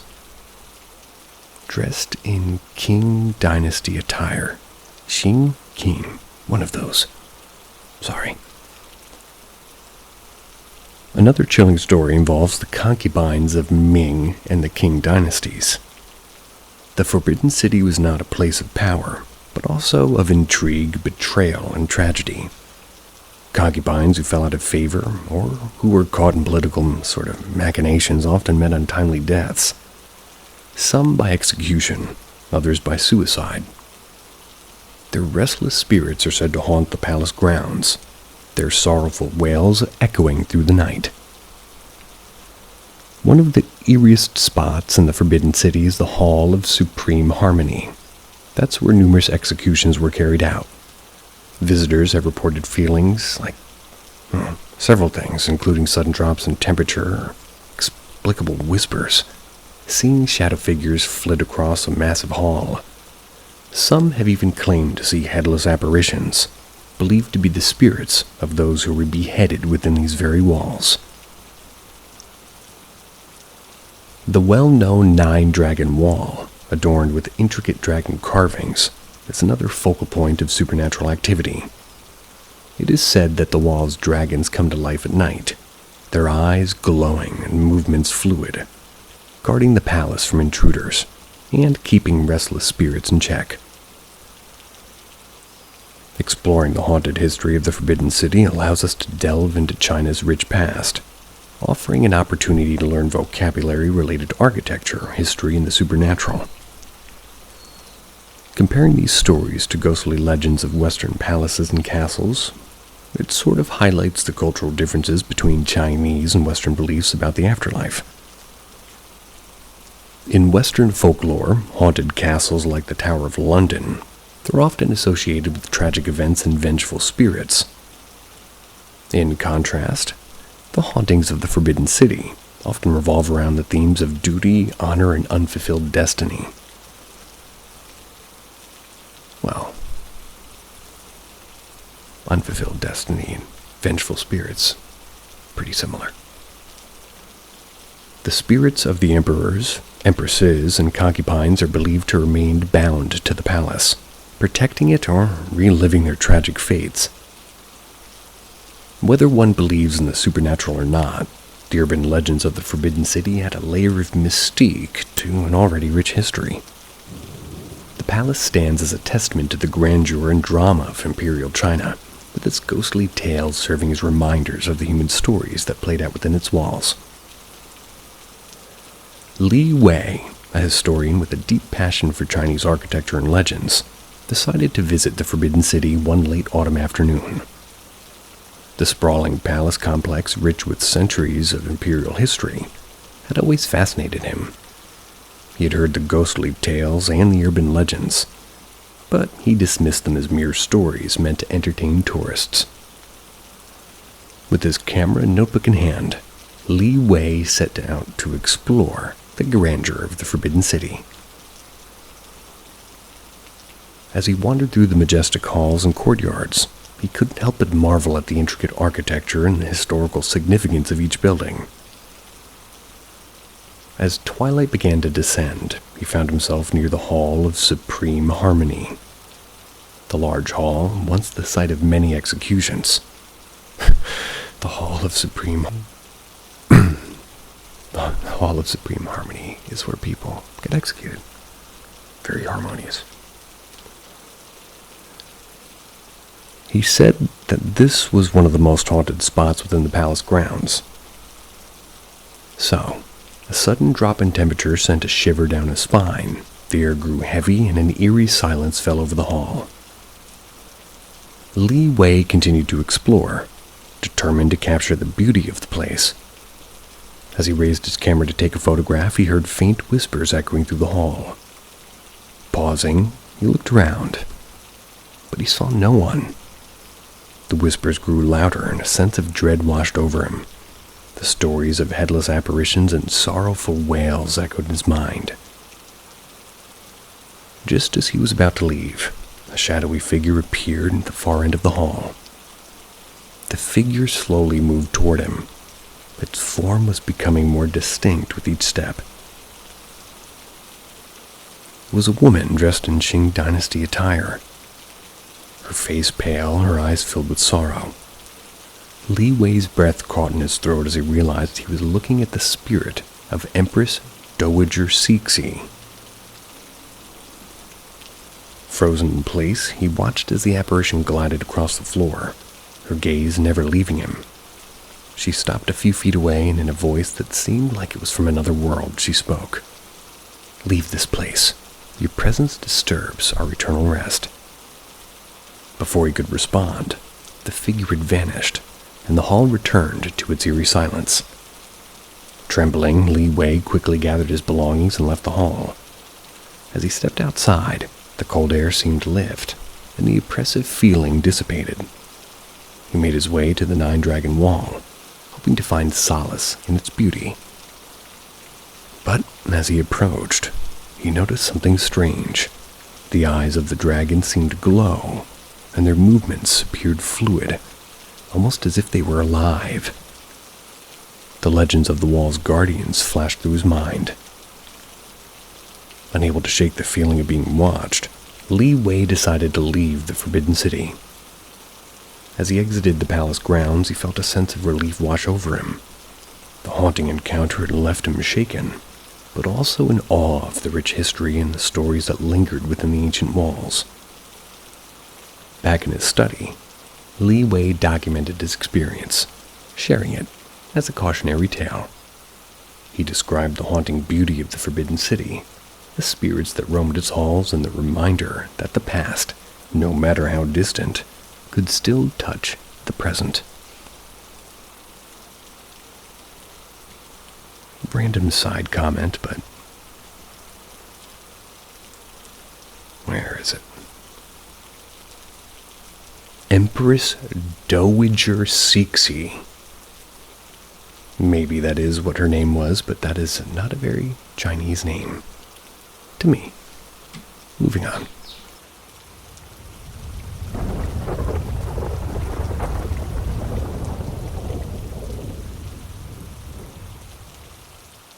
The haunted phone number. In the bustling city of Guangzhou, whispers of a haunted phone number began to circulate amongst the locals. The number, they said, was cursed. Those who dared to dial it would hear terrifying screams and wails from the other end. And worse still, callers might experience terrible misfortune, or even death in the days following the call. The story first gained traction when a curious university student named Wei decided to test the urban legend for himself. This sounds an awful lot like a Wei we know. Wei was known for his skepticism and his love for debunking myths. I like him. One evening, he gathered his friends in his dormitory, and with a mixture of excitement and trepidation, he dialed the cursed number. As the phone rang, the room fell silent. On the third ring, the call connected, and a chilling, blood-curdling scream was filling the room. The sound was so horrifying that Wade dropped the phone, his hands trembling. His friends looked at each other in shock, the color draining from their faces. For the next few days, Wade couldn't shake the feeling that something terrible was about to happen. He started experiencing strange phenomena. Electronics malfunctioned around him, and he often felt an icy breath on his neck when no one was there. Shadows seemed to move on their own, and he was plagued by nightmares of a screaming voice. Despite his efforts to ignore the creeping dread, Way's misfortune escalated. His grades plummeted, and he lost his part-time job. His health then began to deteriorate as well. One evening, as he was crossing the street, a speeding car nearly ran him over, missing him by mere inches. Wade couldn't deny it any longer. The curse was real. Desperate to break it, Wade sought the help of a local Taoist priest. The priest listened to Wade's story and performed a ritual to cleanse him of the malevolent energy. The priest explained that the number was indeed cursed, linked to a spirit seeking vengeance. The screams on the other end were spirits' tormented cries, and those who called the number invited its wrath upon themselves. After the ritual, Way's life slowly returned to normal. The strange occurrences ceased, and the nightmares faded. Though he was no longer haunted, the experience left him forever changed. He shared his story as a cautionary tale, warning others to steer clear of the haunted phone number. This legend of this haunted, cursed phone number continues to the day, a testament to the power of technology to spread fear and superstition. You ain't kiddin'. Unrelated from ghosts. It serves as a reminder that some mysteries are better left unsolved, and that modern technology can play a pivotal role in shaping urban legends.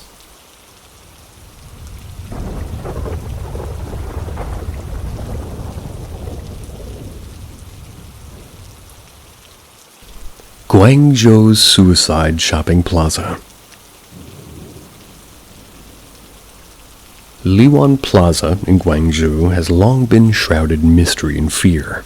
Many Cantonese see it as no coincidence that the curvassive-like character Guang, it's got like a little picture of basically it looks like a divided by sign, a little half box.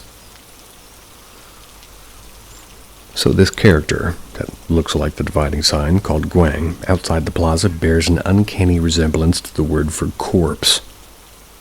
It looks just like that, but turning that divided sign into a capital P. Since 2004, about a dozen suicides have occurred in the premises, with some witnesses claiming that a supernatural force seemingly pushed the victims over the railings. The mall's deadly curse, according to local residents, began many years ago. That's when it was first constructed. If you've ever watched Poltergeist, you know never to build on ancient burial grounds, or if you've ever heard anything. But you wouldn't expect a bunch of real estate developers to know that, would you? Home to a Qing Dynasty sacrificial chamber, inspectors failed to notice 8 empty coffins were erecting Liwan Plaza, now a large jewelry market near Shenzhangzhou pedestrian street. It was unearthed during construction. Some say the coffins were the cradle of strange noises and mysterious deaths that kept storefronts ruinously empty. To counteract the malevolence, architects made the building resemble an octagon, like the Bagua. Nice. Eventually, a Taoist priest informed landlords that the empty coffins had originally been buried to thwart evil influences. The catch was that they were not to be disturbed for 1,000 years. Whoops. So since then, several incidents have been reported, many on the 5th floor. At least 2 of the landlords had managed the plaza have allegedly died suddenly of unknown causes, at least according to some online bloggers. I'll take that with a pinch of salt then. Despite Guangzhou's toasty climate, Chinese netizens claim that it's always a few degrees cooler in Liwan Plaza, and just walking through the building at night, they say, brings a chilling feeling of despair. As with most supernatural affairs, no concrete evidence exists to prove the plaza is haunted. Skeptics argue the prevalence of suicides there could be due to Liwan Plaza's infamous reputation or insensitive media coverage, both of which may facilitate successive suicidal acts. Regardless, the building's occupants now mostly consist of non-local business owners happy to make a quick buck while the silent run amok. It was a sunny afternoon when I decided to visit my uncle at Liwan Plaza. A place notorious for its eerie history, as we heard. The plaza had earned its nickname Suicide Shopping Plaza due to numerous unexplained deaths over the years, many attributed to supernatural forces. My uncle's shop was located on that 5th floor, the very floor where many of the mysterious incidents had occurred. He had always kept an 8 trigram. It's a Taoist symbol known for warding off evil. It was hanging above the door. However, the nail holding it in place had started to come loose. My uncle decided it was time to take it down and fix it. As he removed the trigram, a strange, almost palpable chill filled the air. My uncle, usually a calm and collected man, seemed to be in a trance. His eyes glazed over, and without a word, he started to walk toward the higher floors. It was as if an invisible force was pulling him. Realizing something was, terribly wrong, I quickly followed him. By the time I caught up, he was dangerously close to the edge of the rooftop, looking down with a vacant expression. My heart pounded in my chest as I reached out and grabbed him. I pulled him back just in time. It was then that my young cousin appeared, running towards us with an 8 trigram in his hand. The moment he placed it back above the door, my uncle snapped out of his trance, bewildered and shaken. Later, as we pieced together what had happened, it became clear that removing the 8 trigram had disturbed the restless spirits tied to the plaza. From that day on, my uncle never tampered with the protective symbol again, respecting the thin veil between the living and the supernatural. And fun extra fact, Bagua, which is, we just learned was a shape. It's like a octagon, it's an 8-sided shape, is also a martial arts style. It's very neat.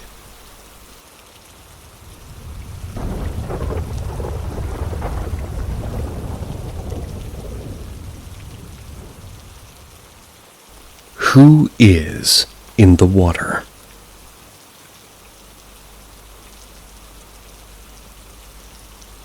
Bedok Reservoir, often referred to as the Suicide Reservoir, has been long shrouded in mystery and fear. There was a time when suicides were rampant, heartbreaking incidents occurring almost every few weeks. The local lore whispers of water spirits that dwell within the reservoir, luring unsuspecting victims into its depths. One of the most chilling incidents was the discovery of a mother and her young son, both found lifeless near the water's edge. The mother was dressed in all red, a color said to empower the deceased to return and haunt the living, or worse, seek revenge. In the evenings, it wasn't uncommon to see joggers circling the reservoir, trying to enjoy the cool night air. Among them was Priya, an avid runner who found solace in her evening runs around Bedok Reservoir. Despite the reservoir's dark reputation, Priya had always felt at peace there, until one fateful night. It was a typical Friday evening. Priya set out on her usual route. The sun had just dipped below the horizon, casting long shadows across the water. As she ran, the rhythmic sound of her footsteps and the whistling or rather rustling of leaves filled the air. She reached the halfway point and stopped to catch her breath, gazing out at the calm surface of the reservoir. Just then, she noticed something strange, a faint ripple in the water, though there was no wind. Dismissing it as a fish or a bird, she resumed to run. But the sense of unease grew stronger with each step. The usually serene environment felt heavy and oppressive. Suddenly she heard a soft, sorrowful wail. She stopped and looked around, seeing no one else in sight. Her heart raced as she scanned the area, her breath forming small clouds in the cool air. The wail grew louder. She realized it was coming from the reservoir. Compelled by a mixture of fear and curiosity, Priya cautiously approached the water's edge. The surface seemed to shimmer, and for a moment she thought she saw a figure beneath the water. A woman in red, her long hair floating around like her dark tendrils. Priya's blood ran cold as the figure's eyes locked onto hers, filled with a haunting sadness. She stumbled back, her mind racing with thoughts of stories that she had heard. The figure slowly rose, breaking the water's surface, and Priya saw the apparition's outstretched hand, as if reaching out for help. Terrified, Priya turned and ran as fast as she could, the eerie wail echoing behind her.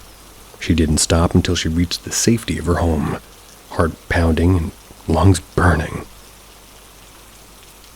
That night she couldn't shake the image of the woman in red, and the haunting realization that perhaps the stories were true. Priya never ran by the reservoir after dark again, but the memory of that night stayed with her. She shared her experience with others, warning them of the restless spirits that lingered in Bedok Reservoir. Whether it was the spirits' tragic past or their unfulfilled desires, one thing was certain: the reservoir held secrets best left undisturbed. Not quite sure where that location is, Bedok, but I will say that reservoirs, sometimes at least, or where I was from especially, are often areas that were previously towns and other things. So they dam them and they flood them. So, in my experience, they have been rather eerie places. And not just paranormal in a ghostly sense. If you know, you know.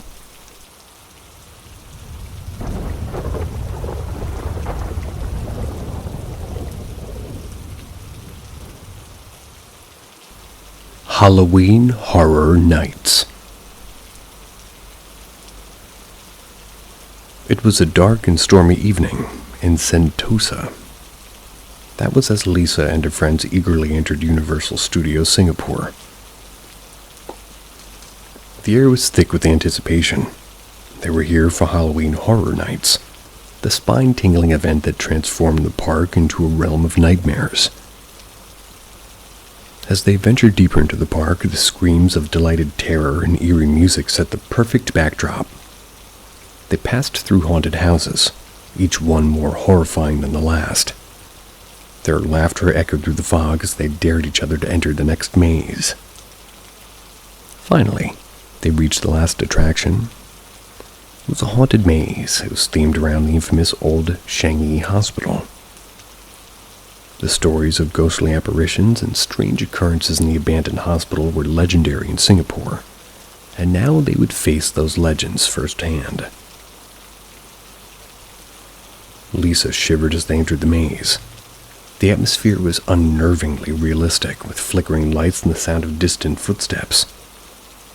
The group huddled together, making their way through the narrow, dimly lit corridors. As they turned a corner, Lisa felt a sudden chill. She glanced behind her and saw a shadowy figure standing at the end of the hallway. Her heart raced and she grabbed her friend's arm. "Did you see that?" Lisa said. Her voice was trembling. "See what?" her friend replied, looking pretty puzzled. Lisa pointed, but the figure was gone. Shaking it off as part of the attraction, they continued. But that sense of unease grew stronger with each step. It felt as if they were being watched. In one of the rooms, they encountered a life-size mannequin dressed as a nurse. Its head slowly turned toward them. Lisa let out a startled scream. But before she could laugh it off, the mannequin's eyes blinked. Something it definitely was not supposed to do. The group froze, and in a moment of silence, they heard it. A soft whisper, almost inaudible but distinctively human. "Help me," the voice said. They bolted, running blindly through the maze, desperate to escape the unsettling presence. As they finally burst out into the open air, they collapsed onto the grass, hearts pounding and breathless. "What just happened in there?" one of them panted. "I don't know," Lisa replied, trying to steady herself. But that didn't feel like part of the show. Later that night, as they recounted their experience to the park staff, they were met with uneasy glances. One of the employees leaned in and whispered, "The maze is haunted.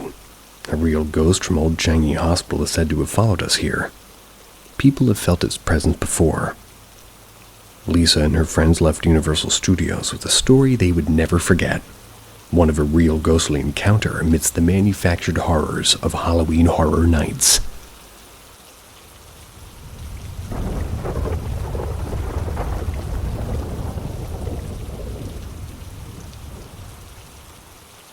Hungry Ghost Festival.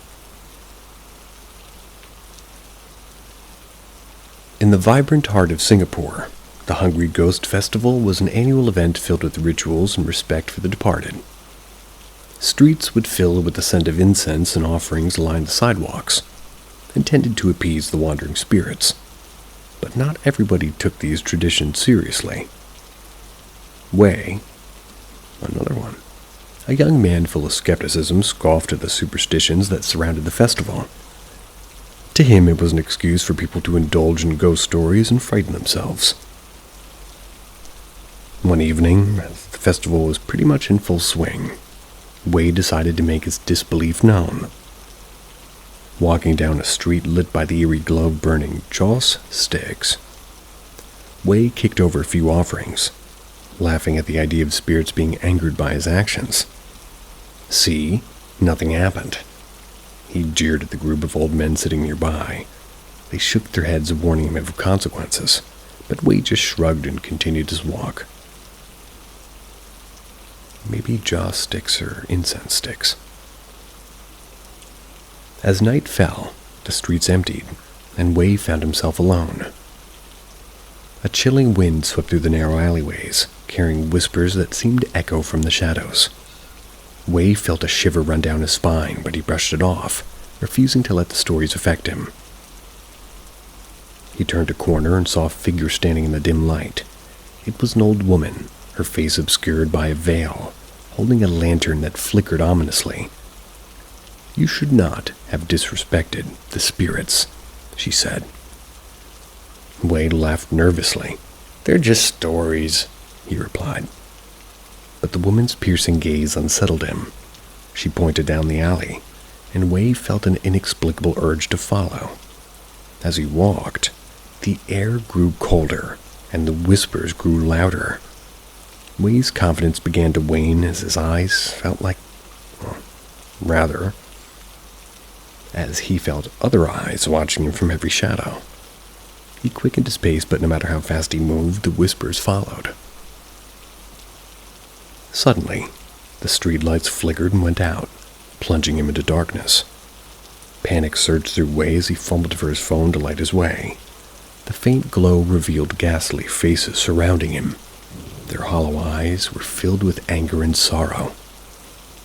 "Do you believe now?" a voice whispered into his ear. Wei spun around, but there was no one there. The faces were drawing closer, their ghostly forms reaching out for him. He stumbled back, heart racing, desperate to escape. In his frantic flight, he tripped over the very offerings that he had mocked earlier. He fell. The world around him seemed to blur, and he found himself in a dark, empty void. The whispers became deafening, and Wei realized the true extent of his mistake. "You have disrespected the dead," the old woman's voice echoed around him. "Now you must face their wrath." Wei felt a cold hand grip in his shoulder. He screamed, but no sound would come out. The spirits closed in, and the darkness consumed him. When the sun rose, Wei was found unconscious on the street, his face pale and eyes wide with terror. He never spoke of that night again, but his once confident demeanor was replaced with a haunted look, and from that day forward, Wei became one of the most devout practitioners of the Hungry Ghost Festival, always ensuring to show the utmost respect to the spirits that he once mocked. I would say that's a happy ending.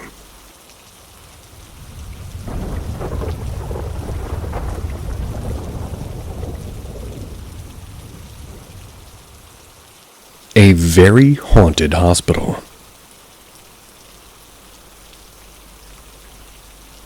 In a bustling city in Indonesia, there stood an old abandoned hospital that once had been the pride of the medical community. Now it lay in ruins, overtaken by nature and whispered about by locals. The hospital was said to be haunted by the spirits of those who have died there, unable to find peace. The legend told of a doctor who had performed cruel experiments on his patients during the hospital's operation. His malevolent spirit, along with those of his victims, was said to haunt the darkened halls, creating an atmosphere of dread and fear. One night, a group of friends, curious and seeking adventure, decided to explore the hospital.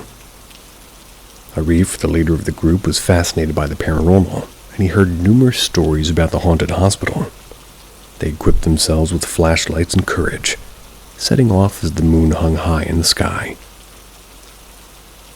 As they approached the building, the air grew colder, and an unnatural silence enveloped them. The once grand entrance was now overgrown with vines.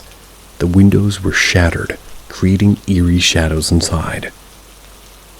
Stepping into the hospital, the friends felt an overwhelming sense of dread. The air was thick with the smell of decay. The faint sound of whispers seemed to come from every direction. They ventured deeper into the hospital, the floorboards creaking ominously under their feet. In the old operating room, Arif and his friends found rusted surgical instruments scattered about and remnants of a bygone era. As they examined the room, a sudden chill swept through. The whispers grew louder. The friends examined nervous glances but pressed on, determined to uncover the truth. The whispers were growing louder, echoing off of the peeling walls and rattling the rusted equipment.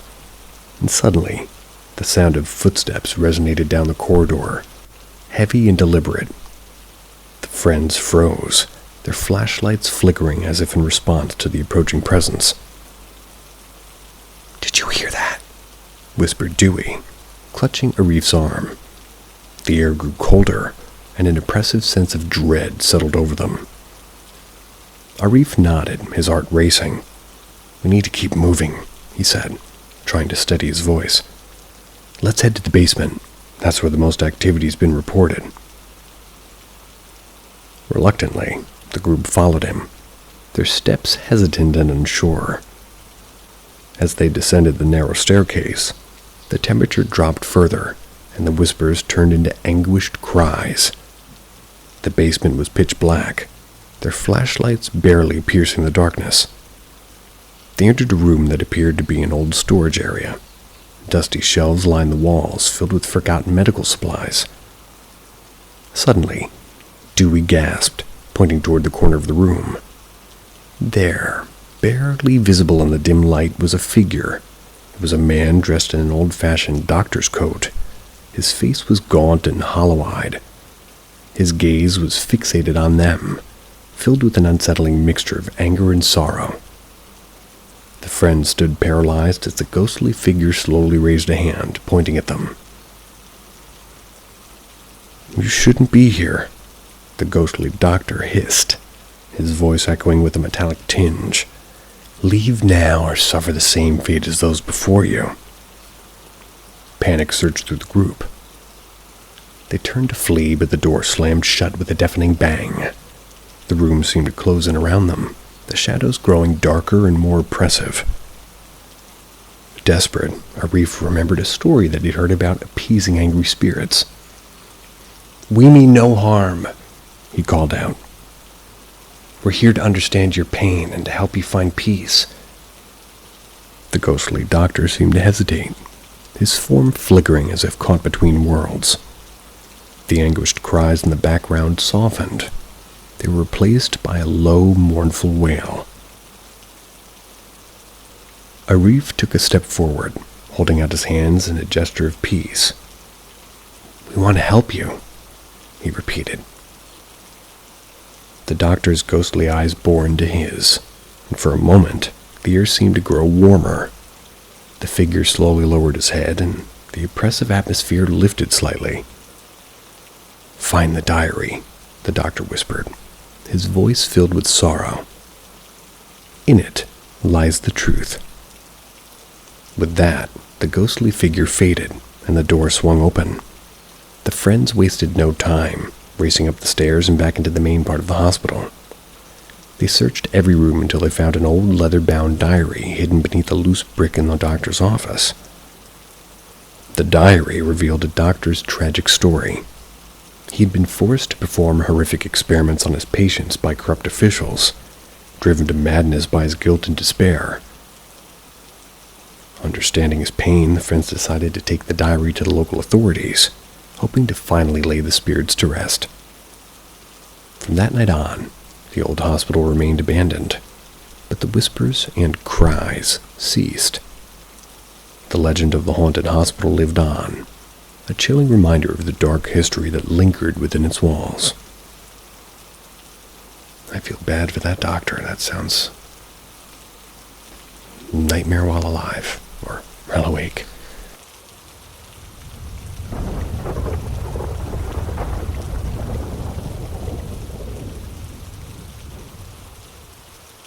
Bloody Mary. In a small town nestled in the heart of America, a group of friends decided to have a Halloween gathering at an old creaky house owned by one of their families. The house was known for its eerie atmosphere, adding to excitement. As the clock inched closer to midnight, the conversations grew bolder, and the laughter louder. Among the group was Sarah, who loved ghost stories and pretty much anything paranormal. "Guys, we should play Bloody Mary," she suggested with a mischievous grin. A nervous tension filled the room as the others exchanged uneasy glances. The legend of Bloody Mary was infamous, summoning the vengeful spirit by chanting her name 3 times in front of a mirror. The thrill-seekers among them couldn't resist the challenge. They decided to do it in the upstairs bathroom, the spookiest room in the house, mind you. The old mirror above the sink was tarnished, casting eerie reflections in the dim light. The group huddled together, the room growing colder by the second. "Are you sure about this?" Jake, the skeptic of the group, asked. His voice was barely hiding his fear. "Absolutely," Sarah replied, her excitement undeterred. "It's just a silly legend." They turned off the lights, and the room was swallowed by darkness. Using their phones' flashlights, they illuminated their faces, casting long, eerie shadows. Sarah took a deep breath and started to chant, "Bloody Mary, Bloody Mary, Bloody Mary." Silence followed, thick and oppressive. The air seemed to grow colder, and the shadows around them deepened. For a moment, nothing happened, and they exchanged nervous chuckles. They were thinking it was all just a joke. But then, the mirror began to fog up. A faint outline appeared. The figure of a woman, her face pale and eyes hollow, materialized in the glass. Her long, dark hair hung in tangled strands, and a malicious smile twisted upon her lips. Jake's phone flickered and died, plunging them into near darkness. Panic surged through the group and they scrambled to leave the room, but the door wouldn't budge. Sarah's heart raced as she realized they were trapped. The figure in the mirror moved closer. Her hand reached out as if to grasp them. "You called me," she whispered, her voice like that of rustling of dry leaves. The friend screamed, banging on the door and pleading for escape. Just as the spirit's hand seemed to break through the glass, the door flew open. They tumbled out, breathless and terrified, slamming the door shut behind them. The group raced downstairs, the fear lingering in their eyes. They huddled together, trying to make sense of what had just happened. The house, now silent, seemed to hold a sinister secret. The legend of Bloody Mary was no longer just a story. It was a terrifying reality. From that night on, the old house was known not just for its eerie atmosphere, but for the chilling encounter with Bloody Mary. The friends vowed never to summon her again, haunted by the memory of her twisted smile and hollow eyes.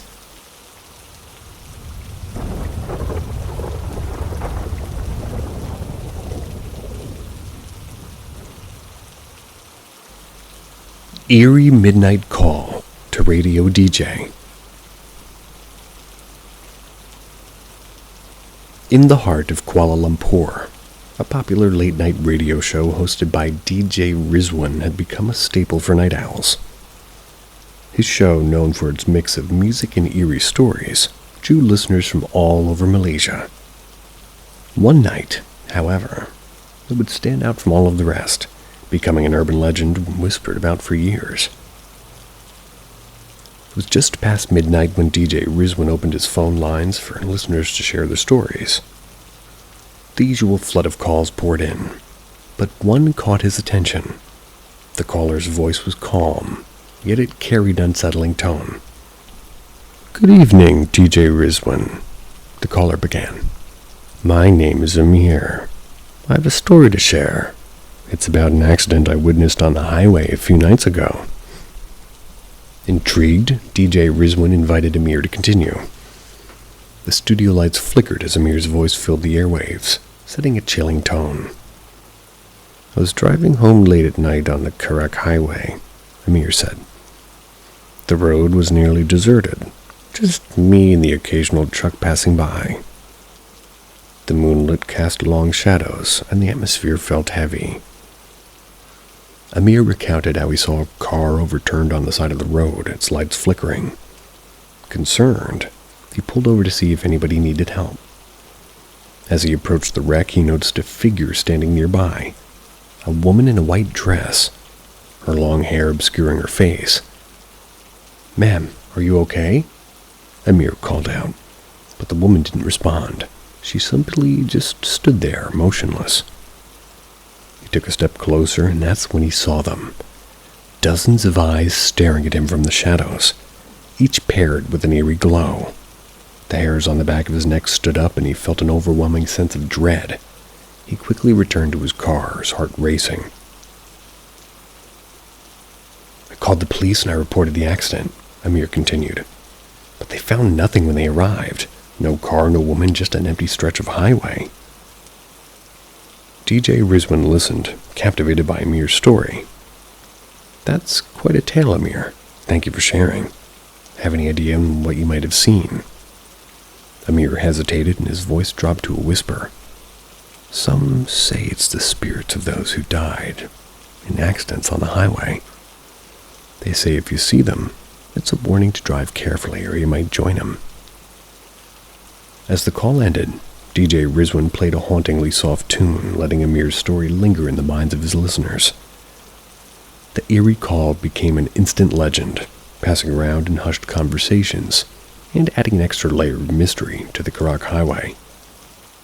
To this day, late-night drivers on the Karak Highway often turn up the radio, hoping to hear DJ Rizwan and perhaps catch a glimpse of the supernatural through the airwaves.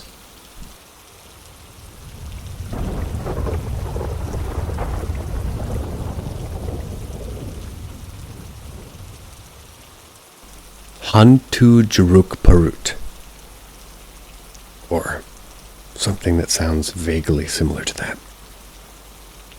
I hope. In the outskirts of Jakarta, near an old cemetery, a chilling legend has haunted the locals for generations. It's the story of Hantu Jeruk Perut, the headless priest who roams the cemetery at night, accompanied by his black dog. The tale begins in the colonial era, when the cemetery was still new. There is a priest named Father Alim who served the local community. He did this with kindness and with dedication. However, one fateful night he was brutally murdered. His head was severed from his body. His spirit, unable to find peace, began to haunt the cemetery, searching for his lost head. Years later, the legend of Father Alim had become a ghost story told to frighten children and thrill-seekers. However, for those who had encountered the Hantu Jeruk Perut, it was no mere tale. One humid night, a group of teenagers, eager for a thrill, decided to test the legend for themselves.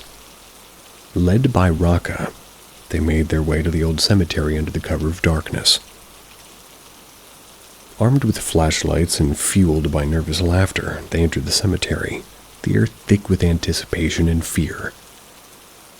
They followed the narrow, winding paths through the gravestones, the moon casting eerie shadows. As they ventured deeper, the atmosphere grew heavier, and the faint howl of a dog echoed in the distance. The group exchanged uneasy glances, but pressed on, determined to find the headless priest. Suddenly, one of the teens, a girl named Sari, she stopped dead in her tracks. "Did you hear that?" she whispered. Her voice was trembling. The others paused and strained to listen. From the darkness ahead, the unmistakable sound of footsteps approached, heavy, measured, and accompanied by soft patting of a dog.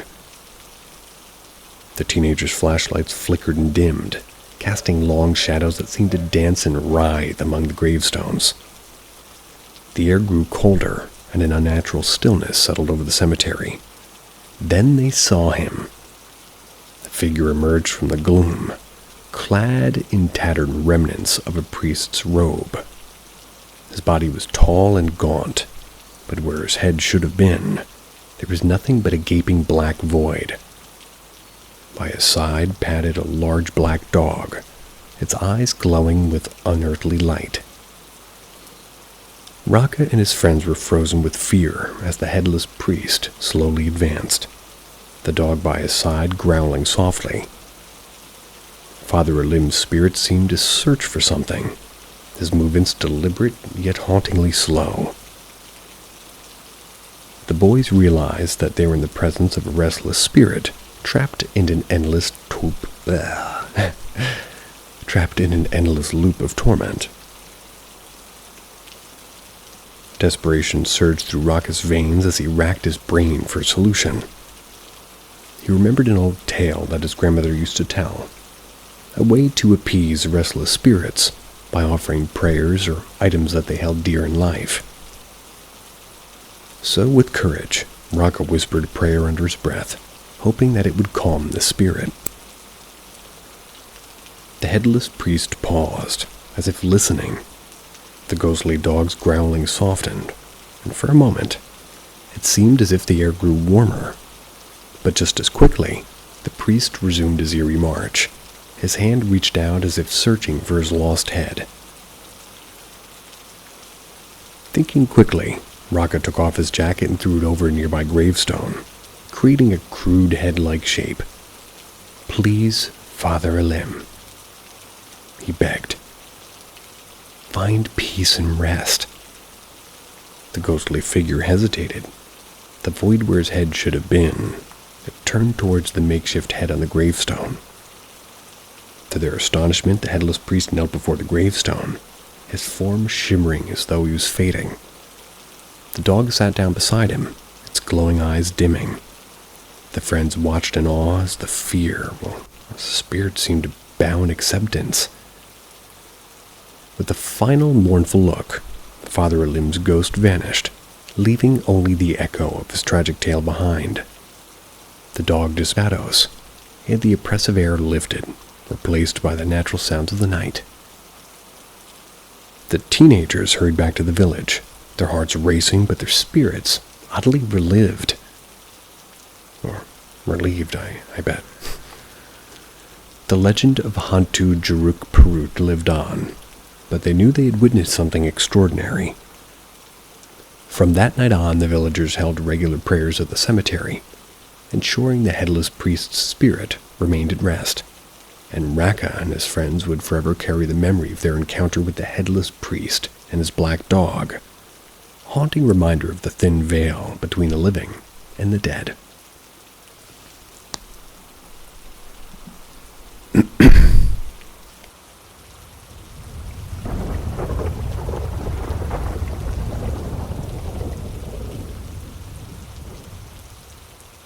The Tale of Oiwa. In the Edo period of Japan, there lived a stunningly beautiful young woman named Oiwa. She was married to a samurai named Lemon. Really? He was a petty man who only loved her for her head-turning looks. Another woman, Aume, was madly in love with Lemon, and out of a jealous rage devised a sinister plan to win him over. Aume tricked Oiwa into using a cream that was laced with poison. Unbeknownst to Oiwa, the poison disfigured her face. This caused one of her eyes to droop and her hair to fall out. The transformation was so gradual that Oiwa didn't notice the changes until it was too late. Disgusted with her new appearance, Lemon wished to divorce Oiwa and marry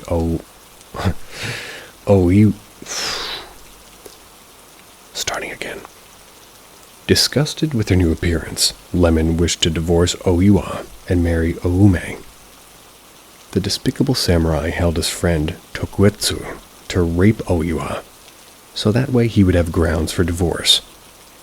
However, when Tokuetsu saw Oiwa's disfigured face, he was so shocked that he couldn't follow through with the orders. Instead, he revealed Lemon's plan to Oiwa and showed her a mirror. Seeing her deformed face for the first time, Oiwa was horrified. She was overwhelmed by despair and betrayal. She stole Tokuetsu's sword and took her own life. With her last breath, she cursed Lemon's name, vowing to haunt him forever. Good. On the night of Lemon's remarriage to Oume, the ghost of the disfigured Oiwa appeared before him. Her once beautiful face was now a ghastly sight, her drooping eye and missing hair a testament to the cruelty that she had endured. A terrified and guilty Lemon quickly fled from Oiwa, but no matter how far he ran, he couldn't escape her hauntings. From that night on, Lemon was tormented by Oiwa's ghost. No matter where he looked, even in the very lanterns that he used to light his path, he would see Oiwa's face staring back at him. Her presence was inescapable, a constant reminder of his treachery and the curse that she had placed upon him. The tale of Oiwa becomes a cautionary legend, a warning of the consequences of betrayal and the enduring power of a vengeful spirit. Her story is still told today. It's a chilling reminder of the darkness that can lurk behind beauty and the price of deceit. Or lack thereof.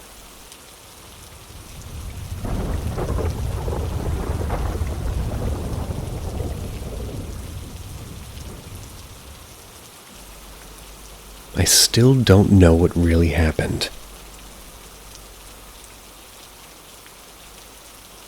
A little while back, I read a thread asking if anybody had a haunted house story and how you reacted.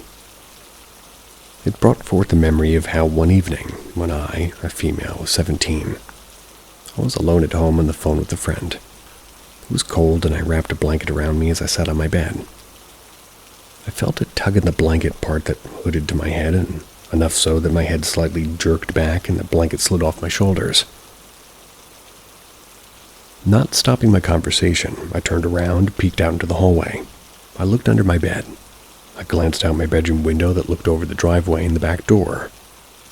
No one else was home. My cat sat on my back porch. I couldn't find what could have done this. As I sat back down on the bed, I covered back up by the blanket. I spoke to my friend to mention the high weirdness. Hey, But before I could finish my sentence, my blanket was yanked off of me, was thrown across the room. I gotta go by. I threw the phone, I ran out of there, ran down the street to my aunt's house. More than that happened at around the same time. But right before it all happened, it was close to Halloween. I was sleeping at my aunt's house as my uncle worked nights. My aunt was a double amputee and legally blind due to gestational diabetes.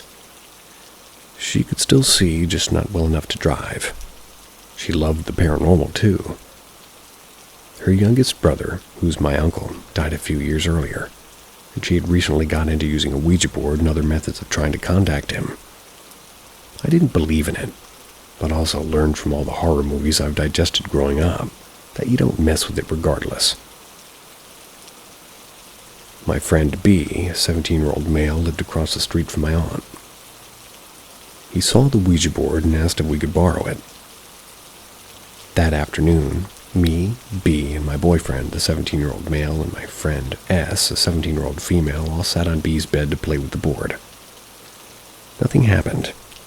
I placed it on his keyboard next to his bed, still open and the planchette sitting on top. We all settled in to watch a horror movie. Next thing I know, I hear a knock at B's door. The credits are rolling on the screen. All four of us are just waking up. We were all side by side like we were when we sat on B's bed, but all slumped to the left. My little brother was at the door. That was because my mother was looking for me. Before I left, I put the Ouija board away and left it at my aunt's before heading down the road home. Asking my friends later, no one remembered falling asleep. And the last thing that anybody could recall was the opening of the movie. Then the knocking at the door. Didn't think much of it, oddly. I'm only recalling it now because of all of that thread and the recent visit of my uncle.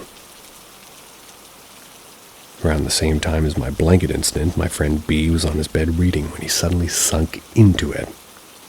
His grandmother had to help pull him out of it, and it was an old mattress, but they assumed some board broke under it or something. But the bed was somehow fine afterwards. He couldn't recreate how he sunk into it and never considered it to be related to what I experienced. But thinking back was all too weird to be a coincidence. Staying at my aunt's was pretty fun. She was my favorite person after all. And I often stayed with her off and on in my childhood because my home life really wasn't too great. When I slept over, I shared the same bed with her. One night, close to all of that, I woke up in the middle of the night. It felt like the bed was moving. Not exorcist moving, but like there was a conveyor belt and rollers under the fabric instead of springs. Or like a giant snake rolling around. The bedside table's lamp was on dim, but I could see my aunt was awake next to me. Her eyes were huge with fear. She clutched a red throw to her chest. She noticed me, looked over, and asked if I felt it too. Before I could fully respond, everything went black.